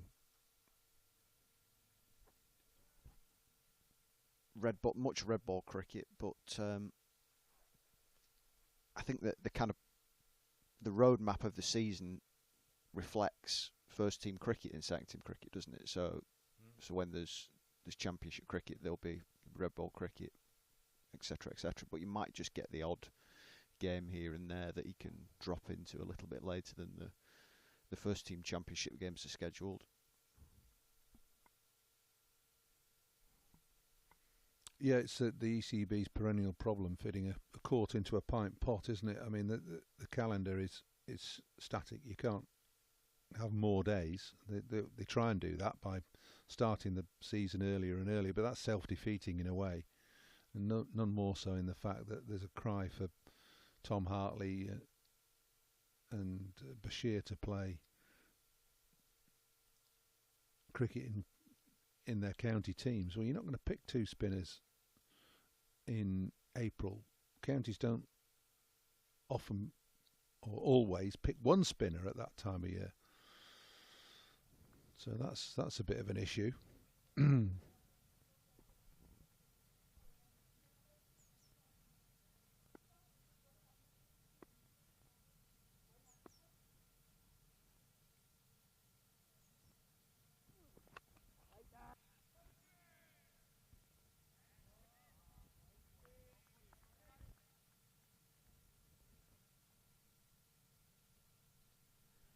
Promising signs in the early stages of the rebuild after the loss of George Lavelle, Keaton Jennings, but these two are looking settled.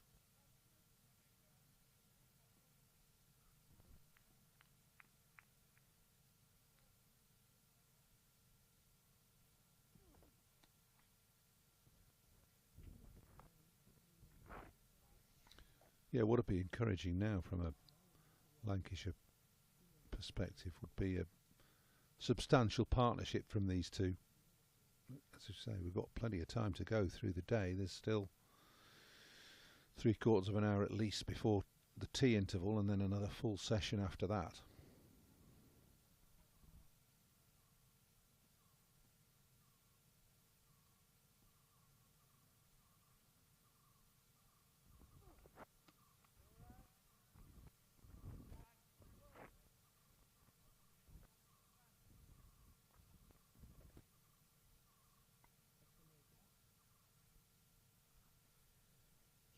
You might have been looking at somebody like Keaton Jennings. I think he was, what was he, 80 odd not out just before he played that lap.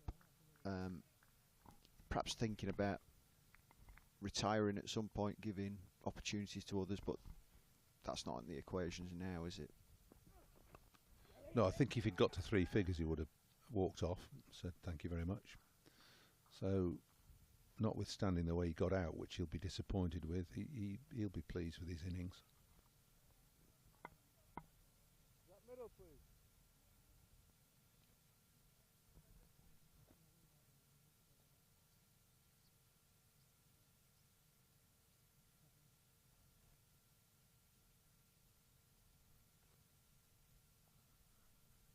Of course, six down could actually, in theory, be 7 down with Tom Bailey's shoulder problem.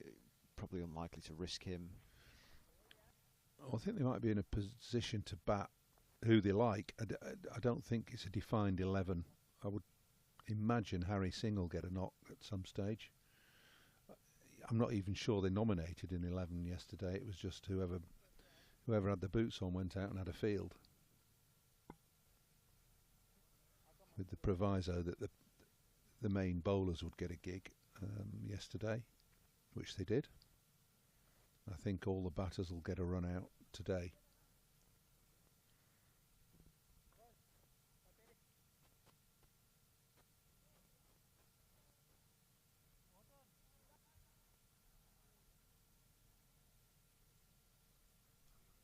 And it's fantastic that they're coming up against such competitive opposition, isn't it? You know, it's been mentioned a few times that this isn't the Karnataka first 11 by any stretch of the imagination.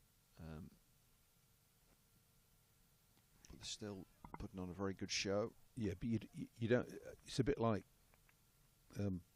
England. You don't get into a state academy without being able to play, and these are academy lads, under 21s, under 23s, and 1 or 2 seniors, so they can all play this lot. No question about that.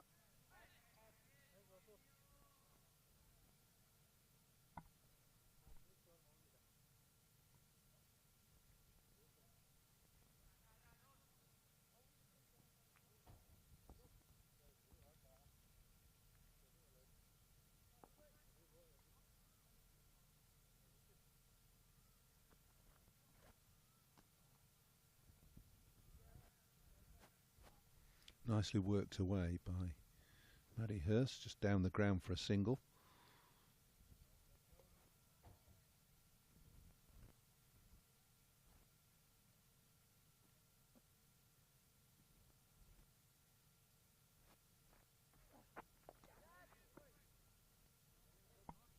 Just a couple of times Aspinwall's hit the ball in the air through the leg side. It might think about putting in a short mid-wicket or a short mid-on for him.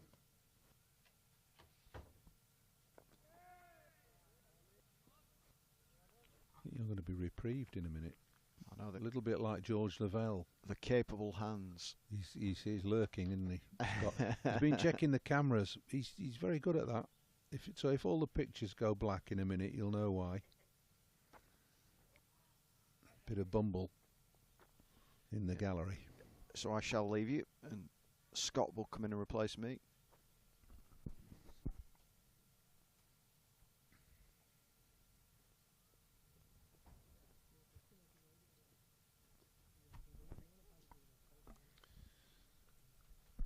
So that's a summary of the Lancashire innings to date. just the one innings of real note. That's Jennings. Bohannon played well for his 35. And then disappointment, really, for Wells and Bell and Balderson and Lavelle. Opportunities for them to spend time at the crease. There's batting places up for grabs in the Lancashire lineup. Hurst and Aspinwall in possession at the moment. 10 and 6 not out respectively.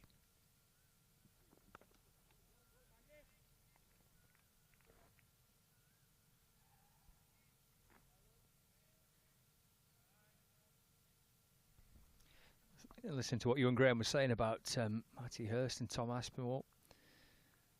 They're two lads that got their chance at the back end of last season.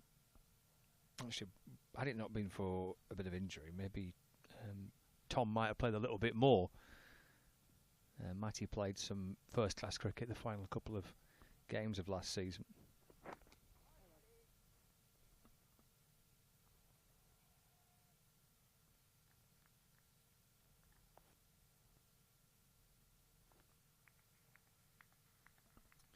Quite a busy summer, and there's a T20 World Cup right in the middle of it, so there might be potential opportunities for both of these players through the course of the summer in all three formats for Lancashire. Yeah, I was just saying to Graham that I wouldn't be surprised come September if one or both of these hadn't made a significant mark for themselves by playing in all forms of cricket for Lancashire through the summer.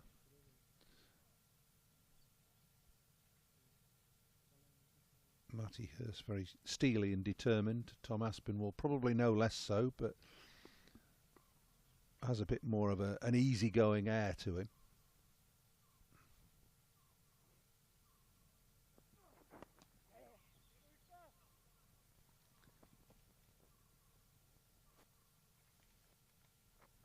Again, it's nicely worked away by Hurst, just a measured stroke.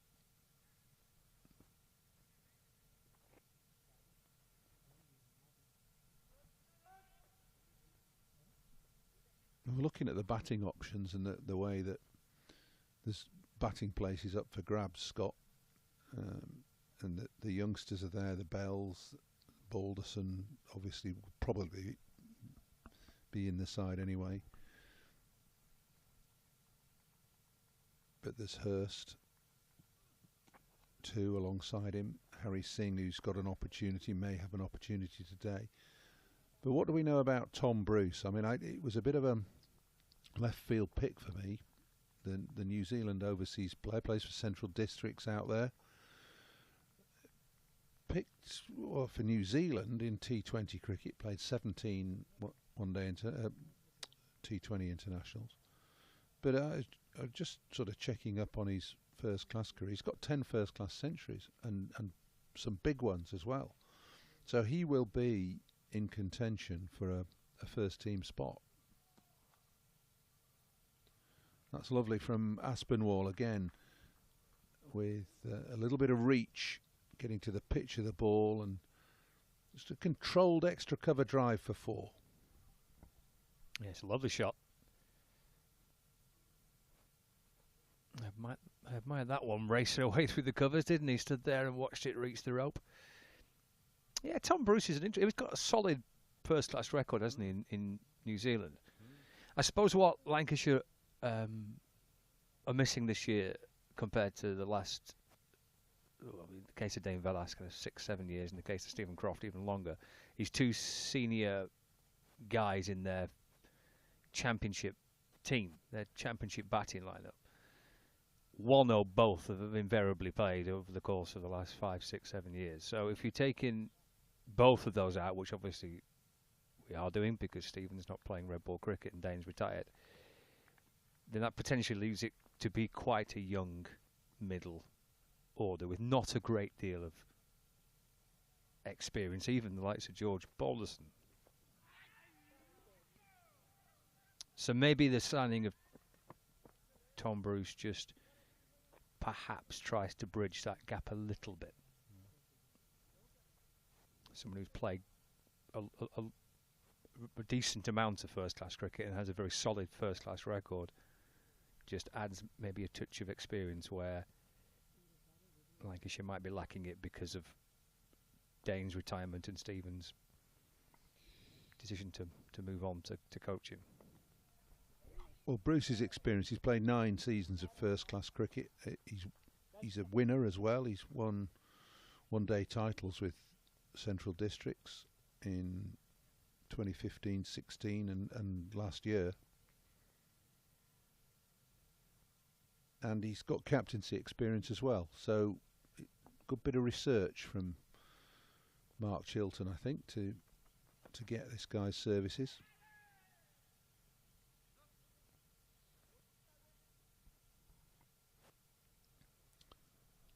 But well, you know better than I do, Paul. It's because you've been in the role, and it's not easy to find players. Certainly, perhaps even more so than ever, to try and find someone who can be with you for large chunks of the season, rather than just coming in and playing 2 or 3 weeks here at the start. Well, definitely more so than ever, as Aspinwall tries that reverse lap again. Might have got a bit of a top edge on it and got 4, but certainly, you know, going back to sort of my time in the game through the 80s and 90s, it was possible to get an overseas player to come and play all season because there wasn't the amount of cricket internationally that there is now, and domestically for that matter. And I think one of the key features of overseas players in county cricket was that they could become part of the framework of the county. You know, Clive Lloyd and Farouk Engineer here, for instance, Wasim Akram more lately, but the likes of Desmond Haynes at Middlesex and Gordon Greenwich, Malcolm Marshall at Hampshire and Hadley and Rice at Nottinghamshire, Courtney Walsh at Gloucester. Their names just keep coming, don't they? But that isn't the case now.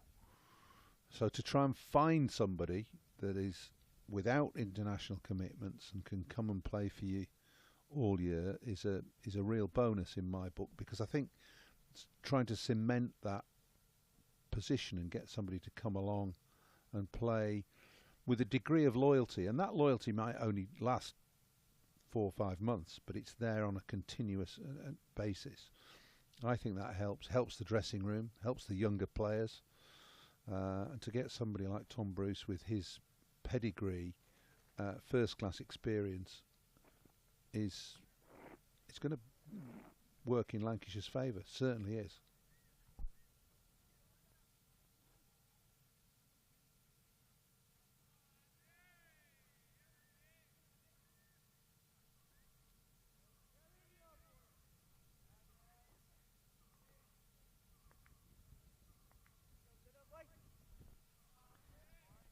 I suppose that's just the way that the cricket is now, isn't it? The names that you mentioned there from the past, and getting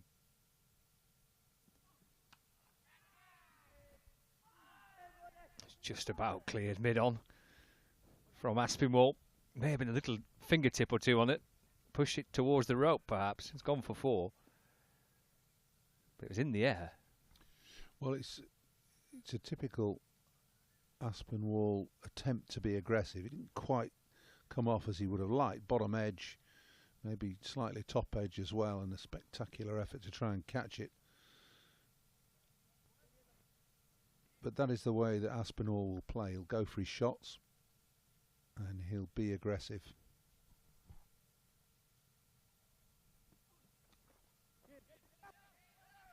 Yeah, the idea of getting a top. That's why the Nathan Lyons signing's so eye-catching, because it's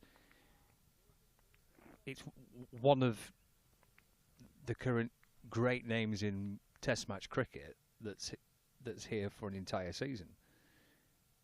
They're just so few and far between, those opportunities. And the days of trying to secure top players, great pedigree, international cricketers for an entire summer, all but gone. We'll have some test wickets bowling at either end if Anderson and Lyon get together, won't we? 1,200 between them. It's quite a few. It's one of the really exciting things about a new season, especially when the season's scheduled like it is now, where international cricket's kind of at least 2 months into the summer, Test cricket in July, is that you see a lot of England players playing the first few months of the season. Obviously, those with the IPL are away,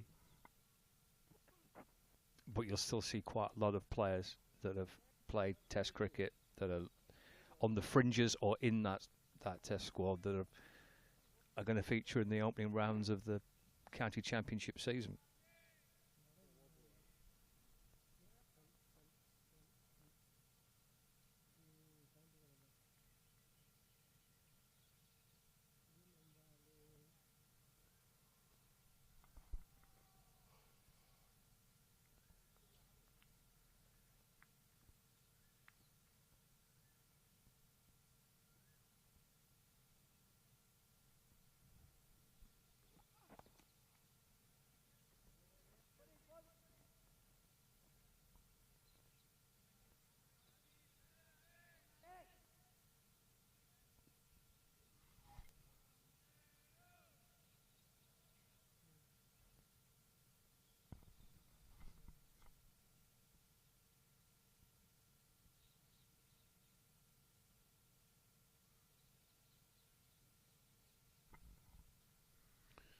Scoreboard watch, we haven't done that for a bit. 144 for 6. It's 160 for 6 on that one. That chair was still empty again. Yeah, it's redundant is the chair. 4 off the over from Gael. 177 for 6.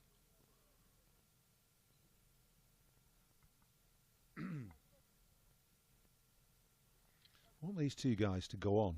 I don't want them to think, oh, we've put on 30 now. That's job done. It's not the way it should be. They've got to look to build this big partnership. They've got a long time to bat. Don't mind flamboyance and adventure, but let's knuckle down and make sure that we're still there at tea, which is half an hour away, and then we can bat for another hour afterwards.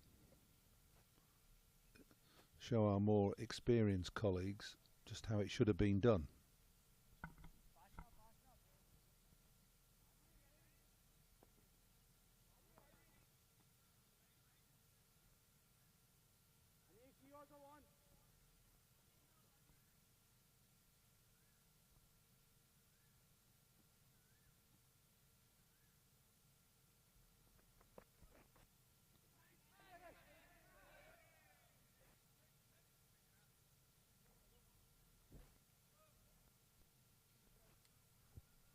I suppose this type of situation where these two came together to bat is obviously George Balderson and George Bell and Lavelle would have wanted to bat longer, but that happens.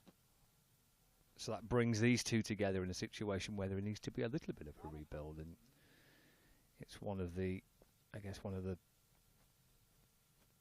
aspects of a pre-season match that's beneficial.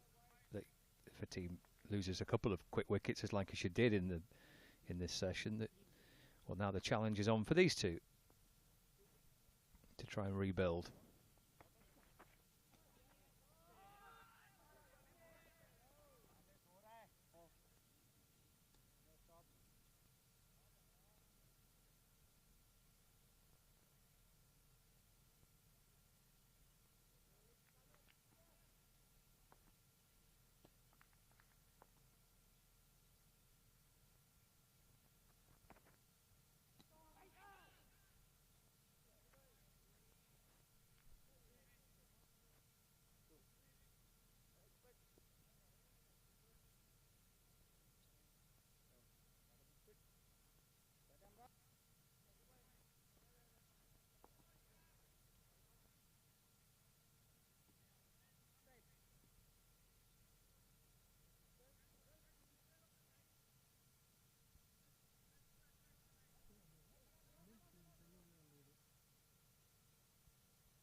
Sign that the pitch is turning a little bit more.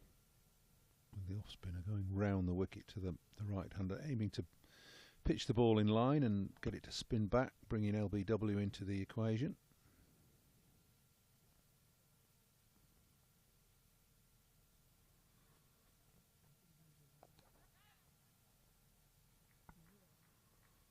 Some of the Thunder team looking on. They'll have probably had a practice today on some of the net pitches that are around this 3-ground complex. I think over 20, between 20 and 30 practice strips in addition to 3 grounds. Pretty well put together, isn't it?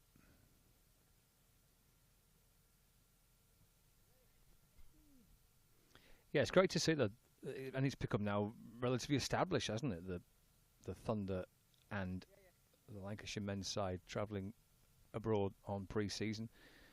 Maybe 3 years ago it happened for the first time, something like that. I know that other counties are starting to do something similar as well.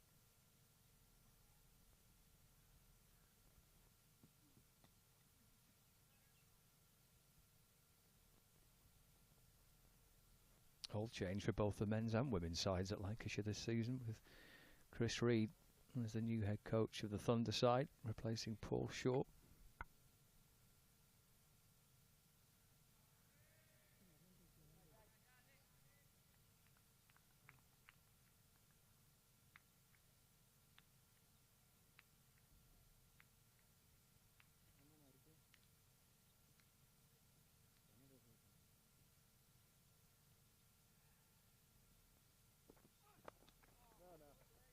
It's extremely impressive commitment to both men's and women's cricket by Lancashire to have done it for the first time maybe 3 years ago, and to sustain it year on year, to have their pre-season tours together, and the investment and the backing the Thunder side get here at Emirates Old Trafford is probably second to none, really. Yeah, it's admirable. Testimony to the way that Lancashire think about their cricket. Couldn't do it without the sponsors either. Hilton and Emirates to the fore in that.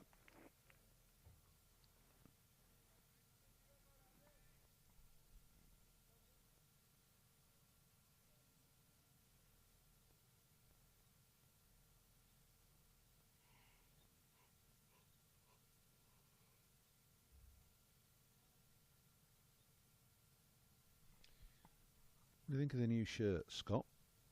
What about the piping on the sleeves? Where's that come from? Do you know, have any idea what it is? Is it?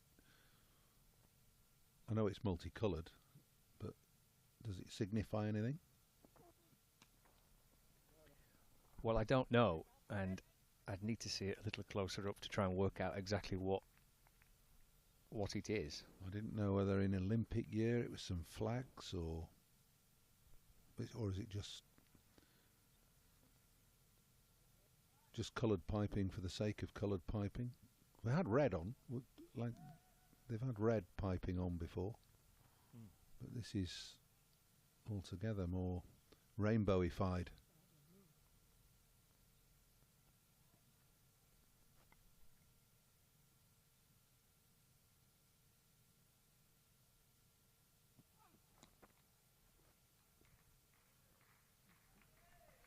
Mess about, doesn't Tom Aspinwall?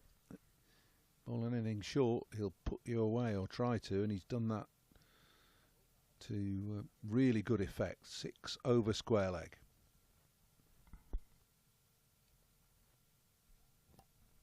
He got hold of this nice and quickly, onto it in a flash.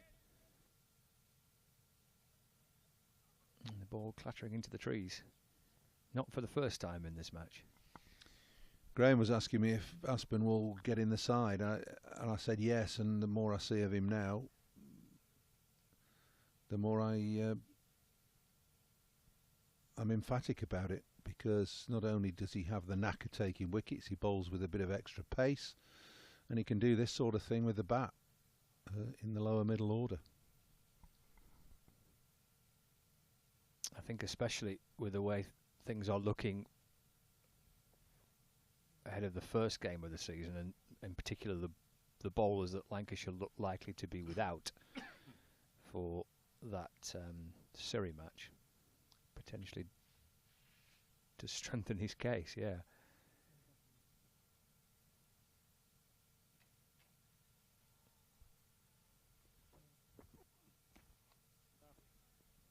Will Williams plays, and presuming these guys obviously are fully fit and get through the pre-season. Will Williams plays and Tom Bailey plays.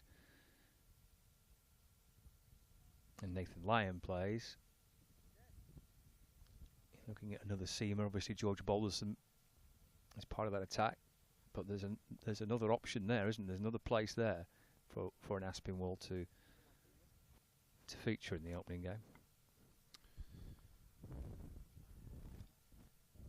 Yes, because I can't see Tom Hartley playing. I mean, they're looking out behind us at Emirates Old Trafford. It's more a swamp than the baked, dusty, dry surfaces you've got on your screen. So, not conducive to playing Lyon and Hartley in the same side in early April. The other advantage that these young lads have got is that they've got a new coaching staff in, and Mark Chilton said yesterday that he has deliberately said not an awful lot to them about the players, so that they can look at them with their own fresh eyes, as he put it, and make up their own mind about what the pecking order's going to be and who's going to stand out. So the reality is that runs and wickets in pre-season are going to stand you in good stead.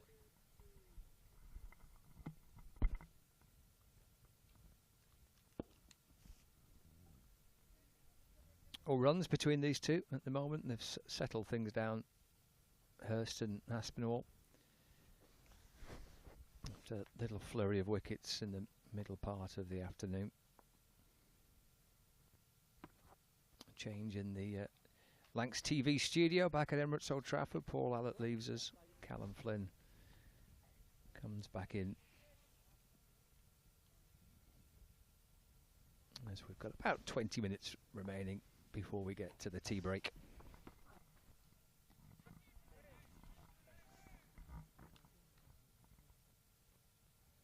Hurst jogs through for a single. Moves on to 17, 188 for 6. Nice little partnership developing, Callum, between Hurst and Aspinwall. Yeah, they play pretty nicely, haven't they? Lancs were just under a little bit of pressure. Lost a couple of wickets, but the two young boys of the team at the moment have just steadied the ship a little bit. I think it's a good point that Paul was making just before he's left as well, that they've got a brand new coaching staff to impress, and that goes from top to bottom. You know, whether you're an inexperienced youngster trying to make your mark, or even in more the experienced players, you've got full fresh eyes throughout the coaching staff as 3 new appointments. So it'll be a really good opportunity for Aspinwall, Hurst, Singh and players like that to get a few good performances under their belts, and maybe just give the head coach Dale Benkenstein just a bit of a dilemma.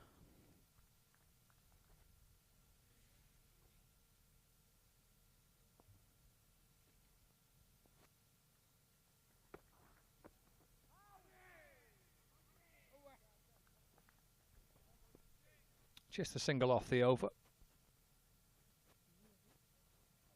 188 for 6. He's not unfamiliar, the Lancashire head coach, working with younger players at Gloucestershire. By the end of last season, the team that had kind of come together there was, whether it was through design or through the fact that they had not much choice, it was necessity that they had to try and promote from within, was quite a younger team. His time at Hampshire, he was able to bring on some younger players into the Hampshire squad, something I asked him about when I spoke to him maybe a month ago. Developing younger players and working with younger players, and he does feel that is a part of the job he enjoys. I think it's quite a good coaching staff they've employed as well, because you've got Porterfield and Benkenstein, who are real county stalwarts. Really, you know, they played a bit of international cricket between them. Not too many, but you know, the real county players. You know, they made the name in the county game. So I think for the young players, along with Craig White as well, the bowling coach, I think for the young players, they can really tap into them three coaches, and we know how busy the schedule is these days and the calendar, and you know, swapping between white ball and red ball. I think Lancashire have got a red ball game like 2 or 3 days after a T20. You know, it's figuring out what works best in terms of training and people like that coaching staff in charge. You know, they'll certainly have a lot of experience in transferring their certain skills from each format. So it's exciting times for Lancashire, I feel, and it could be quite a successful year, hopefully, on the pitch if they can get some results in them first 3 games, like Tom Bailey said before. If they can get 3 decent results in that first 3 games, they're probably the hardest games on paper, you would say, from the previous seasons. So that'll give them a lot of confidence, and it'll give the coaching staff a bit of confidence and take the edge off the new start.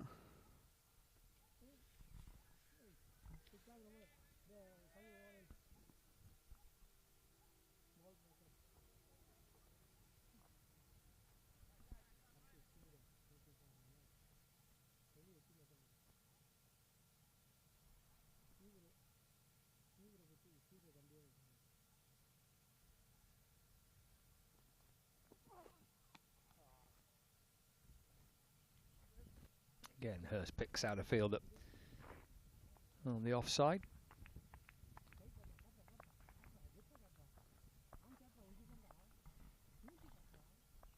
Just got that guy. It's sort of like not quite a silly point, but a very straight point. You tend to have your point fielders like backwards these days as a pace bowler, but he's very much on square with Hurst.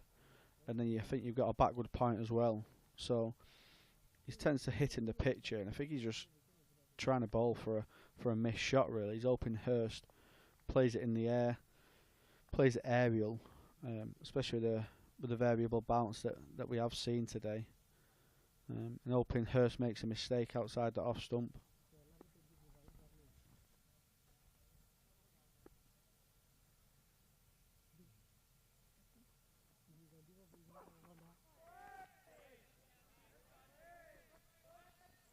It's a well-directed short ball, not tempted into that. Hurst drops his hands, allows it to go through. It's been the odd short ball sent down today.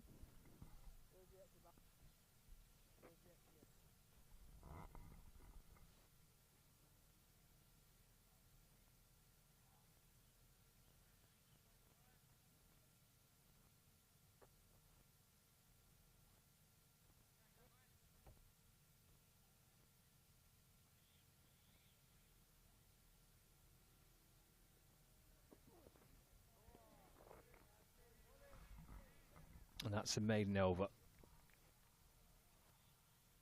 188 for 6. 49 overs of the Lancashire first innings. Star of the show for Karnataka yesterday was their captain, Ravi, with 111. 3 wickets for Wells and 3 for Morley. 356 all out for the home side, and the visitors from England 188 for 6 at this stage. Aspinwall and Hurst having just settled things back after a few wickets fell early on in the afternoon. Standout partnership of Jennings and Bohannon worth 98.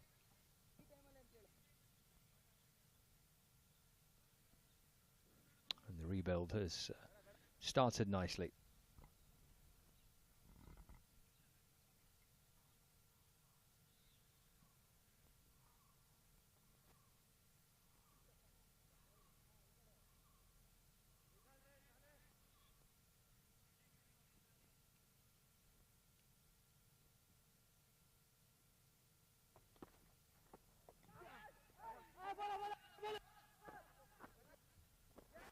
Oh, that could be close. In fact, it's given out.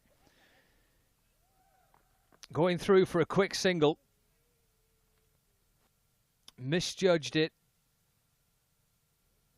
Direct hit. And short of his ground. Hurst has to go.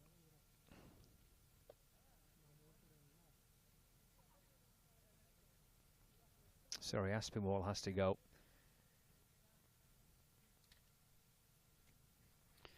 Yeah, it looks like he's just been a little bit ball watching there. He took it off his hip, hasn't he? And Hurst is basically in the crease as Aspinwall's just passing the halfway stage of the wicket. That's gone straight to the fielder. Through the coaching manual, you would say it's Hurst's call behind square, but like you say, it's gone straight to towards the fielder. He's not really had to move much. Oh, pretty simple pickup. Good aim. Throwing down the stumps. Aspinall short of his ground. Good work by Samit Dravid. 188 for 7.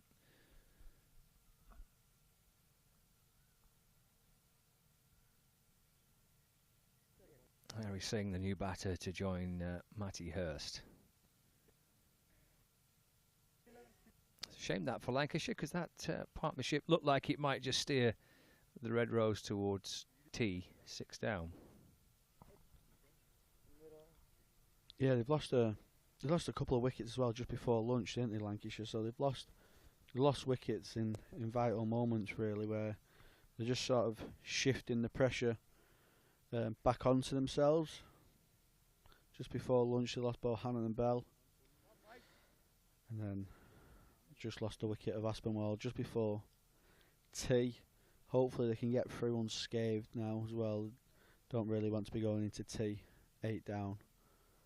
We're looking for Hurst and Singh just to recover a little bit, just take a bit of the pressure off and just settle things down again. But we are seeing the ball starting to spin more regularly now. And a bit of variable bounce as well for the seamers. So does look challenging out there for Lancashire batters.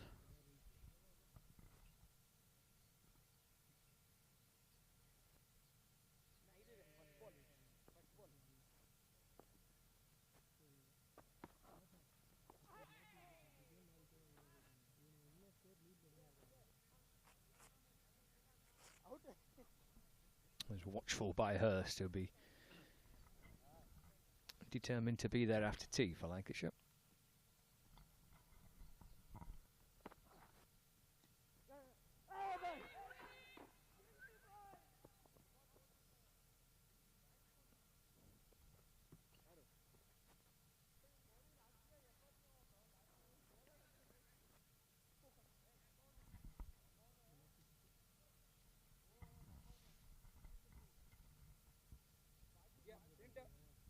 Chance for Harry Singh, yet to make his senior debut for Lancashire. Has been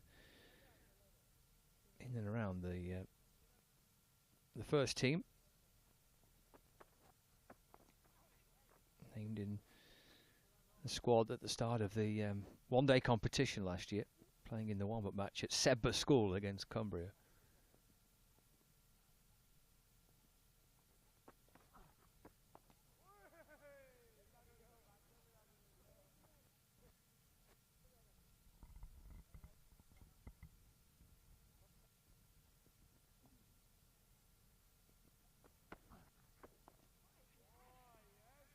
Tidy stuff from Calm. Run out with the first ball of the over, and then just a single conceded. 189 for 7.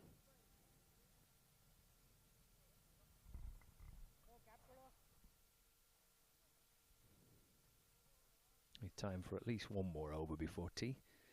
Might even sneak 2. You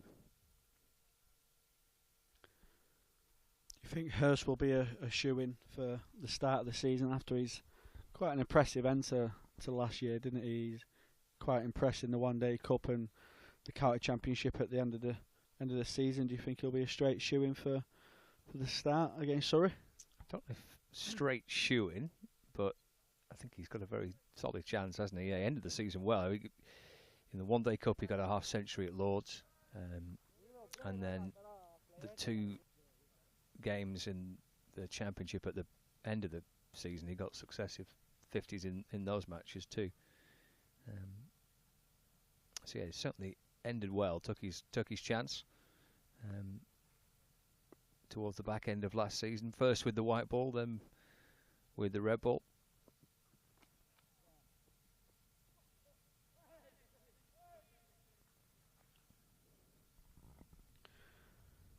He does look very well composed when he bats. He looks like he understands his game. Looks like he knows where he wants to score his runs. Doesn't look too flustered. You know, there's not too much exaggerated movements. He looks very calm and relaxed. And I think there's high hopes on Hurst after last season as well. So hopefully he can just keep them expectations realistic and not put too much pressure on himself.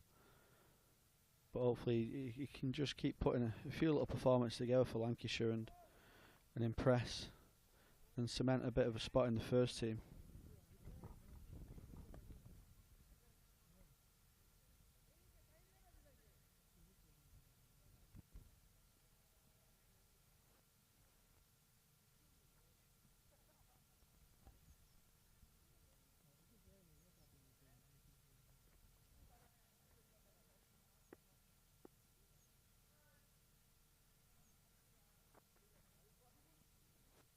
The Championship scores for Hurst last season.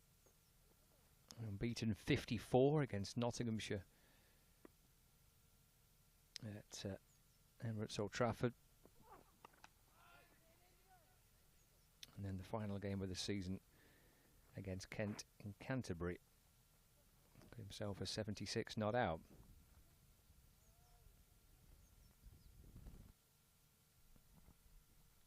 A couple of spots have opened up as well, haven't they, with Dane Villas leaving, Croft signing a T20 contract only.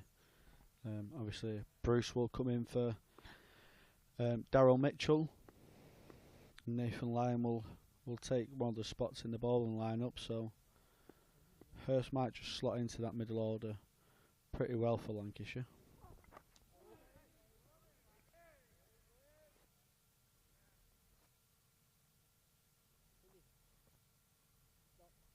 I think the big dilemma will be, I know you're chatting with Paul about it, the balance of the bowling attack.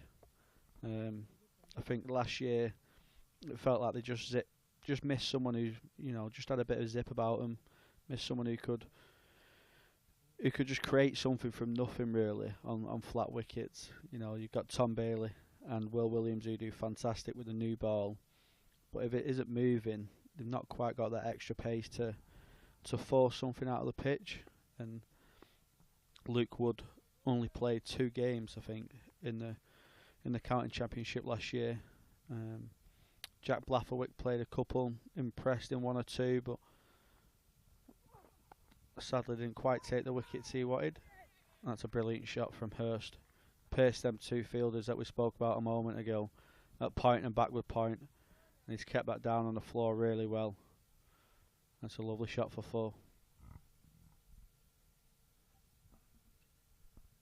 Yeah, he's done well to pick out the gap there, hasn't he? Find a way between those 2 fielders.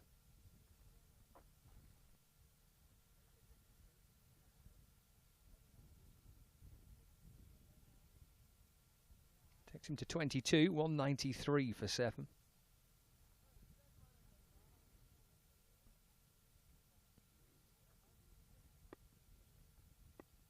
This could be the final ball of the afternoon session.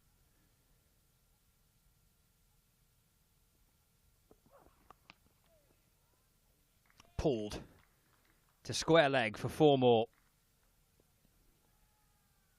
Onto that quickly.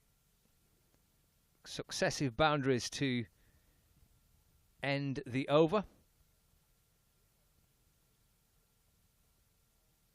The final one rattling its way through square leg and over the rope.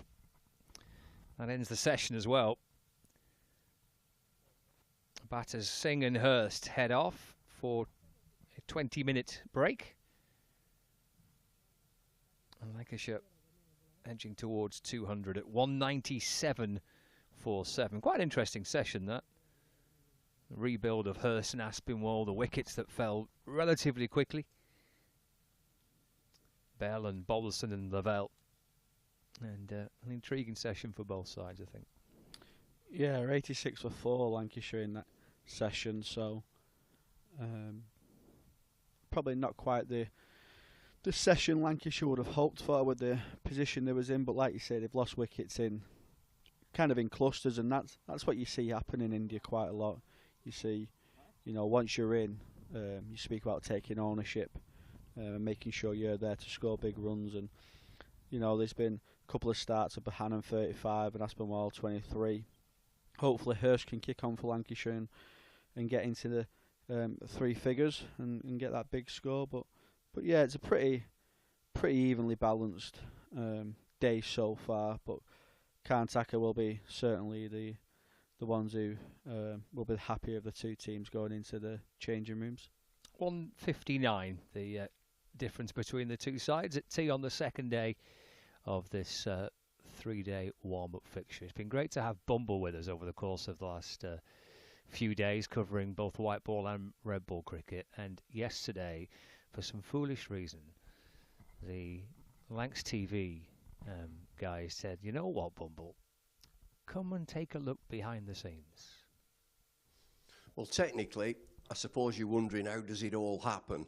Well, I'm going to take you into what I think is the engine room. This is the gallery. I've got Arthur with me. I haven't seen Arthur for years. He's turned up. He's brought his camera. Great opportunity for me and Arthur. Come with me, Arthur. You'll be a bit rusty, but, see how we go. So this is the gallery. This is where it all happens. Everybody's hard. It's a bit dark in here, so I'll turn the lights on. I don't think they'll mind that. Look, they think I'm invisible. They've not bothered. Nobody's turned round. These are engineers here. You can see all these wires and all these machines, and they're all lit up. We'll come back to them later because that's very, very technical, is that. Now, Liv's the director. The director, come over here, Arthur. The director is most important because she is looking at all these cameras, and out in Bengaluru there will be maybe 6 or 8 cameras. Sometimes you can have 30 cameras. So Liv and Frankie sort this sort of things out. She's just having a cup of coffee, so she'll be on next. Come round here, Arthur. This is Chloe. Chloe's over here in the corner. Give us a wave, Chloe. And this is like replays, VT I think they call it, videotape for all the others who don't really know. I don't know, and I don't think Chloe does either. And this lad here, look, he's just work experience. This lad, he's come in work experience. This is Gary. He does all the scoring. How the heck he does it? We're in Manchester, Emirates, Old Trafford. They're all playing in Bengaluru. I think he's coming for a warm. So, going back over here, I've no idea what that lad does. What's he doing here? Taking pictures? He's taking some good lad, that's the way. So let's get back to the engineers. See, I've always wanted, it's dangerous to let me loose in anything like this. Look at all these here. Come down here, Arthur. Look at all these. I wonder what these do. They don't seem to be bothering them, do they? I'll tell you what will bother them. I'll take this plug out.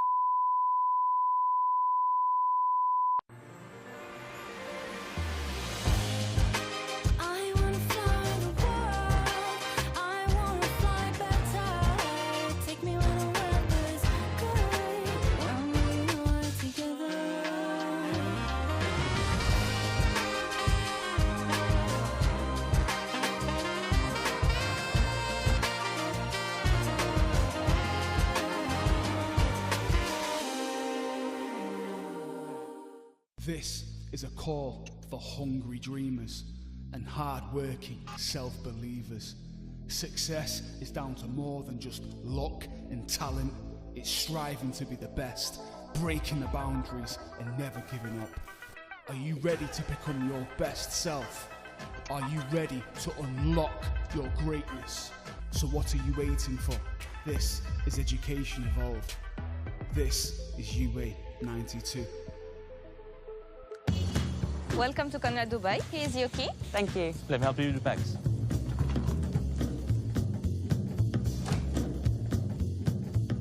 Nice room. How's that?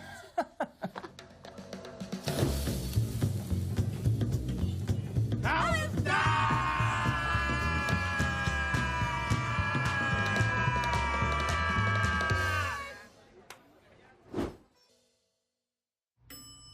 How's that?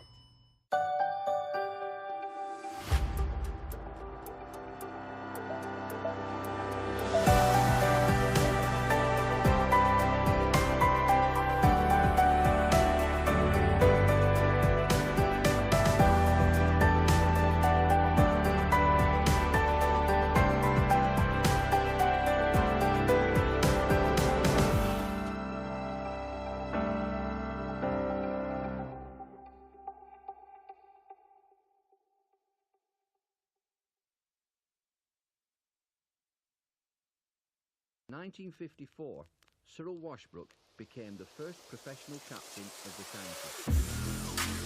Lancashire have won a tremendous victory here.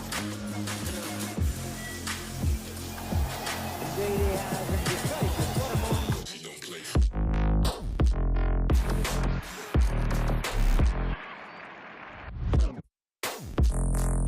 Well, the real suspect came from Hagen's Fairbrother. Fine chance to run, get the winning hit, on come the crowd.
certain bits of it, but the heritage of the club is actually everywhere in York. So there will be a new heritage of being just about done over last year. So many people say they're both.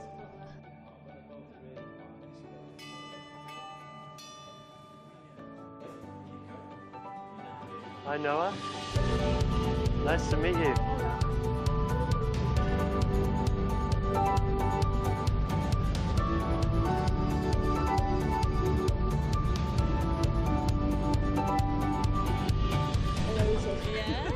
Can you believe it? No. No. I can't stop smiling. I'm trying not to.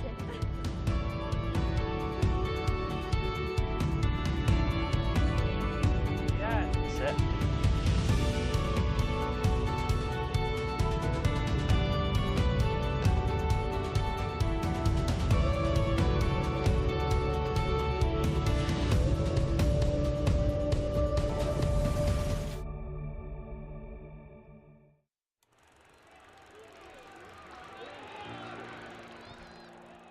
'64.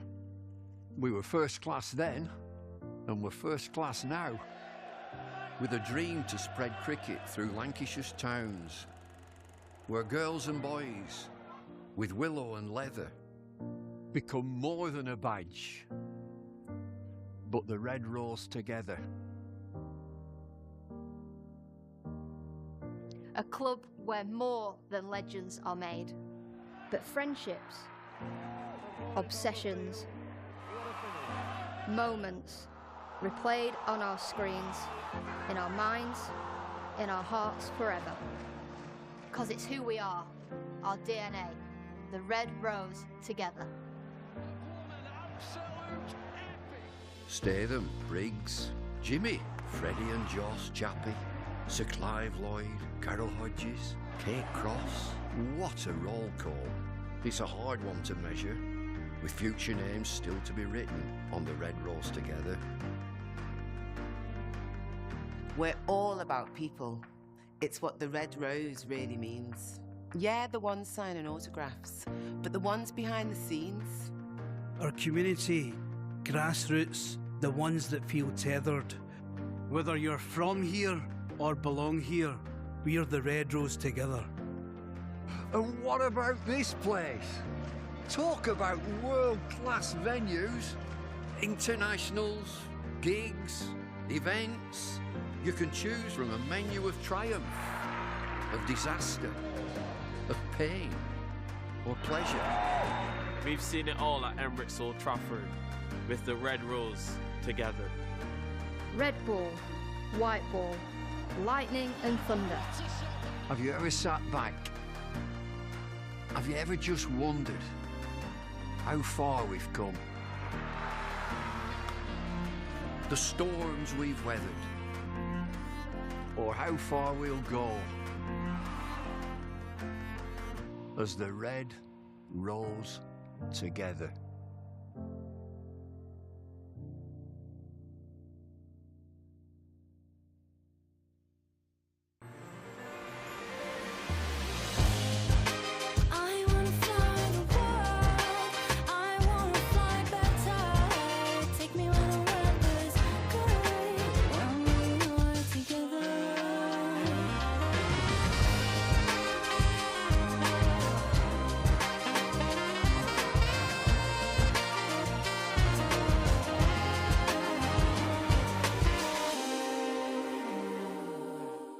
This is a call for hungry dreamers and hard-working self-believers.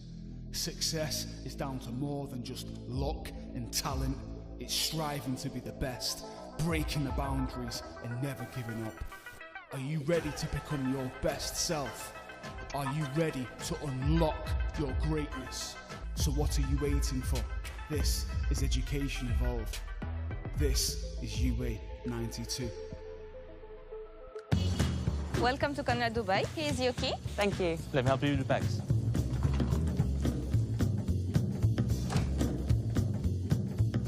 Nice room. How's that?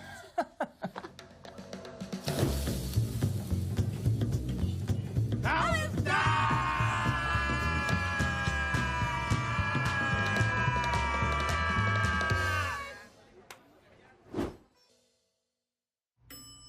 How's that?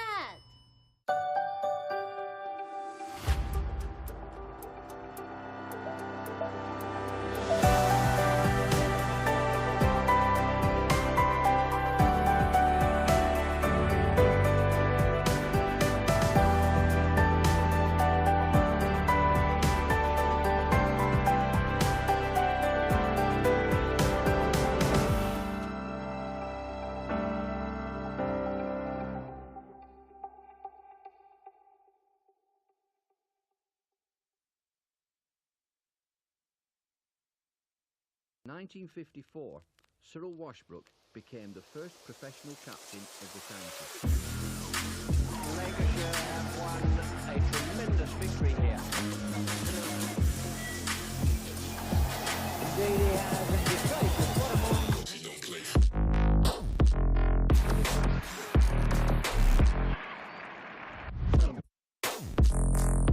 Well, a real suspect came from Hagen's Fairbrother. Fine chance to rank the winning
certain bits of it, but the heritage of the club is actually everywhere you look.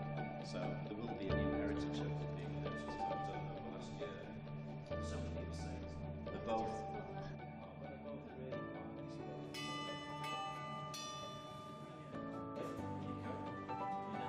Hi Noah, nice to meet you.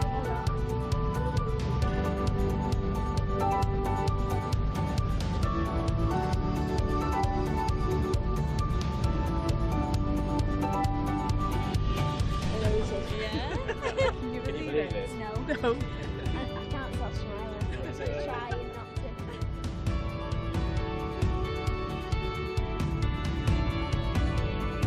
Yeah, that's it.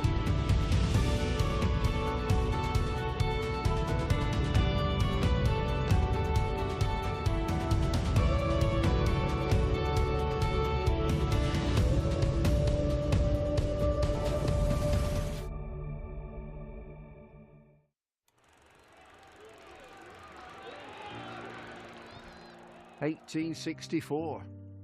We were first class then, and we're first class now, with a dream to spread cricket through Lancashire's towns, where girls and boys, with willow and leather, become more than a badge, but the red rose together. A club where more than legends are made, but friendships, obsessions, moments replayed on our screens, in our minds, in our hearts forever. 'Cause it's who we are, our DNA, the red rose together. Statham, Briggs, Jimmy, Freddie and Joss, Chappie, Sir Clive Lloyd, Carol Hodges, Kate Cross. What a roll call. It's a hard one to measure, with future names still to be written on the red rose together. We're all about people. It's what the red rose really means. Yeah, the ones signing autographs, but the ones behind the scenes. Our community, grassroots, the ones that feel tethered. Whether you're from here or belong here, we're the red rose together. And what about this place? Talk about world-class venues, internationals, gigs, events. You can choose from a menu of triumph, of disaster, of pain, or pleasure. We've seen it all at Emirates Old Trafford, with the red rose together. Red ball, white ball, lightning and thunder. Have you ever sat back? Have you ever just wondered how far we've come? The storms we've weathered, or how far we'll go as the red rose together.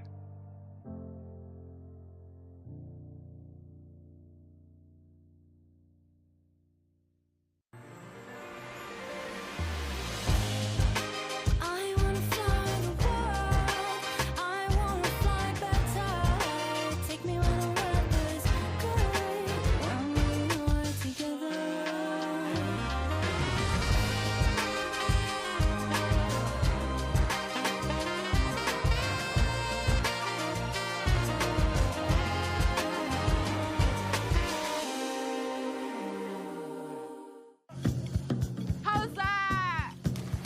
How's that? How's that?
Well, welcome back to the evening session of day 2 from Bangalore. Lancashire 197 for 7.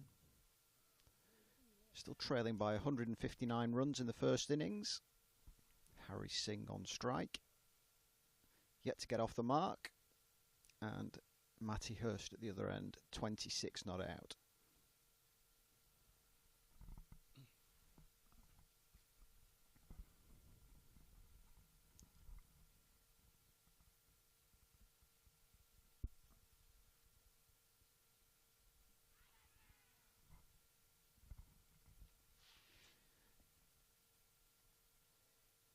I believe we've got Josh Bohannon not too far away on a mic out in India, but I'll ask you a similar question as I'm going to ask him, Callum. How happy will Lancashire be with not necessarily the position in the game, because clearly, 159 runs behind with 3 wickets left, that they're behind the game, but clearly the work that's been done, the kind of level of opposition they've faced, it's all pretty positive, isn't it? Yeah, you can't read into pre-season friendlies too much, can you? It's basically a time out in the middle for the batters, overs under the belt, mileage in the legs for the bowlers. There's some people who will be up and firing for friendlies, just like it's a full first class game, and there'll be some people that are just focusing on certain things that they're trying to work on and not too worried about the overall end product. So as long as the lads are getting mileage in the legs and some balls faced out on proper turf instead of concrete floors in indoor schools, that they'll be very much happy. I don't think people realise sometimes how hard it is to go from an indoor concrete school that does nothing out onto turf that where it just does a bit, it swings more. There's natural movement, there's a bit of pace, taking off the ball from the wicket. Even just running on grass, it's for bowls, it's totally different than these indoor schools that counties train on. Anything, any kind of result, they won't look into too much at all. It'll just be more of, are we trying to work on the right things? Are we trying to do the right things? Yeah, that's fine. We don't have to focus on the result. They're not going to play on too many spinning wickets like this in April, so I don't think they'll focus too much on the end product. Harry Singh off the mark, and we'll start the evening session against spin, and then now seam. I was just picking up on a comment that you made there about indoor schools not doing much. I've batted on a few indoor schools that have done a bit in my time. It's the odd one, I suppose, that misbehaves, but I don't think Old Trafford's indoor centre has much to offer for any seam bowler or spinner. No, I'm kind of talking about the kind of matting that's rolled up at the end, and you get the chippy seamer who tries to hit that kind of roll, and you don't know if it's going to hit your foot or hit your head. No, yeah, exactly. One of them ones.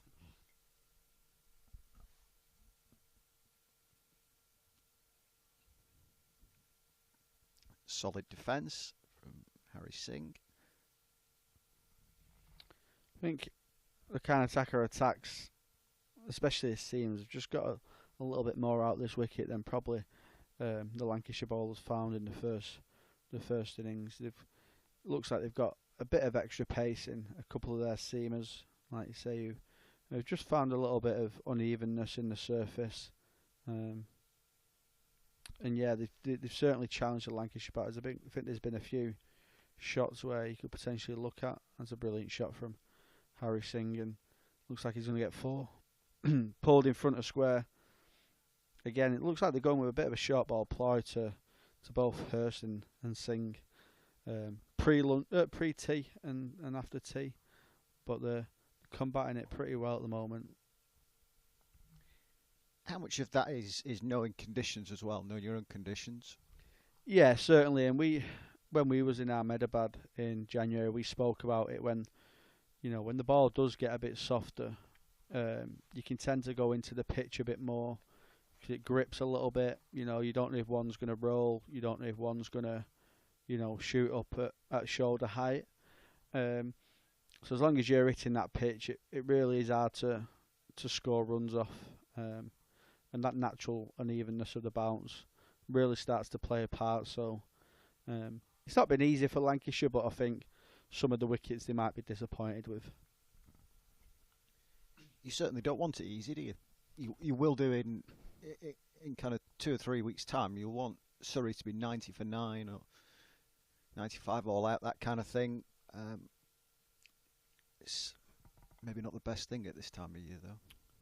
No. Like you say, pre-season you do want to be tested, and I think the coaching staff will be probably happier than the players at this testing, and the coaching staff can analyse how some players react to this, and a bit of the behaviours that they show in terms of coming back. Like I say, it's still a big deficit to try and recover. 154 runs Lancashire trailing by, so with only 3 wickets left in the shed, it all favours the bowling side. Again, it's another lovely shot from Harry Singh. He's just leant on his front foot there, played it lovely through the covers, a little bit of a twirl of the bat, nice bit of finesse. That's a beautiful shot. That's up there amongst the pick of the day, isn't it, really? I would imagine it will make the short list. Yeah, it wasn't exactly an half volley either, was it? He's quite a tall man, Harry Singh. So he's got a big stride in. So that will certainly help. But he's played that on top of the bounce, and he's got over the ball and played it along the ground, lovely with his hands.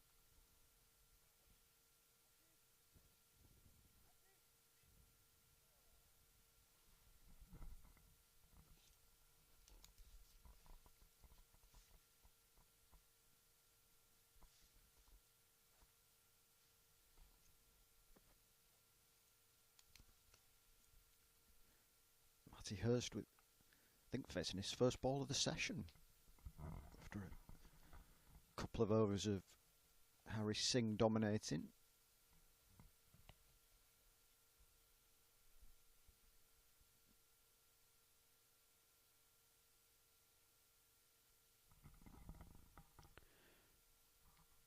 Even though Lancashire are a bit behind the 8 ball, they've still got to try and be positive in defence and in attack. Like we spoke earlier about playing in India, you've always got 1 ball with your name on it, sadly. But if you're trying to be positive and score of as many balls as possible, you can try and put the pressure back on the bowler. He's not just relaxed. He's having to do something different. So using the feet, using the crease, the depth. You can see Hurst, he's trying to push over to off stump. The ball's spinning into him, so he's trying to get his feet outside of off stump to take LBW out the equation. But they just got to try and be busy still. Balance risk and reward out well. You don't want to play too many stupid shots, and again there he's just forced the bowler to push it outside off a bit flatter, and he's got his rewards by just punching it through the offside for 4 runs. Yeah, we've seen 3 lovely shots so far in the session.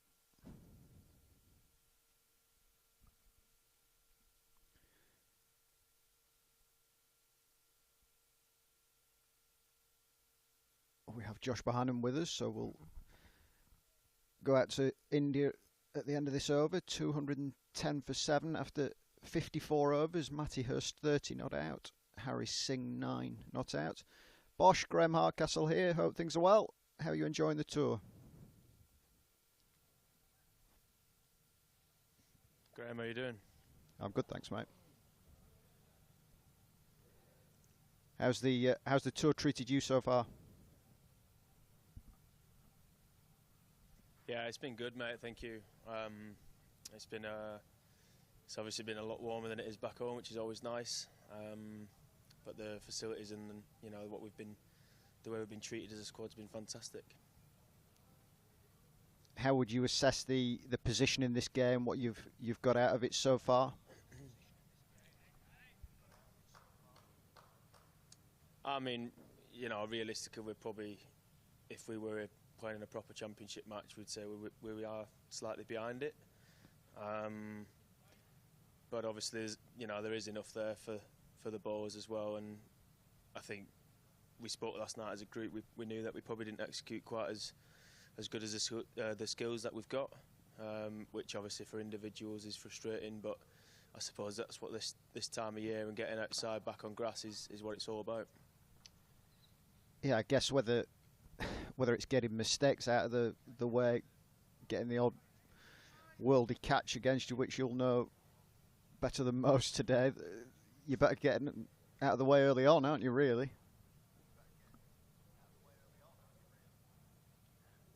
Yeah, for sure. I think, ultimately the way I look at this now is making sure that my processes come the 5th of April are, up to scratch and where I want to be.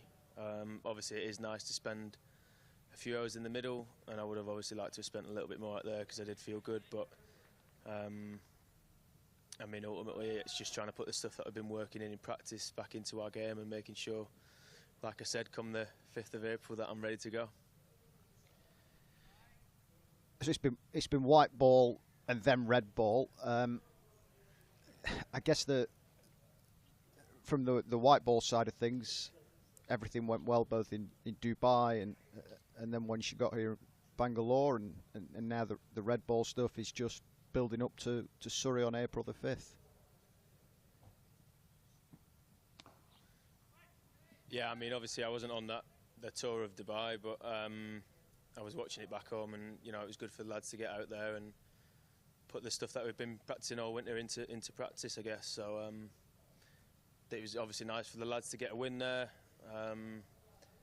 and we've had a couple of matches out here where lads have been able to do that as well. So yeah, it's definitely been a valuable trip for us. I said yesterday on commentary that when you look back at your last 12 months, I think when all's said and done in your career, this will be a period of it that you will reflect on really fondly, whether it be last season's performances, going to India and captain the Lions, to being appointed Lancashire's vice-captain over the last week or so. Must be absolutely fantastic period in your career.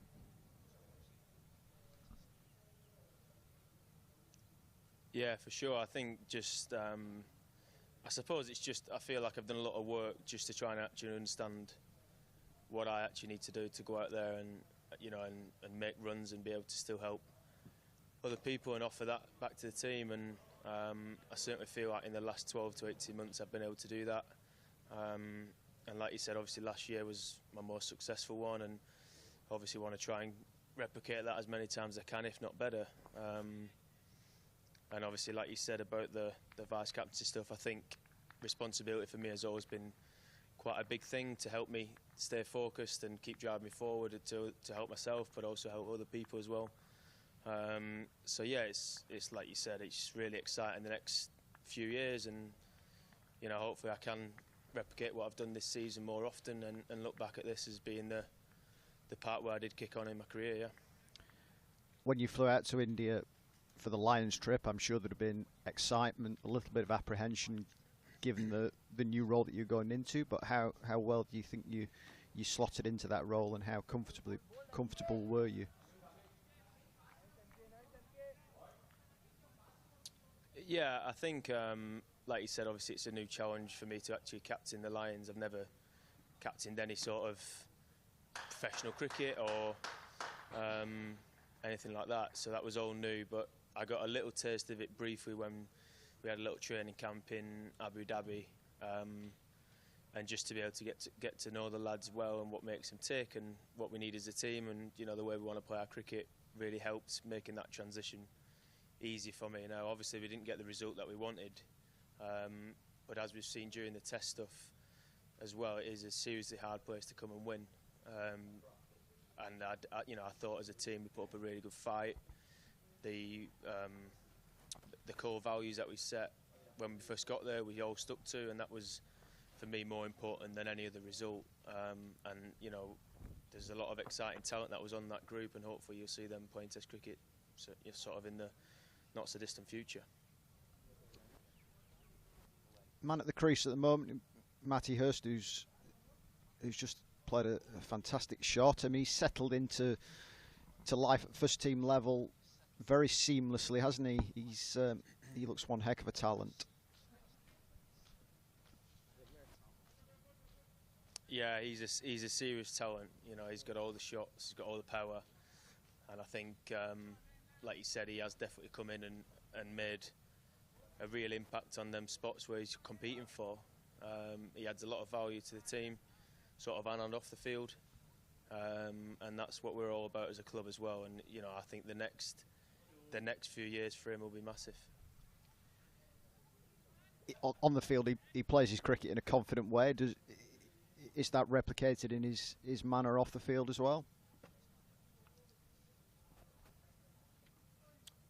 Yeah, he definitely backs himself, but I think for him that's something that works, and that's what he needs to sort of get himself going and get in the battle. And you know, ultimately it doesn't matter what.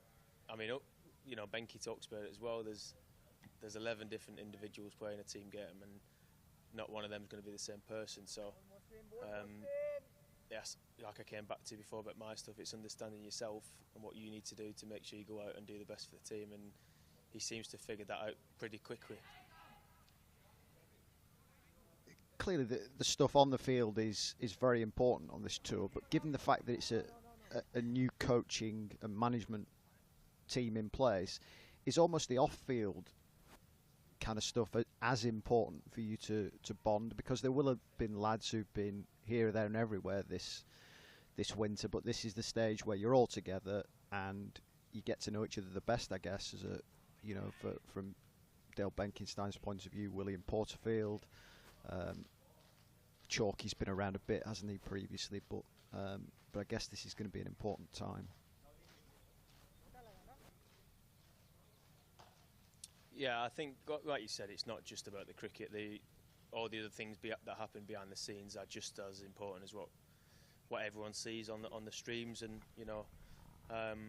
obviously the lads know each other really well. We've played together for a while now, and it is quite a young group. There has been some new faces come in, and some old faces that have left the club.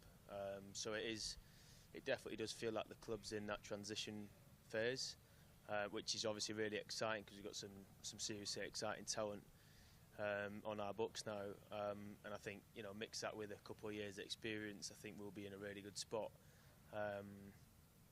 And as you say, sort of the new coaching staff, I think it is good when the clubs with our amount of talent are able to see fresh ideas and keep looking to improve and move forward as a club. And obviously, as sad as it is to see people go that have been there for a long time, the value that they helped us get to is massive. And everyone within this squad now is really, really excited about what Benke, Ports, Chalky have to offer for us, and mix that with Crofty's experience as well. And it's a really good coaching set up now where we feel we can compete for trophies every single season. Just a couple more for you, if you don't mind. We've been sat here over the last couple of days, kind of having the kind of barroom debates, if you will, about team selection and who would make your first 11 and things like that. I guess whilst the majority of that team will pick itself, there are going to be the odd place available, isn't there? So it's going to be key for perhaps younger lads to really step up over this 3-day game.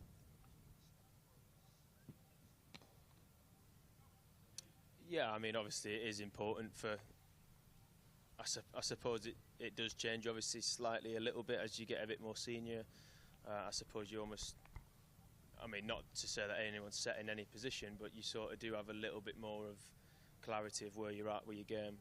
So that does make it easier for people, and I think, like you said, the younger lads will feel that for sure, especially with new coaching staff. They'll feel like they need to impress and look to impress Keats and the management. But they've all handled it really well. They've all bought into what we want to be about. And as you said, there are, like you said, there's a lot of people that do pick the self, but there's obviously spots within that team as well. And that doesn't just mean that if you do well in this tour, you're going to play, because obviously team balance comes into everything as well, and how we're going to win that particular game against that particular attack. So it will change week by week, but ultimately it's about getting everyone competing and in the right frame of mind, so that when the chance does come to play first team cricket, everyone's ready. And when you look at that start of the season, Surrey, Essex, Hampshire, it's a tough start, but it's an exciting start as well, isn't it? If you can really hit the ground running in that first 3 rounds in particular, it sets you up perfectly for the rest of the campaign.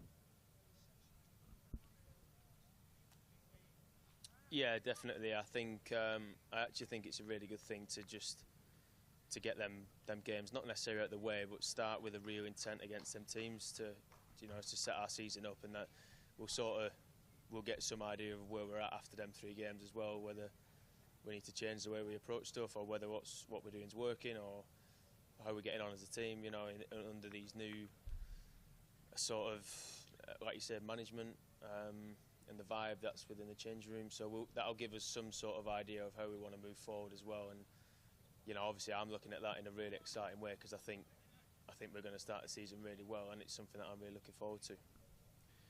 Brilliant, Bosch. Thanks for your time. Enjoy the rest of the trip. Have a good couple of days, and we'll see you when you're back at OT. No problem. Thanks, mate. See you soon. Take care. Seems like confidence is high, as it should be. Yeah, he spoke really well, didn't he? You can tell why he's sort of been put in them leadership roles in the past couple of months. It's probably been a very proud few months for Josh Bohan and his family to be named the captain of the England Lions, and then to be named the vice captain of Lancashire. So he'll be really excited to see where his game goes in the next season, the next year, the next 2. Sometimes leadership really kicks on people's careers, and Josh Bohannon's had an excellent career so far. So if he can take another step up, then Lancashire will be really excited by what he can do and his potential. But like I say, he'll be keep hoping to churn the runs out, try and sit pretty at the top of the run scoring charts again, and keep knocking that England door down. Just in that 10 minutes or so, whilst we were talking to Josh, there was confident Matty Hurst 6 over mid-wicket. I think it was whether it was a lost ball or certainly a search on for the ball in the shrubs. And then there was an LBW shout against Harry Singh, but he survived that. Lancs move on to 220 for 7. There would be absolutely no surprise at all. I know this is a little bit of a different scenario where there are batters coming in at perhaps number 9 or 10 or maybe even 11 who usually wouldn't come in those positions. But at 220 for 7, 136 behind, the way that the game is evolving and everybody can bat these days, in a normal game, there would be absolutely no surprise to see Lancashire 350 for 8, would they here? Yeah, like back 5-10 years ago, you'd think, the bowling side would be like, yeah, we'll have these out for 250, won't we? Whereas now you have really got to earn all 10 wickets. There's not often a one-skilled cricketer these days. You've got to have 2 or 3 skills to your armoury. We don't like the England selectors don't tend to pick a player if he can only just do bowling without his fielding or his batting, or batting without his fielding or his bowling. We've seen that recently, so looks to be sliding down. Yeah, we've seen that recently, so they have got to earn the full 10 wickets. Lancashire have, since tea break have batted really well. Hurst has been very calm, took his risk and got his rewards at the right times. And then Harry Singh's just looked pretty comfortable at the crease as well so far. So Lancashire will be hoping this can continue. I'm going to replace by Paul Allett, so I'll leave you two to carry on and discuss the early stages of the evening session.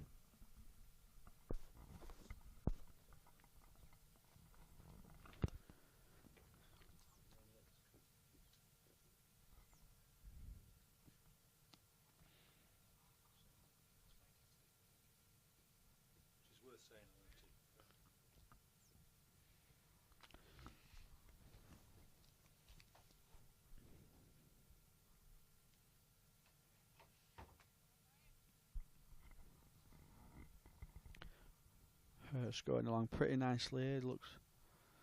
Looks like someone who knows his game really well. Looks like he knows where he wants to score his runs, and looks pretty composed for a young and inexperienced cricketer at the moment.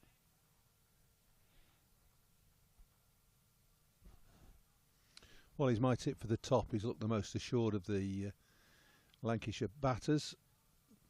Keaton Jennings accepted.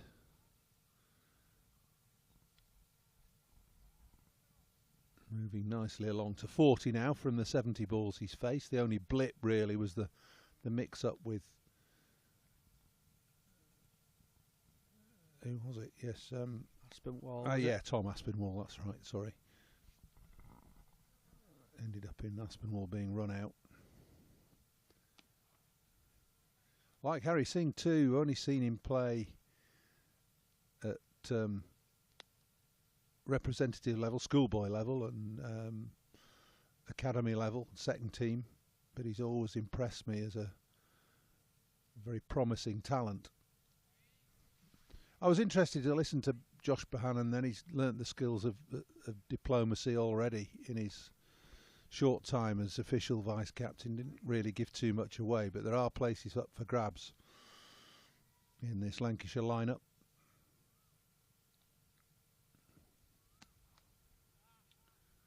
That's a lovely shot on the up from Harry Singh through extra cover.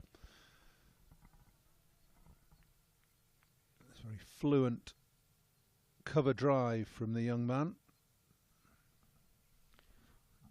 Yeah, it's two completely different contrasting styles there, whereas Harry Singh just stays a bit leg side of the ball, bats a bit more on leg stump, tries to open up that offside, where Hurst tends to cover all three stumps and tries to score a little bit more leg side, tries to play a little bit straighter, but Harry Singh's height is really helping him on them front foot. He's playing on the up beautifully through the covers, and there we go again, another beautiful shot for 4 through the covers, back-to-back boundaries for Harry Singh.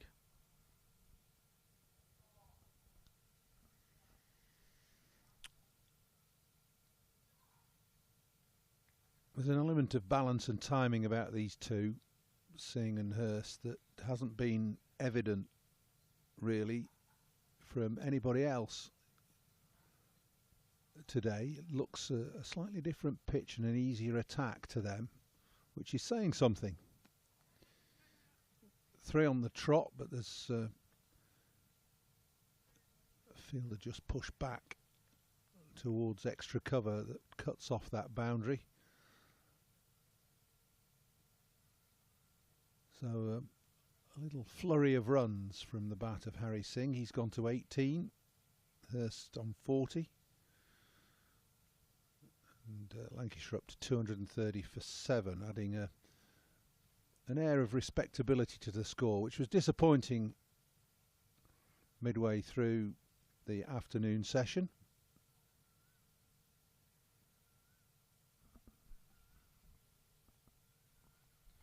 Yeah, 86 for 4 in that afternoon session, Lancashire, so they would have been a little bit disappointed with the platform that they had set up top with Keaton Jennings and Bohannon. But Hurst and Singh looking good just to re-kick a platform back on and try and eat into this deficit of 126 more.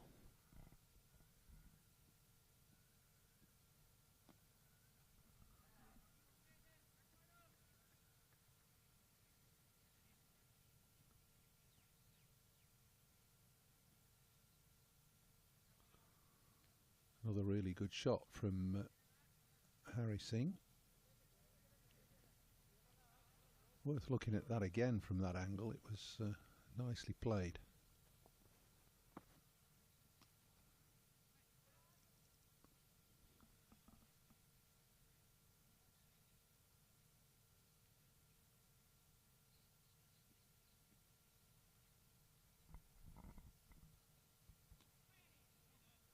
Harry's father, Rudra, was a coach and worked for the Lancashire Foundation for a number of years. Follows his son's progress avidly. Wouldn't be surprised if he's not out in India watching him. Ooh, first false stroke we've seen. Got away with it though. Thick inside edge and running away for a boundary.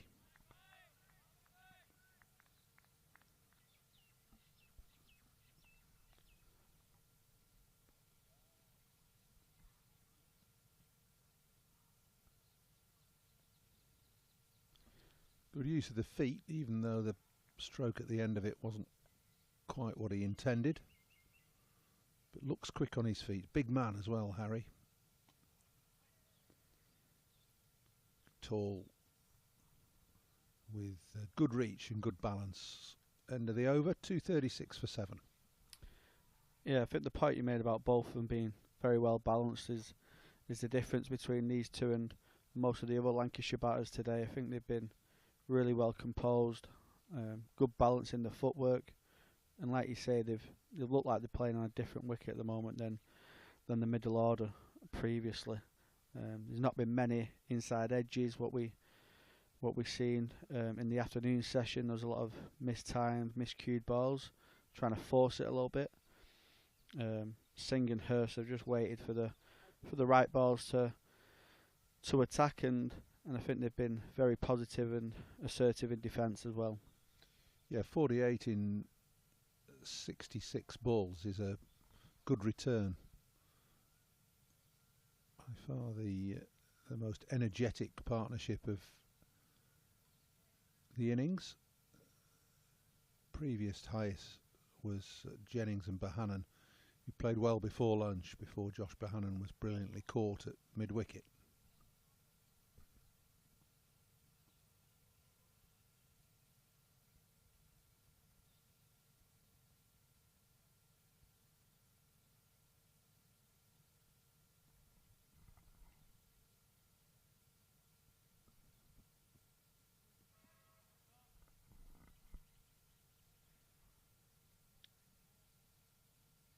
Sticking with this wide approach to Hurst, I think, because he bats on off stump, just outside of off stump, the bowlers are just trying to push it a little bit wider, trying to drag him, and because of the uneven bounce, trying to get a miscued shot.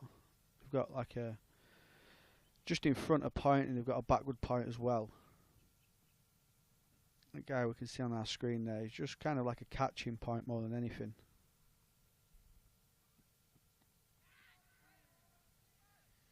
Well, benefit of the doubt, steered away down to third, wide of the solitary slip.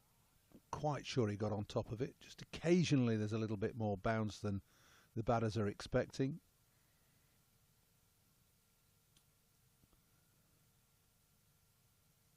I think the attempt was to steer the ball down through towards third, but not quite off the edge as much as that ended up being. Just got a bit big on him.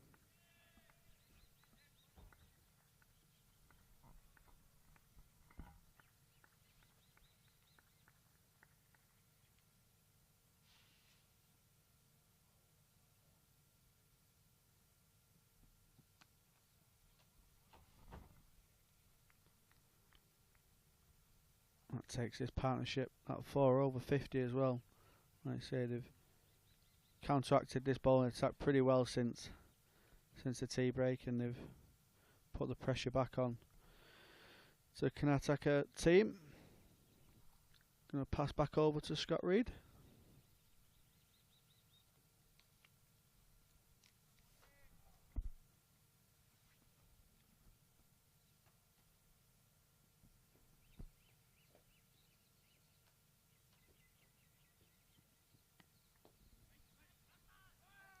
Well fielded.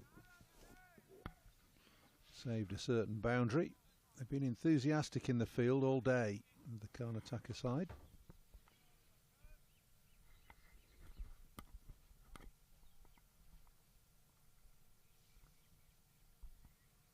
Scott's here. Hey, Paul. Yeah. Just extolling the virtues of Hurst and Singh as the two youngsters in this Lancashire lineup. Went so far as to say they're making it look easier than at any time during the day.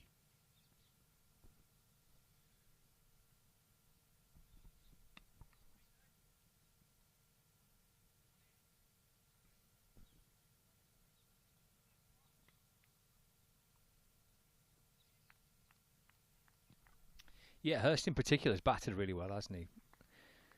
Partnership with Tom Aspinall heading up towards the tea break. Unfortunate run out because they look well set, those two. They were batting pretty calmly. Just a bit of a mishap really with the run out. Those two looked like they were likely to get Lancashire nicely to tea, just 6 down.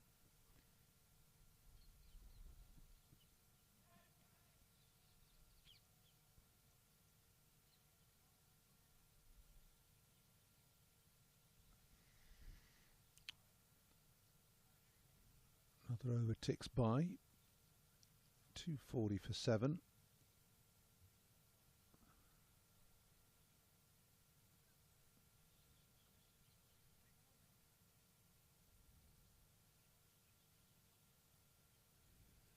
Good from Jennings, 82. Bohannon was just getting going when he was really well caught. Bit of a blip in the middle order from Bell, Balderson, Lavelle. And Hurst has come in, steadied the ship along with Aspinwall, who played aggressively, and Singh playing really confidently.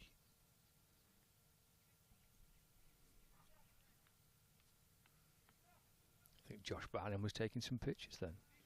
Yeah. There he is. Got a heck of a lens on it, hasn't it, that? Is he looking in the right direction? Oh, there's a drone. Oh, that'll be Colin. That's bound to be Colin. Spider cam.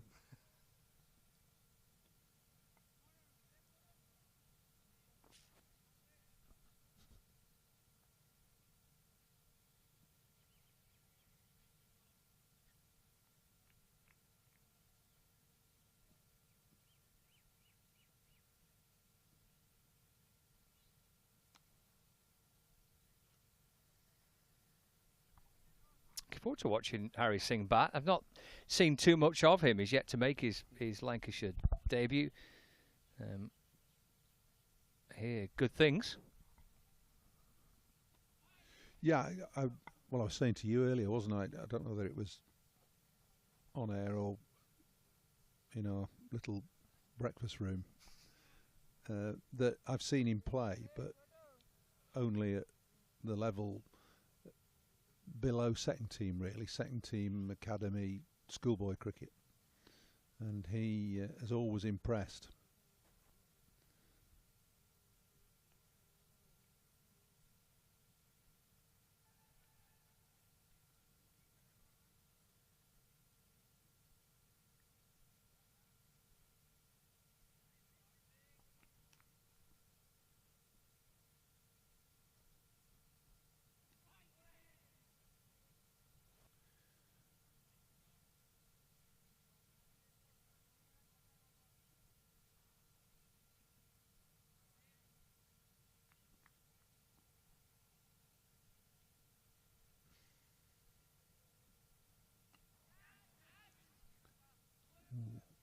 Not quite where Hurst wanted it. He's only 6 away from a half century. That's a better rehearsal or re-rehearsal of the shot. 241 for 7. Yeah, Harry Singh's another of the England under-19s. There's a whole crop of them with Balderson and Hurst and Singh and Bell. All these lads coming through the ranks and playing for England at under-19 level.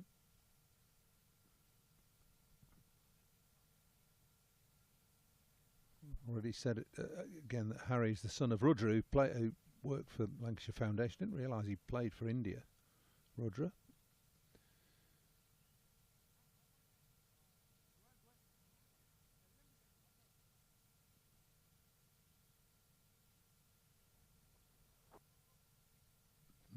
When he gets in the second team, he scores big hundreds, which is a really good sign and something that all the youngsters should be aiming for. Got 150 against Derbyshire in the 4-day game.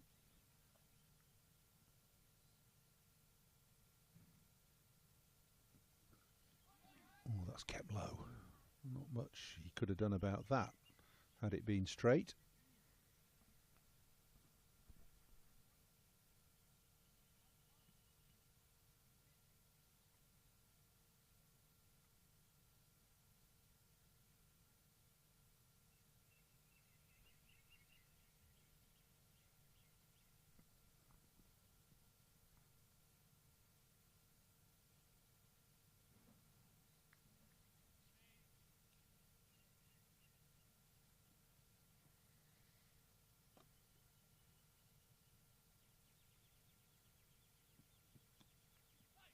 Still only 19, Harry Singh.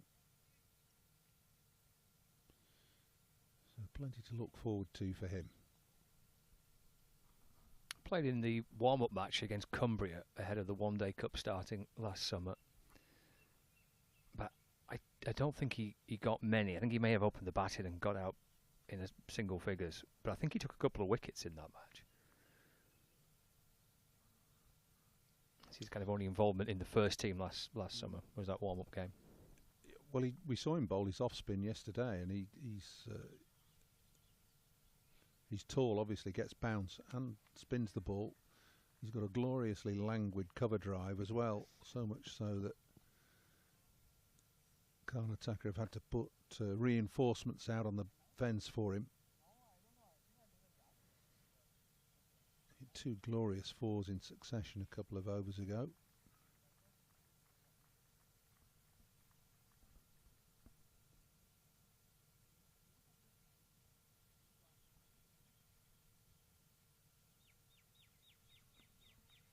He was born in Blackburn, went to Clitheroe Grammar School, plays his club cricket now at Urmston in the Cheshire County League or Manchester Association.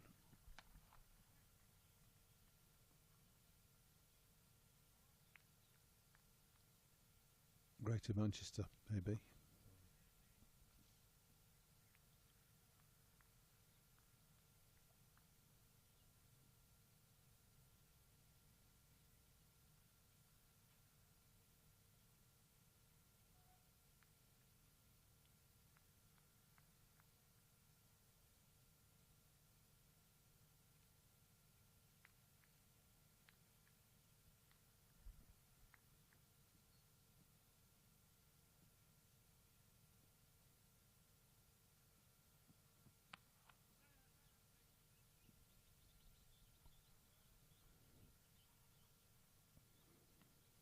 Well, it's an early chance to impress, isn't it, in front of the new coaches? I don't think necessarily maybe would be in and around Lancashire's first team early on this season, but there's a long summer ahead and a lot of cricket to be played, and you never know for certain when your chance might come. No, and you're always looking, both us as commentators or spectators or enthusiastic supporters, whatever. Oh, that's close. Always giving him just, I thought he might have got outside the line, but it was a fuller ball and nipped back a touch. And that's the end to a very well made innings of 44 from Hurst. And it looks pretty plumb to me. On off stump, I think, just running back. Just that little nip back, wasn't it? It's a pretty good shout. Tiny little knock from Matty Hurst, 44. Lancashire lose their 8th wicket, 244 for 8. Not too much doubt about that, I don't think. No, I don't think so. Having had a second and third look at it, it looks really plumb. Looks like it's hitting middle stump about halfway up. A little bit annoyed, Matty Hurst, that he's missed that one. Played a little bit around it, maybe.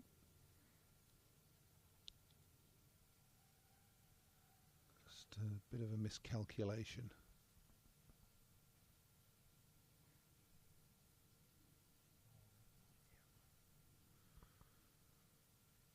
Jack Morley is the new batter as the umpires and fielders take a well-earned drink.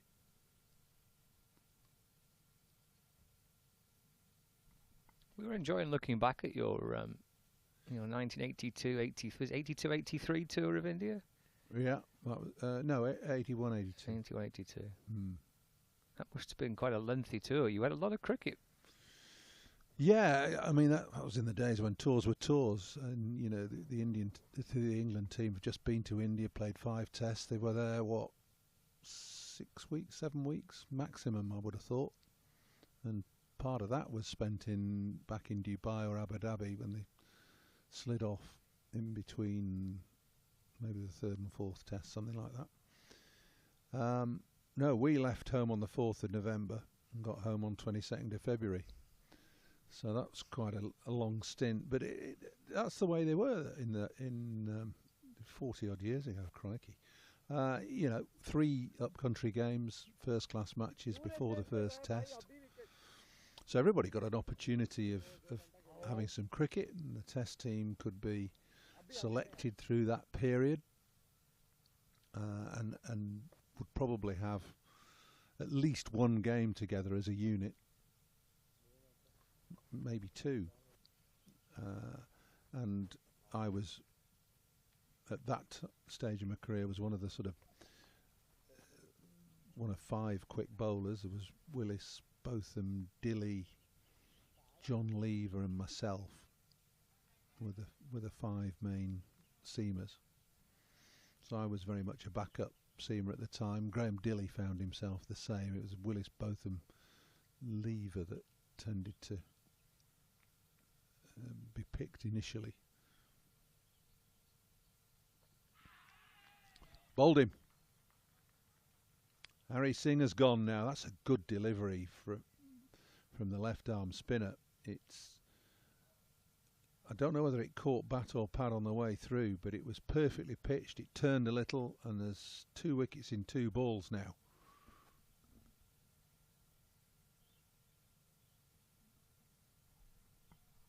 Yeah, that is a beauty, isn't it? Gone through the gate, hasn't it? I think it has. Between bat and pad. Catch a look back on the replay. Like it had sneaked in between the bat and the pad, and rattled onto the stumps. It's a lovely piece of bowling. 9 down now. Lancashire 244 for 9. I don't think Tom Bailey's going to bat, as he's got a bit of a niggle.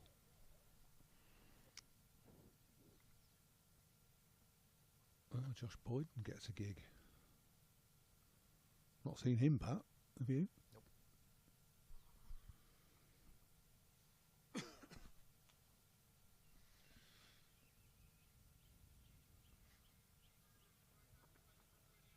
So yeah, just going back to your tour. Yeah. So you were playing the international fixtures in and around the tour matches, and yeah.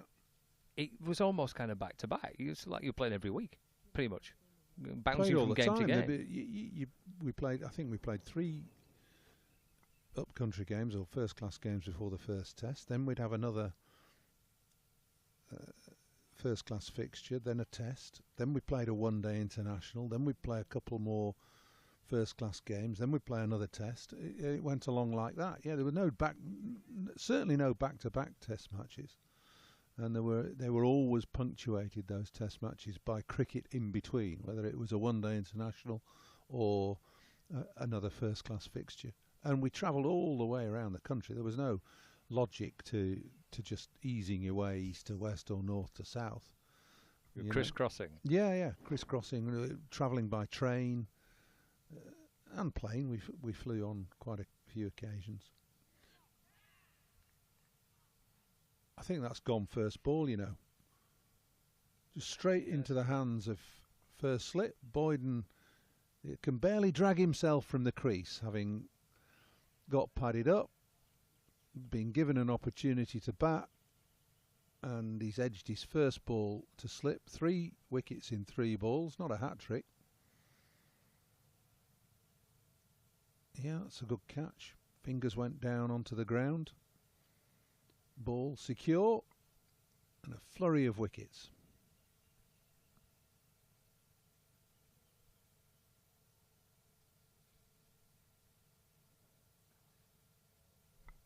Yeah, wrapped up pretty quickly in the end.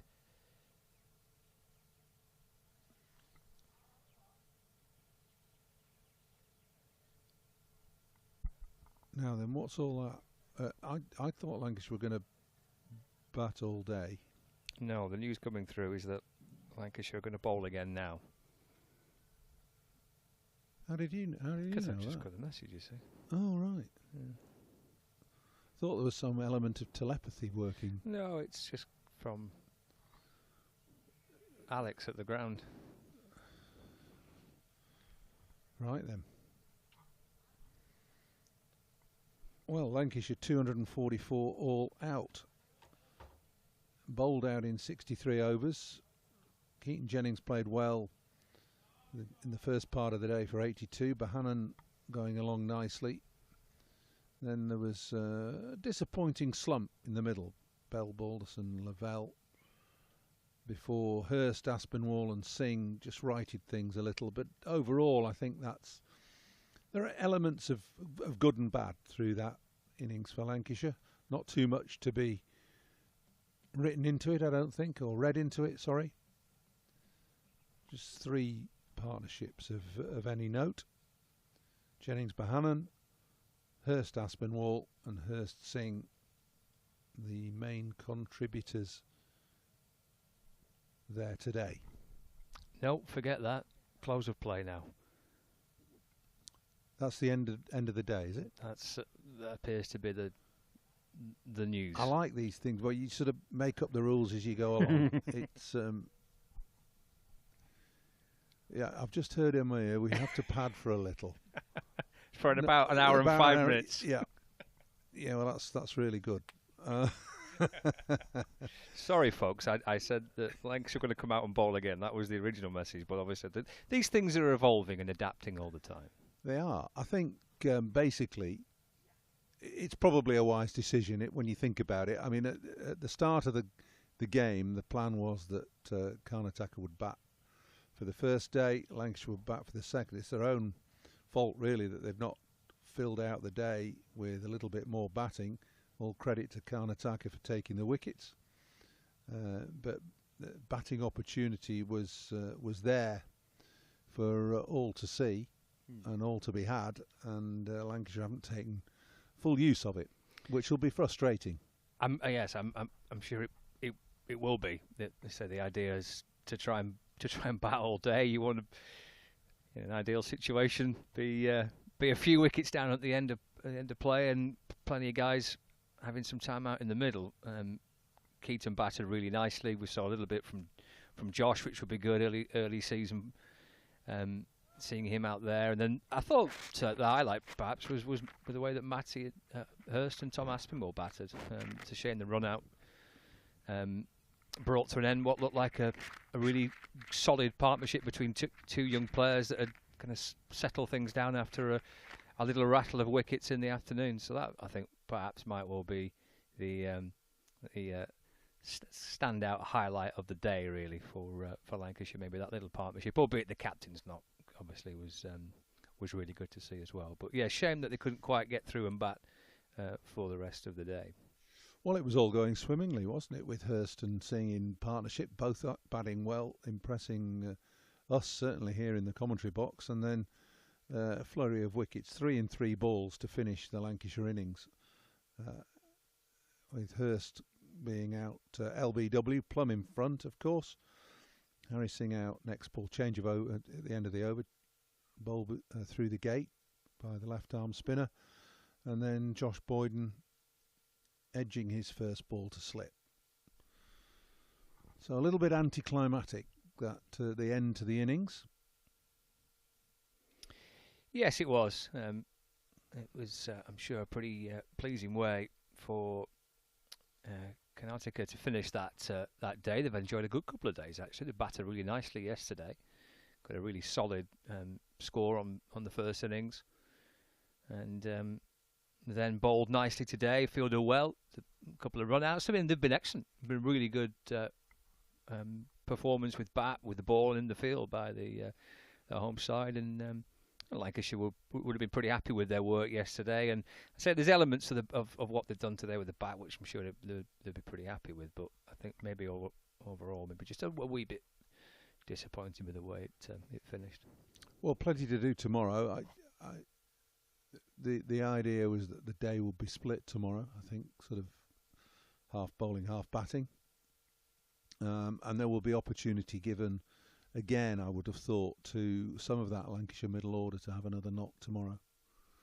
It depends how Keaton Jennings is feeling, whether he wants some more time in the middle, of course. Yeah, well, it was there's one or two in that middle order that obviously missed out. George Bell, George Balderson, and George Lavelle, all the Georges. So yeah, if that presents itself again tomorrow, then that will be pretty nice for those to have another go. I say, I thought the two that stood out for me were Hurst and Aspinall, and it was quite exciting actually. We're discussing for large chunks of the day about how that Lancashire team might look on the opening fixture, and two young players who've got a real chance of being involved in it. Depending on Anderson's availability, that might prevent perhaps Aspinwall maybe, if Jim is available, but they're both pushing their case really well for a place in that starting 11 on the 5th of April for when Syria here at Emirates Old Trafford. both shown a little bit towards the back end of last season. Certainly Hurst in the way that he finished his championship season last year, and Tom more in the white ball, that they clearly can contribute for Lancashire. Yeah, I'm just looking at the possible batting lineup for Lancashire. Jennings, Wells, Bohannon, I think is a given. Then they're going to have to decide who's going to keep wicket, whether it's going to be Hurst or Bell. I think it's probably going to be Hurst, and he adds weight to the batting as well. Then you've got Balderson. So I don't see if those six, Bell, Balderson, Hurst, plus the top three, you've got Bruce coming in from New Zealand. You can't get all of those in and play your bowling attack that you want. So it's going to be an interesting selection dilemma, I think. It is, and that'll probably bounce on all season, won't it? Especially the first couple of months of the season, when you are, I think, quite keen to manage. It's a horrible phrase, but manage workload, aren't you? You are, because you get to the back end of September, you don't want half your team to be goosed, especially your bowlers, because they've played so much cricket back to back through the first. Albeit it's not quite as intense this year as it has been in previous years, but still pretty full on in it. So I think as it often does, as it all rumbles on, as seasons all go on, chances become readily available, I think. Yeah, it does, and it's always a good dilemma to have, really. Who you're going to pick? How are you going to balance the side between batting, bowling? How many spinners you play? What your all-rounder situation is. So, plenty for the new coaching staff to mull over and ponder. I think we've got Matty Hurst. We have got Matty Hurst at some point. I don't know whether he's quite ready yet. He's sitting there with his headphones on. I can see. You can't see this at home, but the wonders of modern technology allow me to do that. It's a little bit like Scott's telepathy earlier when he told us that Lancashire, that was the end of play. Well, actually, first he said Lancashire were going to bowl again. It's a quick change of plan. Telepathy got sort of wires crossed. I can see a microphone in his hand now. Yeah, there's various people twiddling knobs and all doing all sorts. Okay, we've got the thumbs up. That's a sort of carrier pigeon effort, that, the thumbs up. Matty, I can see you. You can't see us, but we can see you. You've got your headphones on and your microphone in front of you. And you're waving, which is even better. So just tell us about your innings today, first of all. Thought you played really well. Thought you looked in control till that one hit you on the pads. Yeah, I felt in really good control today. I felt in good rhythm, and unfortunately that one just clips my pads, yeah.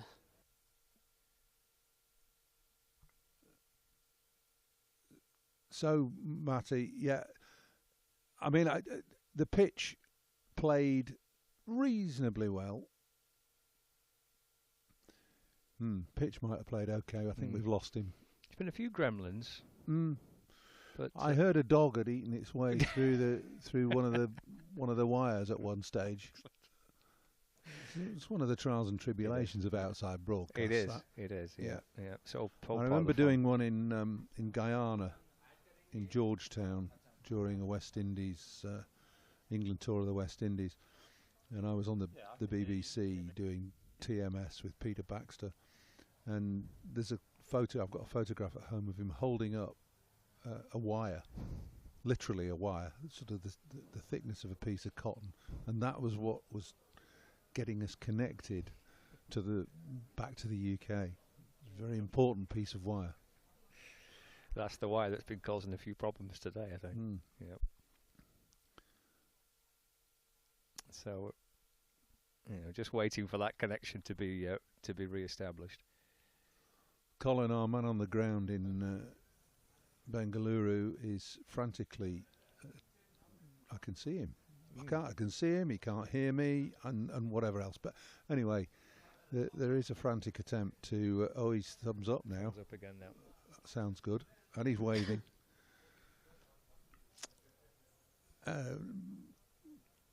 We're good. We're good to go. Matty, okay, talk us through... Matty, can you hear us? Yeah, good lad. Talk us through that batting performance then. Yes, there was I good can and hear you. good and bad in all of it, wasn't there really? Keaton Jennings played well. A little bit of a blip in the middle order. Yes, I think overall it was a good day. It's nice to get the feet back into the grass, but yeah, Keats played very well, but the pitch had a few demons in it today, and a few dismissals that bounced, and a few early morning dew, I think, played a big factor today. A bit nippy early doors, but throughout the day I think it got a lot better. And overall then, this is your first trip, I think, with the senior side in pre-season. How are you finding things? Yeah, it's my second trip. I came to Dubai last year, but yeah, it's great to have the opportunity to come out here and obviously get your feet onto the grass again and get feet moving. And conditions good for you? Everything working out all right? What are the pitches been like? Practice pitches, match pitches, that sort of thing? The pitches in the nets and in the middle practice that we've done have all been very similar to this, to be honest with you. Early doors a bit jumpy and get better throughout the day, really. All of them obviously spin a little bit, so yeah. Where have you been this winter then? Have you been practicing indoors or have you been abroad? I've been practicing in the youth centre, getting fit with Webby in the team, but yeah, I've just been upgrading my skills indoors. And how are the rest of the lads today? What was the feeling in the dressing room about the way the day went? I think obviously we've got some improvement to make, and we all know that. However, we all think it's a great day, as we're off and running really now, and we can look forward and we can see what to improve on. But the confidence is high for the season. Matt, can I just ask you, you finished last season really well. You had a good couple of games at the back end in the championship season, didn't you? How much has that helped you going into this winter, and how much confidence will that give you going into this season? Yes, absolutely. It's given me a lot of confidence knowing that I'm capable of performing at this level, and knowing being around all the lads, and I've got the respect of all the lads now, I think, to be able to prove myself now on a regular basis. Must make a massive difference when you get out there and you do make the 50s that you did against Notts and against Kent as well at Canterbury in that final game. Actually going out there and doing it, proving it to yourself almost a little bit. Yes, absolutely. It just boosts the confidence overall, really. Yeah. And for you and Tom batting there together this afternoon, how much did you enjoy that? And how much are you enjoying being part of it's quite a young group, isn't it, out there? Yeah, it was great to bat with Tom. I've done it a lot recently, and I've done it obviously throughout the age groups and England 19. So I've got a lot of what's the word? I've spent a lot of time out in the middle with him. But yeah. Matty, okay, we'll let you go. Just before you do, though, what's the plan? You've given yourself an extra half hour or so of downtime today. What are you doing? Back to the hotel? Swim? Another curry?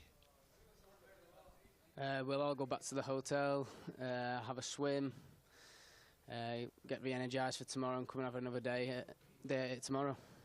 Okay, thanks for talking to us. Well played today, and best of luck for the rest of the trip. Thank you. Thanks. So Matty Hurst, I think he probably enjoyed himself. Difficult to tell, but he played okay. There is no question about that. He did, yeah, he did. I think it's been a really encouraging start to his career with Lancashire, isn't it? Because certainly the way he ended last season, and obviously getting his chance in this warm-up match, and contributing as he did. Yeah, I think we're going to see quite a bit of him this year. Yeah, we will. There's no question about that. Okay, well, Lancashire bowled out then in the final session, and that's brought about the close of play slightly earlier than we anticipated, but we'll be back to bring you further coverage of the third and final day's play in this match against Karnataka. We'll be on air at 4 o'clock tomorrow morning, so we'll look forward to seeing you then. Until then, enjoy some of these highlights of today's play.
Welcome to Karnataka, Dubai. Here's your key. Thank you. Let me help you with the bags.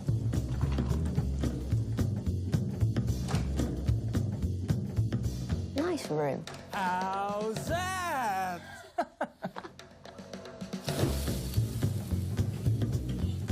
How's that?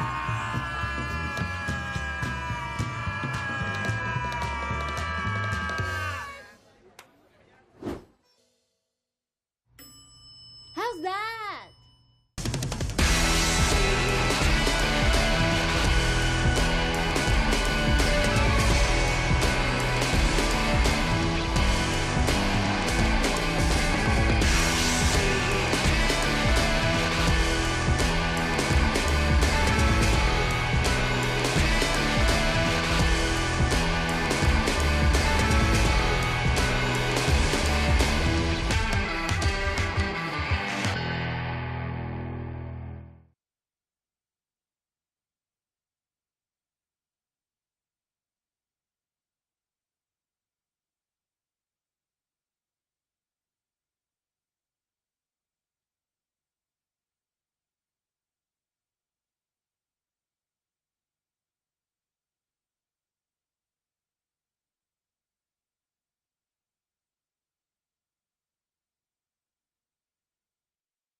time I didn't really feel like I was trailblazing. I was just a young girl who loved cricket, had a passion for it. Because at the time, there was nowhere really for you to go. I never believed I was good enough to play for England. I say it's his fault, I'm a number 11 now. The girl coming on now, this is where we cash in, this is where we get stuck in. And I got 4 for, and like not many overs. And my mum just turned around to them and went, that's my daughter, by the way. He always maintained that I was good enough to be there. It was nothing to do with being a girl. That was probably my goal, was just to do as much as I could for as long as I could. I remember that summer it just lit cricket up, didn't it? I must have had 6 hours sleep throughout the entire test match. They've got a girl playing for them, is she any good? I remember being more nervous making my first team debut for Hayward than I was for my England debut. You're like a young Kate Cross, to not have to do what I did, not have to be the first girl to do things. Welcome along to Emirates Old Trafford for another edition of Beyond the Boundary. And I'm delighted to say that today I've got a trailblazer alongside me, none other than Kate Cross, the first girl to be admitted to the Lancashire Academy, the first lady to play in the Central Lancashire League, and one of the original centrally contracted players for England. Kate, I think it's pretty fair to say you are a trailblazer for women's cricket, isn't it? I think when you say all those things, I guess hindsight gives you a bigger picture. Obviously, at the time, I didn't really feel like I was trailblazing. I was just a young girl who loved cricket, had a passion for it, wanted to play as much as possible, and was lucky enough to get those opportunities. So I think that the trailblazing kind of comes with the territory, but not what I intended. No, you wouldn't think that at the time, I don't think. But thinking about it, the first girl to be in the Lancashire Academy, going back to 2006, that must have been a very interesting experience, and possibly quite a scary one for you. Yeah, it was. Again, I think at the time I was just delighted that I got another couple of training sessions in the week, and I was getting to come here and do it at a ground that I'd watched a lot of cricket at, and that felt really special. But I remember it being quite intimidating. I remember going to that first training session. I was 15 at the time, and obviously my dad had to drive me because I couldn't drive. And I remember being really nervous on the drive in that I was going to be training with, at the time, what I thought were really elite athletes, and young lads who could go on to play for Lancashire and England. But I think that the thing that probably made it pretty big for me was the media attention around being that first girl. And I'll always remember how John Stanworth remained so calm about his decision to select me, and he always maintained that I was good enough to be there, and if he'd seen a lad with the skill set that I had, he would have selected them to be in the academy. It was nothing to do with being a girl. And I actually think that really helped me with my journey in cricket. Not that he took a chance, but he did something that was out of the norm. Well, that's probably how it should be, but it was in advance of its time then, wasn't it? I mean, it's how it would be perceived now. Yeah. But then, even though we're only talking not very many years ago, 16, 17 years ago. It feels like a long time Well, yeah, ago. maybe, but it was out of the ordinary then. Yeah, it was, and like I said, there was a lot of media attention around it, and I had to get stuck into doing live interviews with Sky and the BBC, and I remember doing these interviews, and then week 1 of training, when the academy actually started and we kicked into winter training, week 1 was around media training, and John got the cameras out and said, you're going to have to get used to this, and I was thinking, I really could have done with this about 10 days ago when the media interest started. But I always kind of maintained that was the moment that I thought cricket's the sport for me. That I was playing a bit of netball at the time, and I loved netball. Obviously played a lot of sport at school, but cricket was that moment was like, I could really take this seriously now. That's interesting, because at the time there was nowhere really for you to go, was there? There was no professional women's cricket. I mean, England played, and there was sort of amateur county cricket, but you couldn't have dreamt of forging a career in the game at that time. No, absolutely not. Obviously, like you said, there was no professionalism in the game. If it was kind of semi-professional, and the girls that were playing for England were paid peanuts, a basic wage to. There was a lot of subsidising, a lot of coaching, a lot of work with chance to shine. But it's hard to think what my aspirations would have been at that time, because I never believed I was good enough to play for England. But I always just like I said, I just wanted to play more cricket, and I felt like that was probably my goal, was just to do as much as I could for as long as I could. I'd been playing for Lancashire first team for 2 years at that point, which is quite a scary thought as a 15-year-old. But I think I don't know if I actually did have an aspiration to play for England. I think it was just more that I wanted to probably see what I could get out of myself and what the opportunities would bring. There is no doubt that it helped you coming from a sporting family.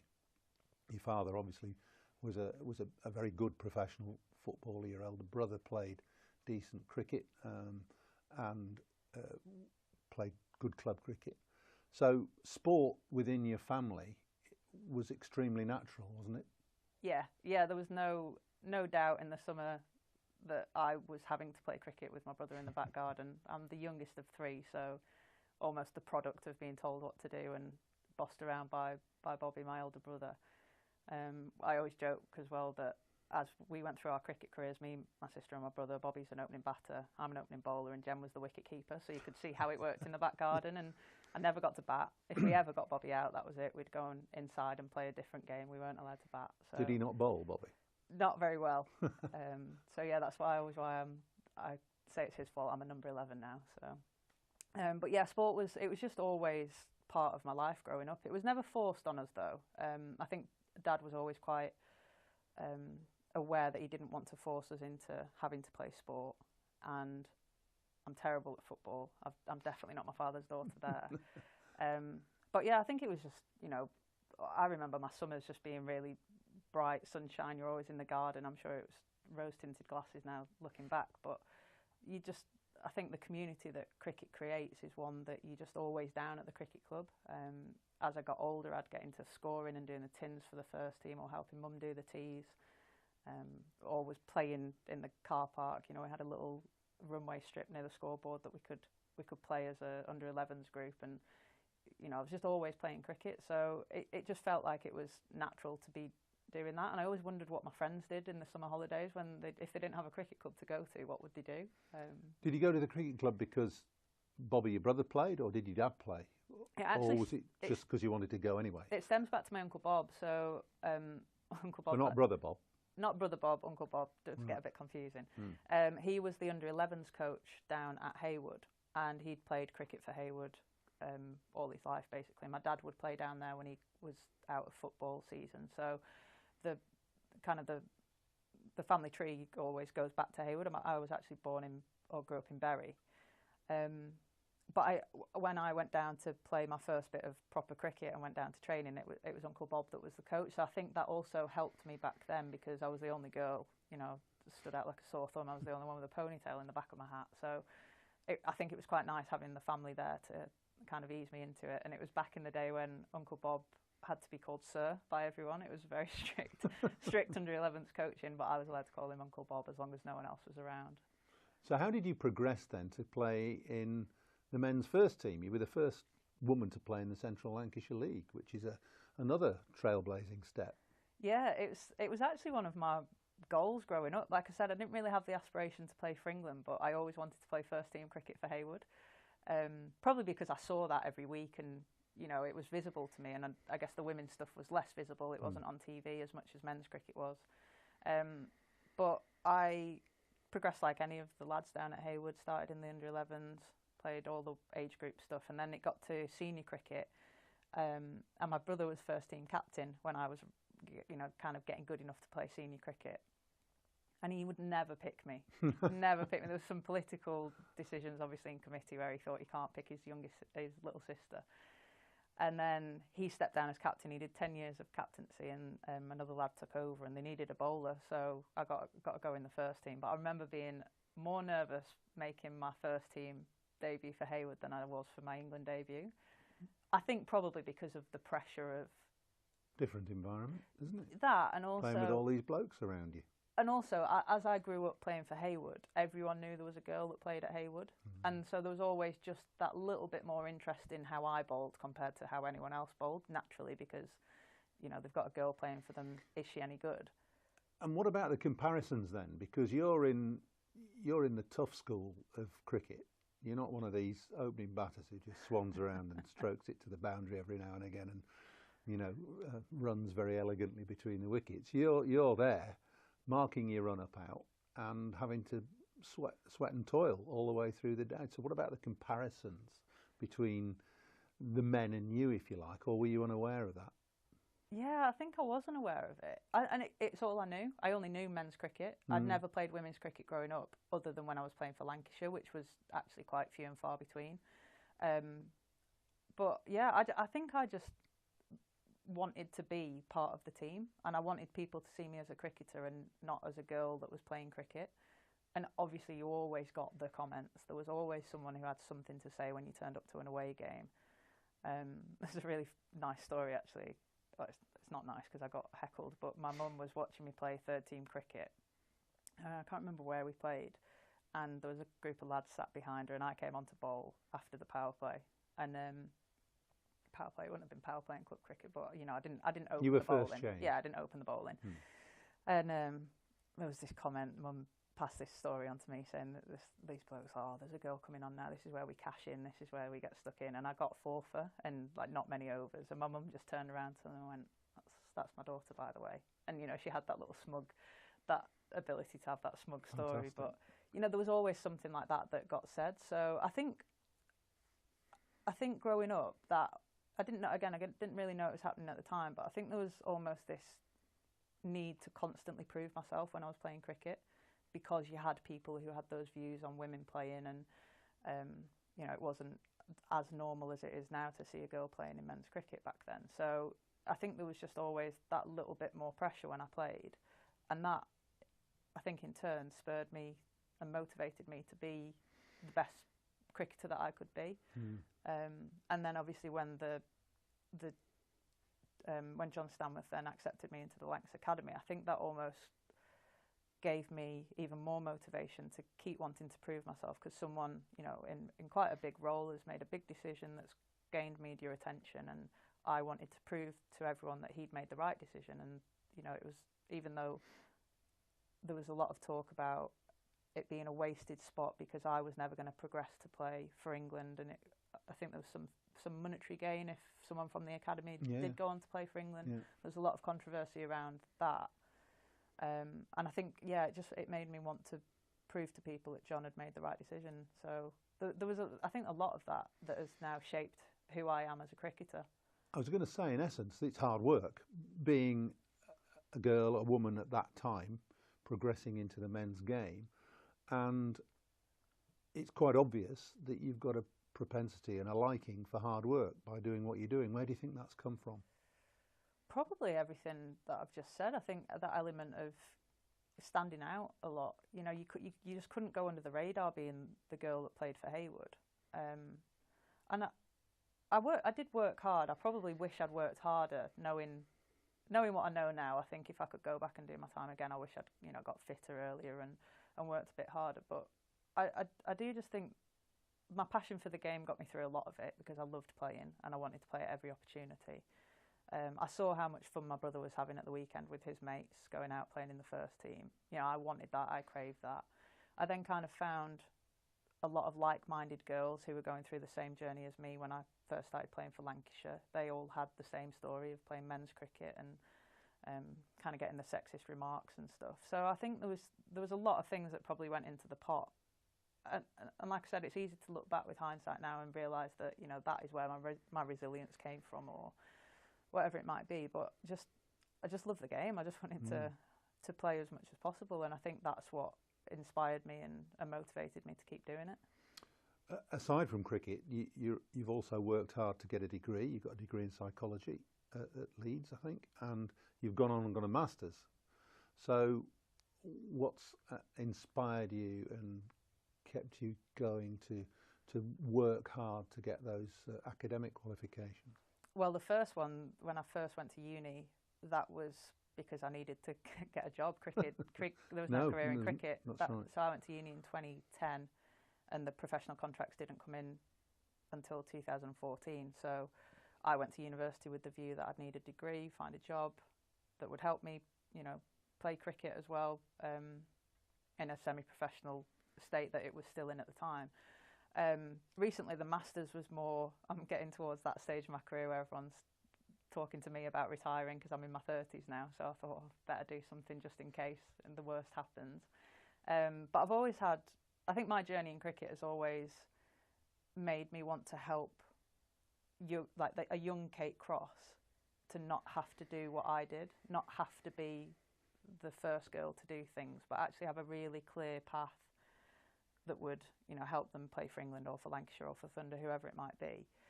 So I did a Masters in a sports director's master. I'm not very patient with coaching, so I think I'm more behind the scenes kind of decision making. But I think that's why I did it. It was just so that young girls wouldn't necessarily have to have the journey that I had in it. Not that I would change my journey for anything, but I just want girls to think sport's a really great option as a career, especially cricket, because it's given me some of my best times in life. It's given me some of my worst times in life, but it's given me, some of the most incredible memories. And you want as many girls to think that that can be for them. So that's why I think I've been inspired to keep going academically as well. In a way, they say life, or some of the good things in life are about being in the right place at the right time. And even though initially in your career, so 2006 onwards, there was very little women's cricket, it started